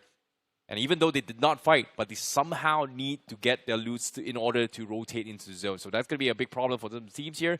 Seems like we are going to see a little bit of replication here coming from some of these teams. Lowe's this time going to be dropping rather early rather than going towards Campo Militar. We do see BTD also dropping towards Impala. Team Alpha straight up towards Puerto Paraiso. No contention so far this time. So it seems like they are going to be very confident in getting the full loot here before actually taking fights there. Yeah, for Team Alpha, straight up heading towards Puerto Paraiso, it's not going to be a concern. And Alpha's first game was impeccable, getting 21 points, even though they did not even secure the second spot in the game. Yes, Chicken Dinner was much more far away from the game, but still for Team Alpha, it was remarkable stuff. And now looking at the circle as well, just shifting towards the northern side, a little bit tilted on the right side. Towards Picado, we've got TGYT being contested by TD. Team Destiny already started things off with a bit of that man advantage since they've already found an off. And now look at Denver. He just wants to hand out the death blow. Keep this thing in mind. It's going to be the final game for Team Destiny as well to make a comeback. So this is going to be the last-ditch effort. Yeah, at the same time as well, Team Destiny seems like they have won the first encounter here. Free Fires are coming in. Gets the second knock as well. And just like that, TGYT, they've lost 2 players. But the return fire coming from Sovereign Esports will chime in with this third party. It is a 3-way showdown in Picado. We did not see this drop clash just now, but it seems like people thought Picado was clear, but nope, not that clear this time here. I know, right? Being contested by 3 teams. Definitely a bit of a surprise. And now look at Team Destiny. Rio, the man is cooking up an aid. Looking at Skyboy, the man's got his hands on the Uzi, just waiting for the opponent to make a mistake. And yes, the mistake will be made right now with that. TGYT, they've also been eliminated from the BGIS 2026. Oh, interesting enough here. Oh, guess what? Team Destiny, they go in for a counter as well. They do find one of the players from Sovereign and take him down. But Sovereign, they're hurt right now. And Team Destiny, they need to clean them out here if they want to stand a chance to qualify. And again, they need a massive game, massive high finish volume games here as well. They've got 3 so far. And if they wrap up 4, they can go on the hunt for even more considering how early it is in this game itself. Sovereign's currently sitting with 44 points. And Lols, since they're the one holding the cutoff down, they've got 33. This seems like the same picture from the last game. The only difference is that there are 3 points more in this group in the last game. So yeah, for lols, definitely a chance they can spike the cutoff. Now looking at Team Destiny, once again continuing their wrath against Sovereign. Team Destiny knows they've got the man advantage. 3 frags already contributed. Now looking for a few more, and that's going to be another great find. Sovereign losing out on these individual players, and that's really keeping them in a real bad spot. That man's going to be confirmed as well. It's not even a concern. But now you can look at Rio. He's got his hands on the DBS. He wants to pounce up. Oh boy, Sovereign, they need at least 1 or 2 points here if they want to try and stay in the top 8 at least. Or top 7, I would say. But for now, it seems like they have to handle the entirety of Team Destiny all by themselves here. A 2v4 situation with Team Destiny with nothing to lose here apparently. They're just going all out, taking all these aggressive fights, and they're getting away with it as well. So who now? Going to be looking for an off angle to try and punish this on the stairs. It seems like Team Destiny, they might be walking into this death trap. This is slowly creep up as well. Just one more floor available. And who is just looking for the flick as well. He needs all those headshots. But Team Destiny, they're checking every single corner. And just about here he comes. The shot comes through, but no headshots. And they know exactly where he is now. At least they've got the angle control. Now they know exactly where the boys of Sovereign are. Look at Denver tossing that nade. That nade's definitely going to disrupt the flow as well. Denver now pushing in tandem with his boys as well. That nade's going to delay things for a bit longer. And who continues to hold down that line. But unfortunately for the man, there's no footsteps as well being heard because of that utility. And now who continues his wrath. The spray down's going to find at least one knock. Team Destiny, they're taking it too long to actually make the pounce as well. But eventually, Destiny, they perfectly make the pounce as it was well coordinated even from the other side. Yeah, what a flank as well. They went in from the other side, crawled up the rabbit hole, and then take him out. Team Destiny with 6 finishes in this game right from the get-go. This might be the comeback that they need. However, it's still a very, very far-fetched grind here. 18 points in total. And the points to beat here is going to be 33 as of yet. So they need a chicken dinner and 10 more, maybe even 12 more finishes if they want to stand a chance to qualify in towards the round 3. That will be the biggest comeback here in the entire round 2 stages. If they really want to qualify, they need a 30 bomber. That's realistic. And that's the only thing that's going to help TDS. But let's see. Insurgents. They've got the opponents locked in the site, but still they escape. So it's all good in the hood for BTDs. 59 points accumulated. The table toppers in this game definitely have got a bit of those less points compared to the previous group. The previous group had a few more points accumulated. Speaking of the table toppers. Looking at that gold Mirado, leave Hacienda del Patron. We've got the boys of AT move away from that side. Arsonists. The Mirado is actually on the verge of being blown up as well. Maybe repairing that's going to be a proper game plan. Yeah, this is a problem here coming from Arsonists right now. They need to actually swap out those vehicles here, try and get a little bit more space here. They may have fumbled the last game just now as well, considering the fact that they actually let Team Easy walk up the mountain. And because of that, Team Easy was able to clutch out the big chicken dinner, which again, Arsonists could have gotten that, which gives them the qualification points that they needed to qualify. But even then, it's going to be a tricky spot to be in here, considering how close it is to all these teams in this one final game. Flash Esports also going to be sitting comfortably on the 6th position, but even then, they're not exactly safe yet because we saw how the previous group, 37 points, is not qualified. So they're not exactly in the clear yet for round 3. The crazy part was 43 was the cutoff. And the spike actually came through the last game itself. It was a 13-point spike on the 7th spot, which is crazy if you think about it. Looking at that entire fight that just happened towards Picado. I mean, for Team Destiny wiping out the foes in such an easy manner, it was definitely quite easy for them. Hot knife through butter. But that fight against Sovereign, we definitely thought maybe Sovereign Esports can be a bit of that competition. But it seems like Team Destiny said no. It was an easy scoot for them, just straight up went up, took down both the players. It was not even an effort. Yeah. With Denver climbing in from the rabbit hole on the sides as well, that was something that they just did not expect Team Destiny to do. So a very, very well executed plan for Team Destiny. They clean up 2 teams all by themselves, which is good.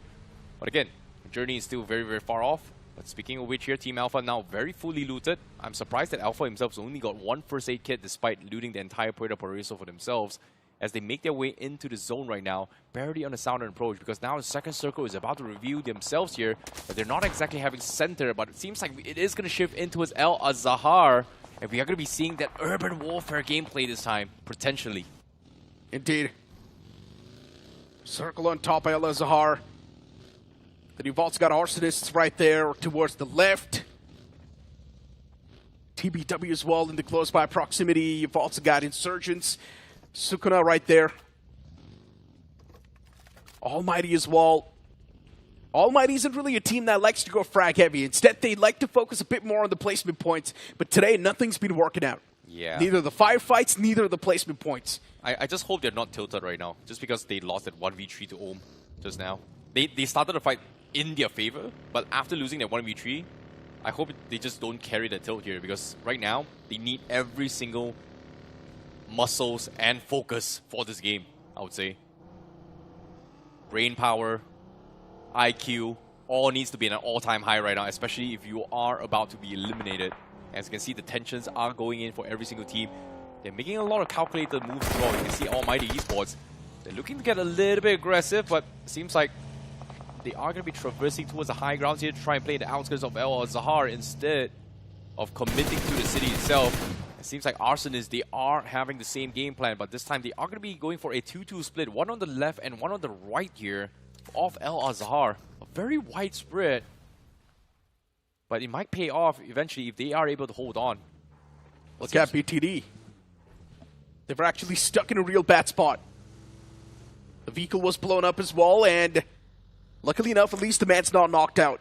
So BTD seems good as of now. Team LOL's the team that's currently sitting on the 7th spot, but we'll get back to that conversation. As of now, Bodolands, they've found themselves in a real good spot. Almighty once again whiffing everything in this fight as well. What was that decision-making coming through from Almighty? Walking inside of the city without even having any sort of knowledge. Just straight up stepping inside of the Uncharted lands and now dropping down bodies once again. Almighty, they like to be a little bit more on the position-oriented side, but this time, their decisions just have been really shaky. Yeah, they've just lost Alanku on the process as well. As you can see, this is an urban warfare circle. And teams outside the mountains here, they haven't exactly pushed into the city yet. And they're trying to thin out their herd to punish any teams that will be rotating in the circle. In this case, Borderland, they have lost one player. He is going to be picked up through the smoke. But for Almighty, they are hurting for sure. Only one player remains here for Almighty. Survival seems impossible. Just that one man, I'm not sure for how long can he really press his hands on the wound and stop that bleeding. Gravix from the top, they've got a decent spot to circle. It's going to sit on up once again towards El Azahar. Oh my god, you can see a big cluster of teams. It's a splash of colors. It's even hard to tell who's in and who's not. Team Destiny, they're going to be the late rotationers, late breachers as well. BTD, they've got their hands on the high ground as well. For GX2, they've got their hands on the high ground. For the late breachers, it's going to be a nightmare. Yeah, it is truly a nightmare as well. And I would say BTD has I would say Borderland has one of the best spots possible just because they have the center of the zone. But the problem with that is that, yes, you can survive the endgame, but you're not going to be able to shoot out because everybody is going to be hiding in some sort of corners, which doesn't give you angles to work with here. So you have to be very, very precise with those nades. This is going to be a huge test for every single team in this lobby here. Whose utils is going to be count? You have to make every single util count. And because of that, I'm concerned for one specific team, and that's going to be Team Alpha. They haven't made a single sound yet. And it seems like they've taken the option to play outside the city itself on the eastern shorelines of the mountain terrain. So, I don't know, man. But for now, seems like only Pain, they're driving through the city itself, and nobody's taking shots on them. And they are going to traverse past everybody, and they only lose Yuki in the process. I know, right? Actually, quite a smooth rotation. Yeah, there was a sacrificial lamb, but just one man being sacrificed. It's all good. Zohan, even he's taking a lot of damage, but it's fine. The man's going to be back up significantly. So it's all good. Liability's also still cooking, and Yuki's savable, by the way. But how are you supposed to traverse through the boys of Bodolands? That's where problems will start to stack up. Yeah, I don't think I'm going to take that risk to save that, man. Like, there's just so many teams around them. You know what? I low-key would have taken it. Because why not? Aw, you're such a savior. I mean, a look, nice brand. if you get away, then you've got all the 4 players on the block. If you don't, then you've anyways got 3 players standing, which also means that you are playing with a handicap. And it's at a 4-on-4 fight. The odds of you losing will be quite high. And looking at the boys of OP, they're anyways doing really good in the overall standings. So they can really afford a cricket fight. Well, for now, UK's done for, so that's not going to happen here. 3 players pretty much going to be sitting this out. But meanwhile, Team Alpha, they finally find the high ground. They are going to be playing from the eastern shore lines. They are going to try and chip away in any team rotating inside the city as well. So they're looking for a couple of stragglers and fishes out in the open as well. Maybe even duck hunting here coming from Team Alpha. And hopefully it is going to be going in their favor. They are playing for the endgame zone outside the mountain terrains on the east side. But Vintage Esports, they've just arrived from the west side. And right beside them is going to be 2 major teams that is also going to be hungry for those points. That's going to be Graphics and also Team Destiny. Which again, Team Destiny has a great start, but they're getting pummeled right now. The next circle shift is also going to be important. But looking at what's happening on the screen, Graphics, they mess up. The next zone is going to center on up once again on El Azhar. Catching everyone off guard on the southern side, including Team Lolz, by the way. And now Team Lolz, they need to force a fight against BTD no matter what. In my opinion, you just got to rip the Band-Aid. Just take it right now. The longer the fight exists, the more problems will be there for you later. Even the blue's going to start to move. Team Destiny, what a nade that was! 1 nade from Denver, it's going to find that 2-piece. Graphics, they're already messed up. This is Denver's game. This is a huge, huge game here coming from Denver here. And just like that, they get another point. The dream is still alive here for Destiny. And Destiny awaits them to qualify to round 3. And they've got to make every single shot count. The comebacks is real. They've got 8 points so far, 8 finish points. But there's still so many teams alive. And this is one of the most difficult circles to get finish points here. They might be in a little bit of trouble, but Team Arsonist seems like they are going to try and cross the mountain here to try and get some sort of mountain space control down towards the south side. As they're trying to pick up here and see what's up. And they might be able to spot out the members coming from Team Destiny and also maybe even TZ here. Which is going to be a little bit of a tricky spot to work with. Almighty, Nesso, the only person. Yeah, for Almighty, the way they just whiffed that fight really just left me scratching my own head. What exactly was the game plan? They could have actually stood a big chance to qualify as well. The day one was so good. And now look at Nesso. Reveals his own position. He's got a suppressor on top of that AUG. The man's position's compromised. What are you doing, Nesso? Oh my god, you're stepping out in the open, sitting inside of the vehicle. Those shots from Phoenix, they were deadly. But at least Nesso's still standing. So Almighty, they're still breathing inside of the game. But to be honest, someone just got to put them out to their misery. They're taking too much damage. Yeah, there's only so much you can do in this scenario here. But Team Easy now, they are going to be rotating in from the southeast corner, but still, they're not exactly in zone. It seems like they might have a little bit running with Team Lows here. They're also going to be traversing by each other as they try to make their way into the city. Team Lows, they are going to try and take the water treatment segment, which is okay, but Lows may have lost his van there. And look at this spread from Lows as well. They've got Kunal on the western side of the mountain. They've got 3 guys on towards the water treatment area. And if they pull this off, this is going to be a huge game for Team Lows. But the problem is, can Kunal single-handedly fend off every single team from this perspective here? We've got Arsonist, we've got Vintage. I think we've also got Team Destiny, which again, Kunal has to fend off 3 teams that is hungry for those points. Sounds too much. To be honest, there's so many teams still in a lot of misery. Someone's got to put him out. Arsonists. Oh, the man who was knocked out. He's now back up on his feet. Tonight's looking good. Vintage Esports, they really want to take the fight no matter what. Press upon the matters even more. Rub that salt on top of the wounds. Destiny, they're in the back lines. And of course, they will possess a lot of threat as well. Arsonists, on the opposite side of the spectrum, they actually back away from this entire spot. They don't want to challenge a fight against Vintage. But Vintage, instead, they really do want to take it. Because Vintage knows they don't have any sort of elimination points yet. And this fight is the only fight that can actually give them some.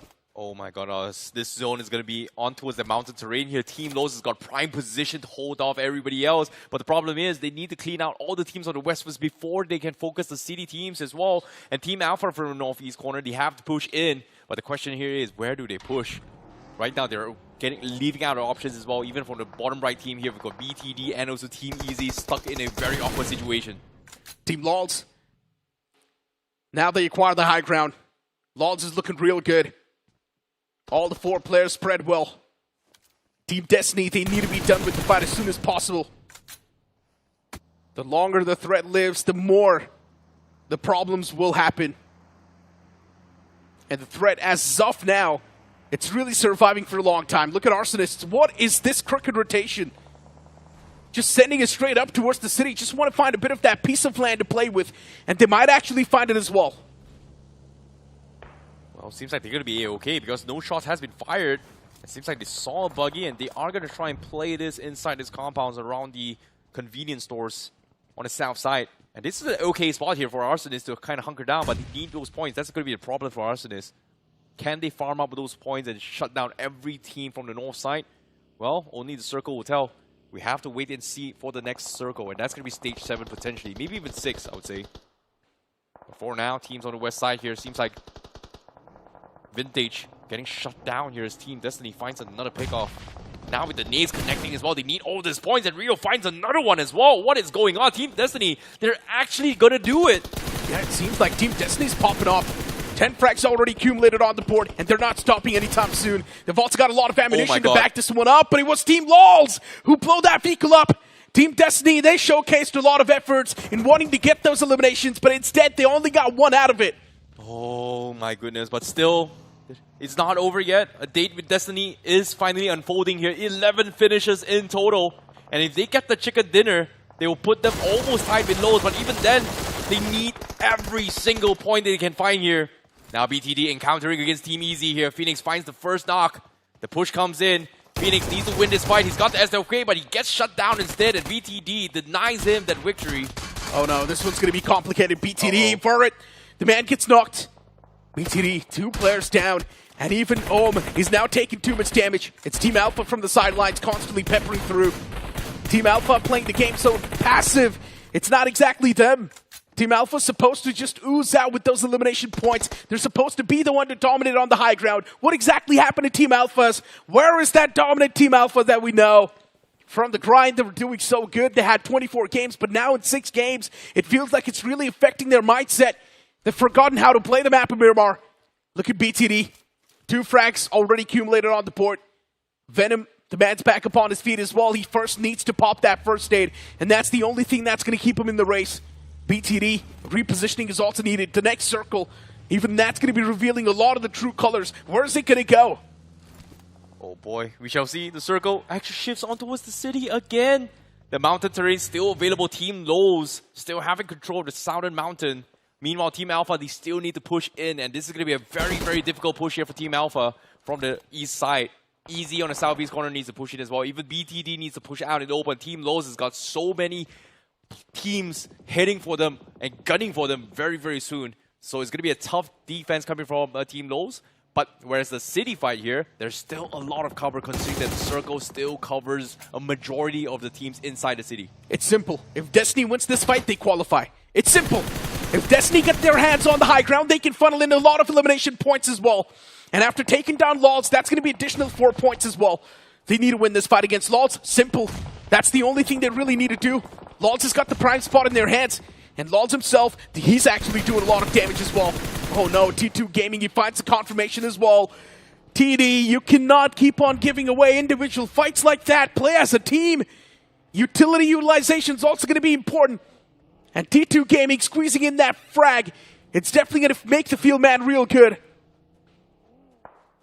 But as of now, he's got 90 bullets in this barrel. He can hear the voice of Destiny make a few moves on the board. Where's Destiny going? What is the game plan?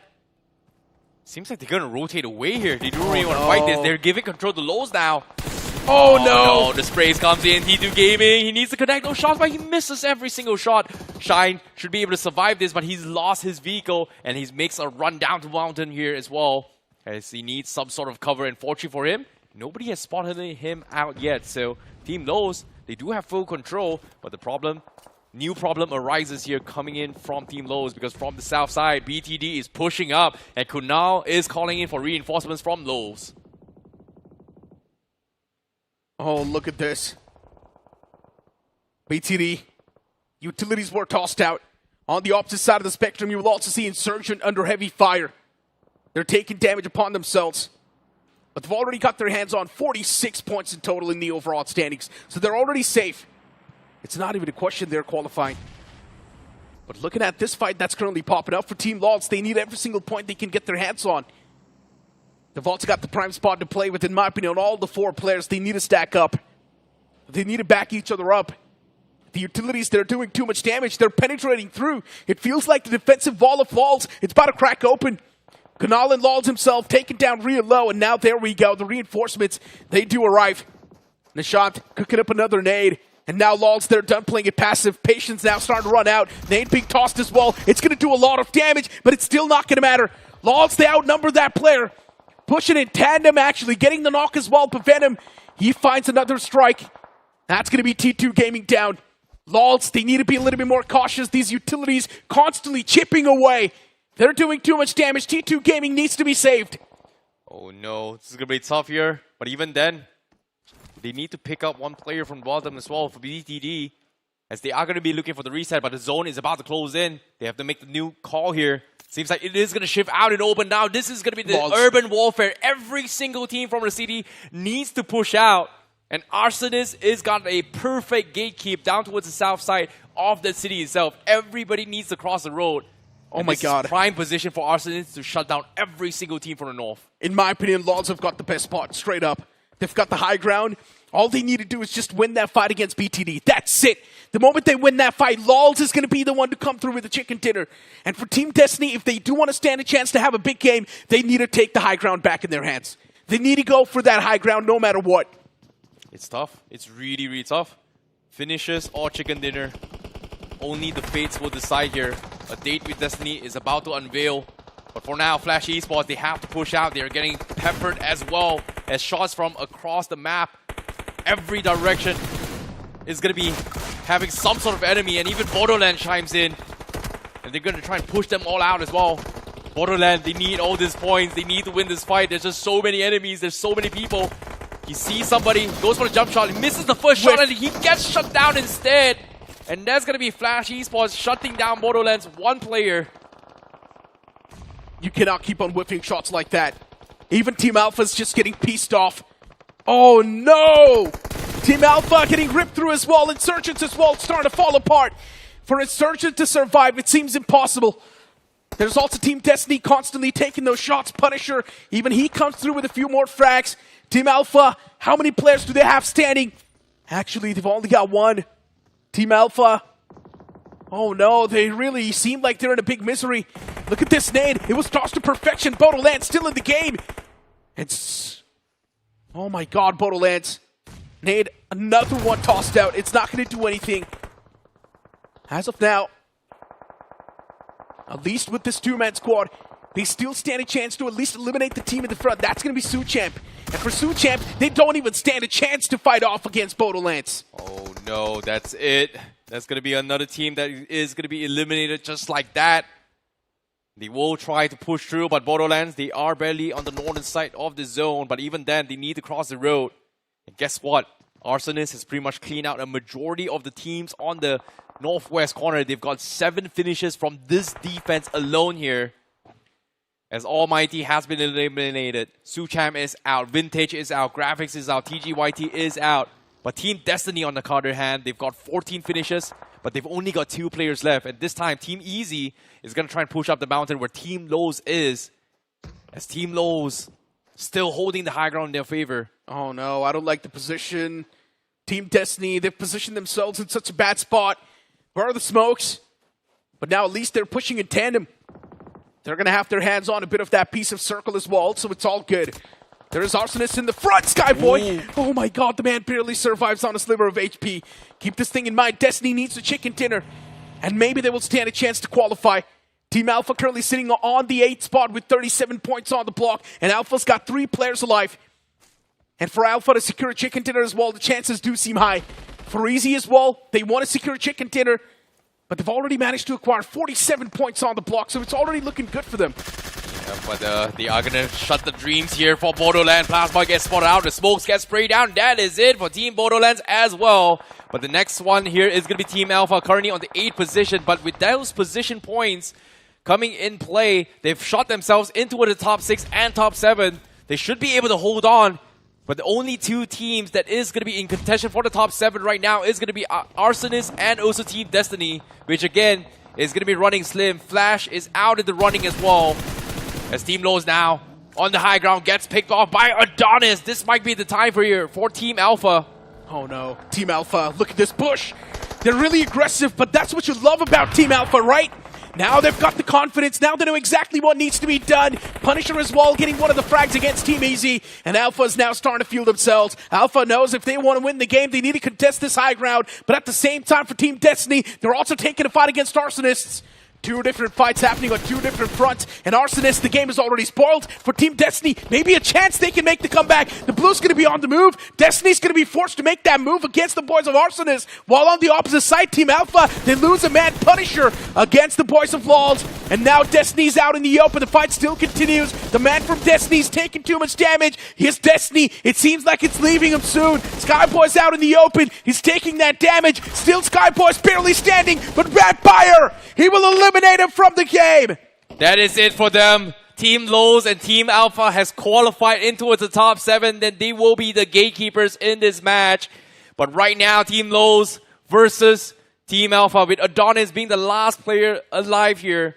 That means Team Lowe's will be walking away with a winner chicken dinner unless, and I mean unless, Adonis pulls off an impossible feat of 1 versus 4 scenario. It's now or never, but Team Alpha, what a comeback here in day number 2 for round 2 stages. Have they made it? Yes. I mean, Team Lols, they got the chicken dinner, so of course they're going to be catapulted towards a better spot in the overall standings. Team Alpha securing a 2nd spot. Yes, the comeback is there. And I guess as well that they have made it. But I really feel bad for Team Destiny. What a big game that was. But in the end, not contesting that high ground against Lols really costed them. And the way they initiated the fight as well, it was so questionable. I understand they did not have a lot of knowledge to play with, but still just sending one man in the front lines like that, that is a risky move. Yeah, it was a very, very awkward play here, but still, good valiant attempt. It took them 5 games to come up online, but at least we got to see a little bit of taste on how Team Destiny is going to be performing here. Yeah. But for now, not in the journey of BGIS. We have to see them next time. I know, right? Next year, next time. And I'm pretty sure for these teams, the opportunities are not done yet. There will be a lot of opportunities in the future as well that you should capitalize on. So keep on practicing, keep on grinding, and keep on getting better. But looking at the final few moments once again, Lols from the top was just raining down death and destruction. And I mentioned this too during the cast itself. Lols has the prime spot in their hands. As long as Lols has got that spot, no one's going to stop them from securing the chicken dinner. And that's what happened. Yeah, but at the same time as well, Arsonist was able to clean out every single team from the north side here before actually venturing out, which is very, very unfortunate as well because they needed those finish points and also win the chicken dinner, which again, Team Lowe's just has the high ground. Like you said as well, one of the best spots possible. They had full control right from the get-go. They shoved up every single team and they should have been able to win the game. And yes, they did win the game. But what surprised me the most here was Team Alpha on how they actually survived all the way to the top 2 from the east corner, dodging the city fight, and still find themselves 8 finishes. Yeah, I mean, Team Alpha just really played it passive, to be honest, right? Till the end.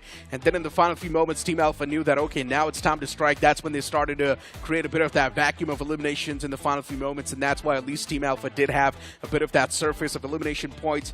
But to be honest, yeah, a lot of teams could have done a lot better. In my opinion, even Borderlands should have been a little bit more proactive when they had all the 4 players standing. And to be honest, look, I understand. These are rookie faces. We're seeing them for the first time on the block. But now, at least they're getting away with a lot of experience and they know what exactly needs to be done in the future.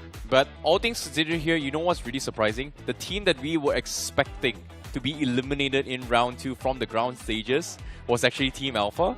But it wasn't Team Alpha that got eliminated today. Right? It was Esports Social, which is kind of a right? shocker for all of us. I know, right? Esports Social was doing so consistent on day 1, but then on day 2 as well, expectations and hope were extremely high. They were doing pretty good, but then that cutoff, it just surges all the way up to 43 points. Right? And even Esports Social is like, what?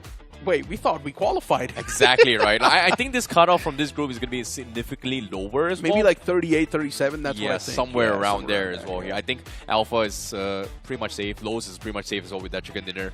I think yeah, one of the two biggest comebacks is going to be Lowe's and also Team Alpha. I Because guess one of the biggest surprises as well has to be Almighty. They did so good on the day one, but now Almighty just struggling like that. On day two, just completely dropping the ball, not even getting a lot of points. That's really concerning. And because of that, they've already been eliminated from the BGIS 2026. Looking at the top players, Lawds, of course, is going to be on top with 6 frags. Denver as well right there from Team Destiny getting 5 points on the board. Rio there too getting 4. And then JD versus All as well coming through from Lawds getting 4. Yep. But at the same time as well, I think Flash Esports didn't do too well in this game as well here. They are known for those very, very interesting third-party moments here. But even this game, they couldn't find enough points as well. They get themselves only 3 points. But with that being said as well, the huge vacuum of points was actually absorbed by both Lowe's and also Team Destiny right from the get-go. 19 points for Team Destiny. Yeah. But is it enough? Unfortunately, it isn't. If they would have played even half as good in all the 5 games before, Team Destiny would have already qualified. But in my opinion, just saving the good performance for the last is not something you should do. You should just always play all guns blazing. You should play like every game is the last game and should give it all you've got. Team Alpha getting 14 points, really a day saver. And Arsonists as well getting 13 points. I'm not exactly sure where they are going to be lying after this one, but I'm pretty sure they have been kicked out.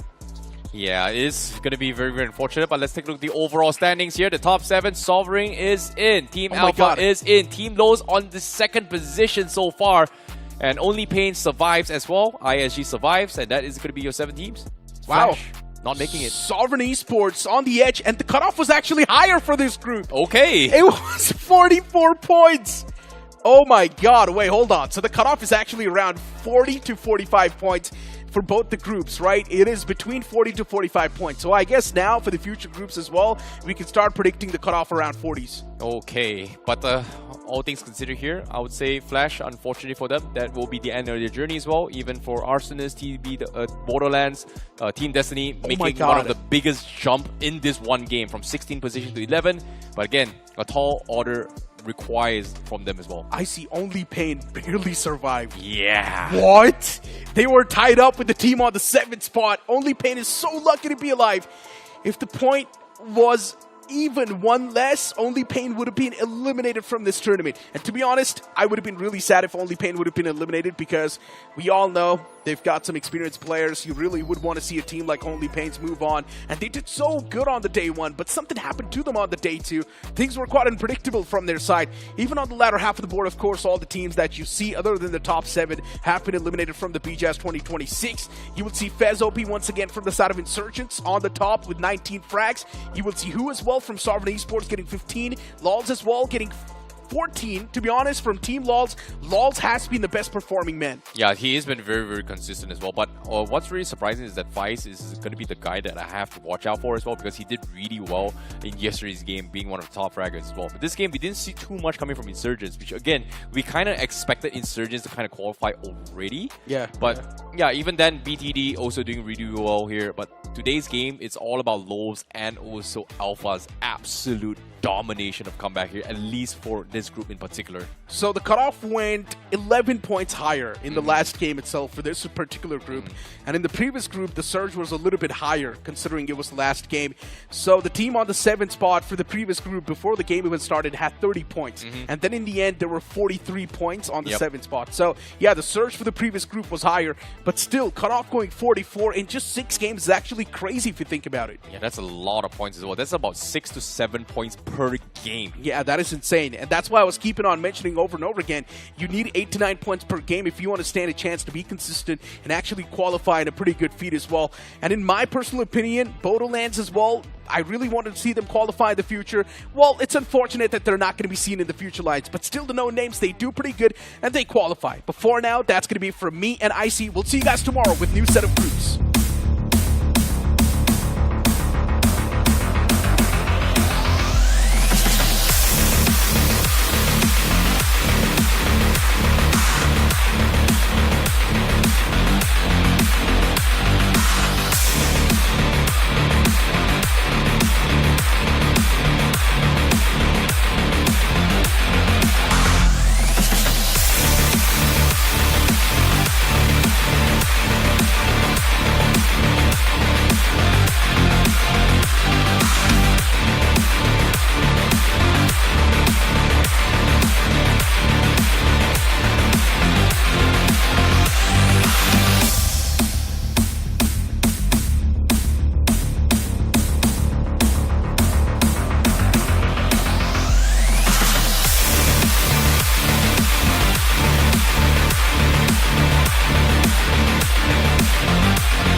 When the rider breathes, the road wakes.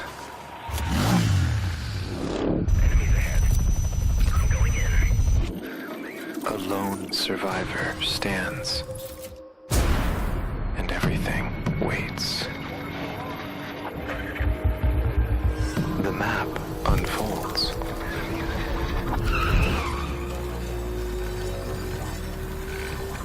And the journey begins.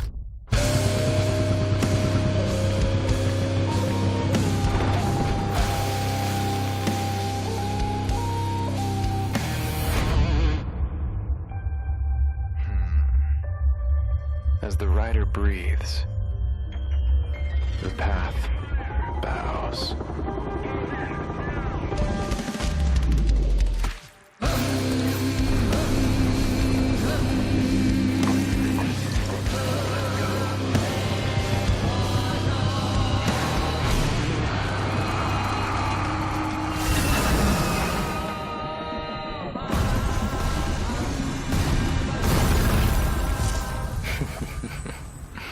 Limits? They're just marks in the dust. Because in the battlegrounds, there are no limits.